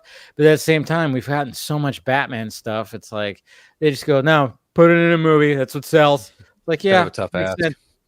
It's really a tough ask to do. Like, I mean, but they do variations like Gotham. They did something like that with Gotham with a series like that. I'm like, all right, cool. But to do a flat out start to finish, hey, Batman, parents get killed, he trains, he does this. I mean, one of these days we're probably going to get that where we just get that full on Batman series. We see the Waynes get killed, but we see the process of, the first 2 episodes are just Bruce, maybe even 3, just fucking training and, getting his ass kicked, League of Shadows, and him just doing his thing. And I mean, one of these days it's just going to happen because it's like, it really hasn't been full on done in that kind of format. But for the most part, I'm loving the fact that there's just still creatives like Matt Reeves, and we'll see what happens when it comes to Eddie Muschietti and stuff like that. It's just, you just add a certain spin to it, and here it is. You've already seen the Wayne dies how many times? They died. I think one more, I think we'll finally understand it. I think there's some little bit of nuance there, like how they fall into pearls. Snyder did it the best, in my opinion. Yeah. Such a shill, Dave. My God. I know, right? Such a Zack Snyder fucking simp.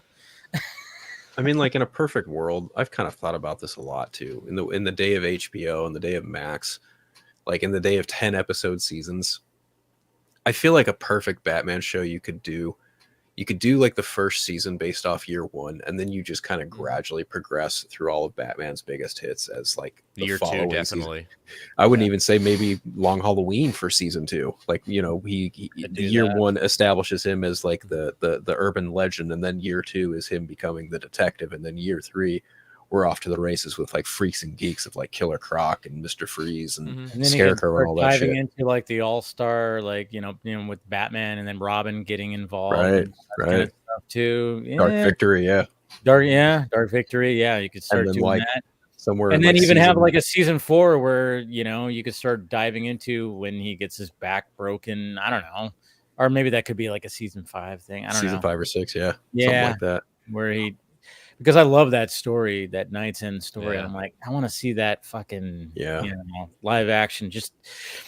I just really fell in love with that because I remember like when I heard, I don't know, I read it in one of those. What was that comic book like news book that Wizard magazine? Wizard, yes. I remember I didn't collect it all the time, but every now and again I would collect it. And then when I love that magazine. Gosh, that was that was a great magazine. And then when I saw like the cover of, obviously Bane breaking his back, I was like, oh boy.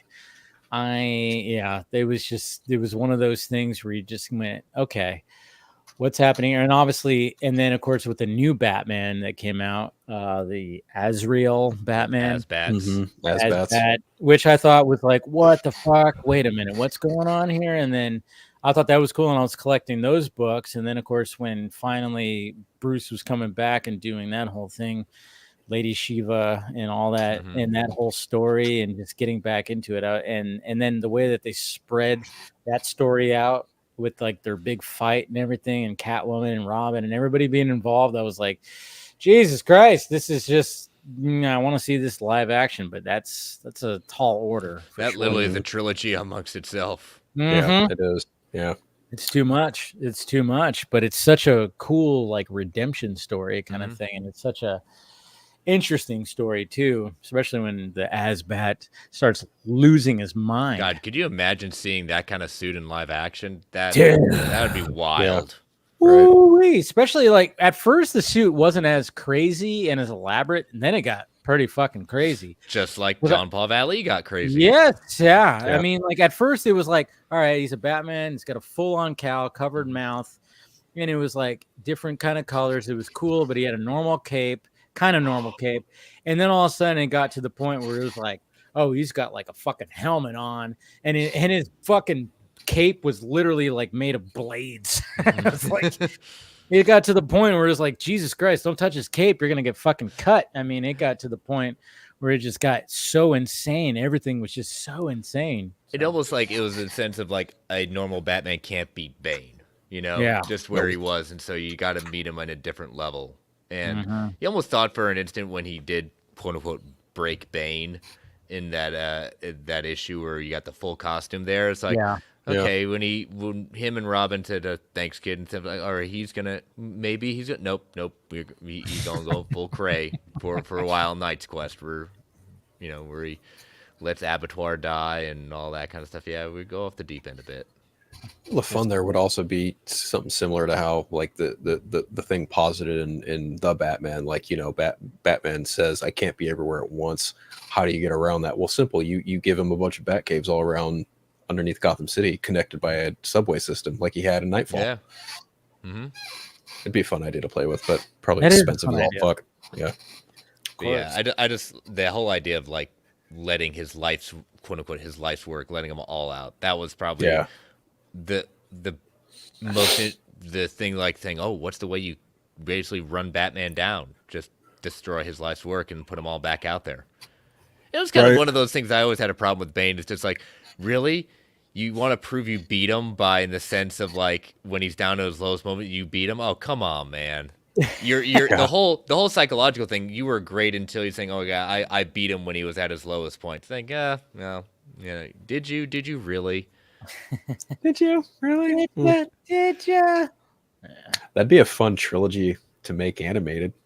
Nightfall. It would be, wouldn't it, Phil? It would be, wouldn't it? Yeah. Sure, it's coming. Anyways, all right, let's go ahead and wrap this up now. We're about 4 hours in, so good times. Always, obviously, talking to you guys, and again, great interview, Chris, with Zach. It was fun. It was great to watch and get some more of his insight into filmmaking, and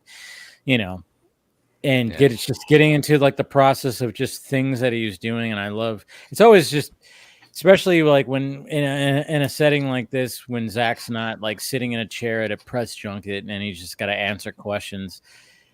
I think that's why Zach shows up on stuff like on stuff like this, is the fact that he can actually just be himself and just really just talk about things. Like, I mean, just all the way back to Dawn of the Dead, and like we were talking about, like when the studio said that they didn't want 3 explosions, it was just like stuff like that. It's like, what the fuck, It's like, and that's the thing when Joe and I are coming up with questions for that show. Yeah, it's just like we don't know where he's going to go with it. Like it'll be maybe a quick answer, maybe a long story, but yeah, definitely check out this is Joe's show, Walk Through the Multiverse. The video's up on YouTube under the Geekverse podcast YouTube channel. But if you want to see more of Walk Through the Multiverse, what Joe does over there, like literally everything that's not Marvel DC, that's what he does. And he just has like concepts. I'm just going to pick and choose exactly what's there. And he does good work over there. So yeah, all you need to do is subscribe to Geek Ultimate Alliance on all your podcasts.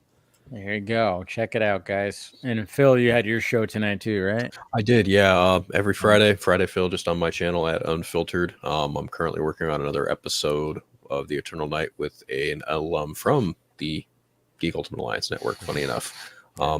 I got that going on. I'm currently in the middle of writing my review for Twilight of the Gods for Multiverse of Color. I will be also reviewing Superman and Lois when that drops next month too. So there you go. And because I joked with Dave in the minutes, if you want to check out Marvel Alliance and understand what's going on with Agatha all along, so Oh yeah, that's right. Dave doesn't have to. At that point, check out Marvel Alliance. We delved into the first I episode. forgot. Yeah, we had a Marvel show that came out that I have no interest in. And that's okay. That doesn't make you any less of a fan.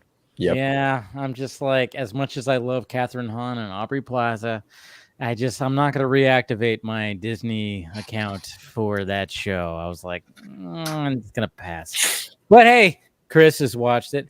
All right, well, before we leave, what are your thoughts about the first episode?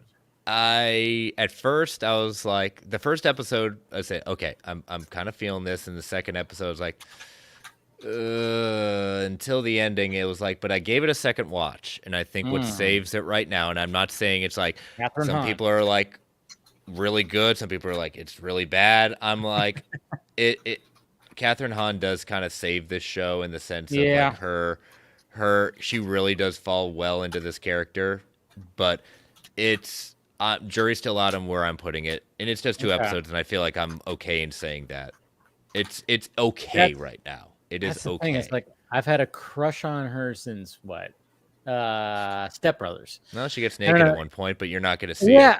Yeah, true. But is it like? But do you actually see anything? You see her butt. Yeah. Okay, your butt. You Okay. see her butt. It's one of those things. Like I think even Brendan and I talked about it. It's only been 2 nights ago. It'll be online. It'll be online right now. It's one of those like saying, "Wow, I think this is kind of big for Disney Plus, letting a character go." Nude. Yeah, but at the same time, it's a rebirth of the character, so that's what I take it as. So, I mean, we've seen butts before in the MCU. Thor, somebody else probably. We're equal opportunity now in MCU. Everyone gets a little bit of butt. Yeah, we saw Thor's butt. Now we got to see Agatha's like butt. I said, it is okay right now. It is okay. It's okay. Yeah, I mean that's the thing. It's like the only thing I just like I said, it's her. And I love her because she's just really funny, and there's something to her vibe. I get it, and I love Aubrey Plaza too. But I don't know. It's just one of those. It is one of those leftovers from. If this is basically what they're calling the WandaVision trilogy, what'll lead to eventually the Vision show. Oh yeah, interesting idea. I think eventually I'm gonna have to watch it, but I'm just in no rush to watch it right now. You got plenty of others that are much at that point. Now I'm all in with the Penguin. I'm all in with the Penguin, and I love that the Penguin's going to be on Sunday nights. And I think they realized, because that's when it came to HBO and like Sopranos and some of their other series, Sunday nights were always where it's at. So I love the fact that they're putting on Sunday nights. Yep. And I'm like, that's perfect, because it's like, Sunday nights, that's when people are just kind of unwinding from the weekend. They got their work week ahead, and it's like, let's just put on a series before we go to bed. And I'm like so thankful that they're putting it on Sundays, because during the weeks, it just gets a little too crazy. So Sunday nights for the Penguin, I'm like, fuck yeah, that'll be cool. Yeah. So anyways, thank you to William, thank you to Paul, thank you to what's that other guy's name? Brad. Kidding. No, Brad. Let's and of course, if you guys want to see what they're doing over on the Sci-Fi Center channel, do so. They're watching The Matrix, I guess, 25th anniversary, and then of course they're going to be watching all the Twilight of the Gods episodes tomorrow for charity. And if you have a little extra scratch, that you could throw at it, do so. It's always for a good cause, and we always support AFSP and everything. So we've already promoted everything we're promoting right here. We've had some fun. Thank you, Phil. No thank you, Chris, and of course, thank you to everybody else who showed up right here and who was in the chat. We love you. And like I said, I'm going to be doing a stream tomorrow, open for members, open for Patreon members. Well, it's Batman Day. We'll talk about Batman. If I thought you were going to talk about Superman just to be different. Why not? I should just do that to be a dick. Why not? There is a Superman movie coming out this weekend, so there's that. That's true. I'm seeing that tomorrow. I am seeing that tomorrow afternoon. That's right. I wonder if it's playing anywhere near me. I don't know. I didn't even like think about that. Holy shit. But anyways, but yeah, I'll be doing a stream tomorrow. And if you want to be a part of it, you want to show up on the panel and talk, cool. And, you know, there might be some familiar faces there too, if whoever wants to be involved. And always fun to do that. So, all right, guys, we love you, and we will talk to you later. Peace.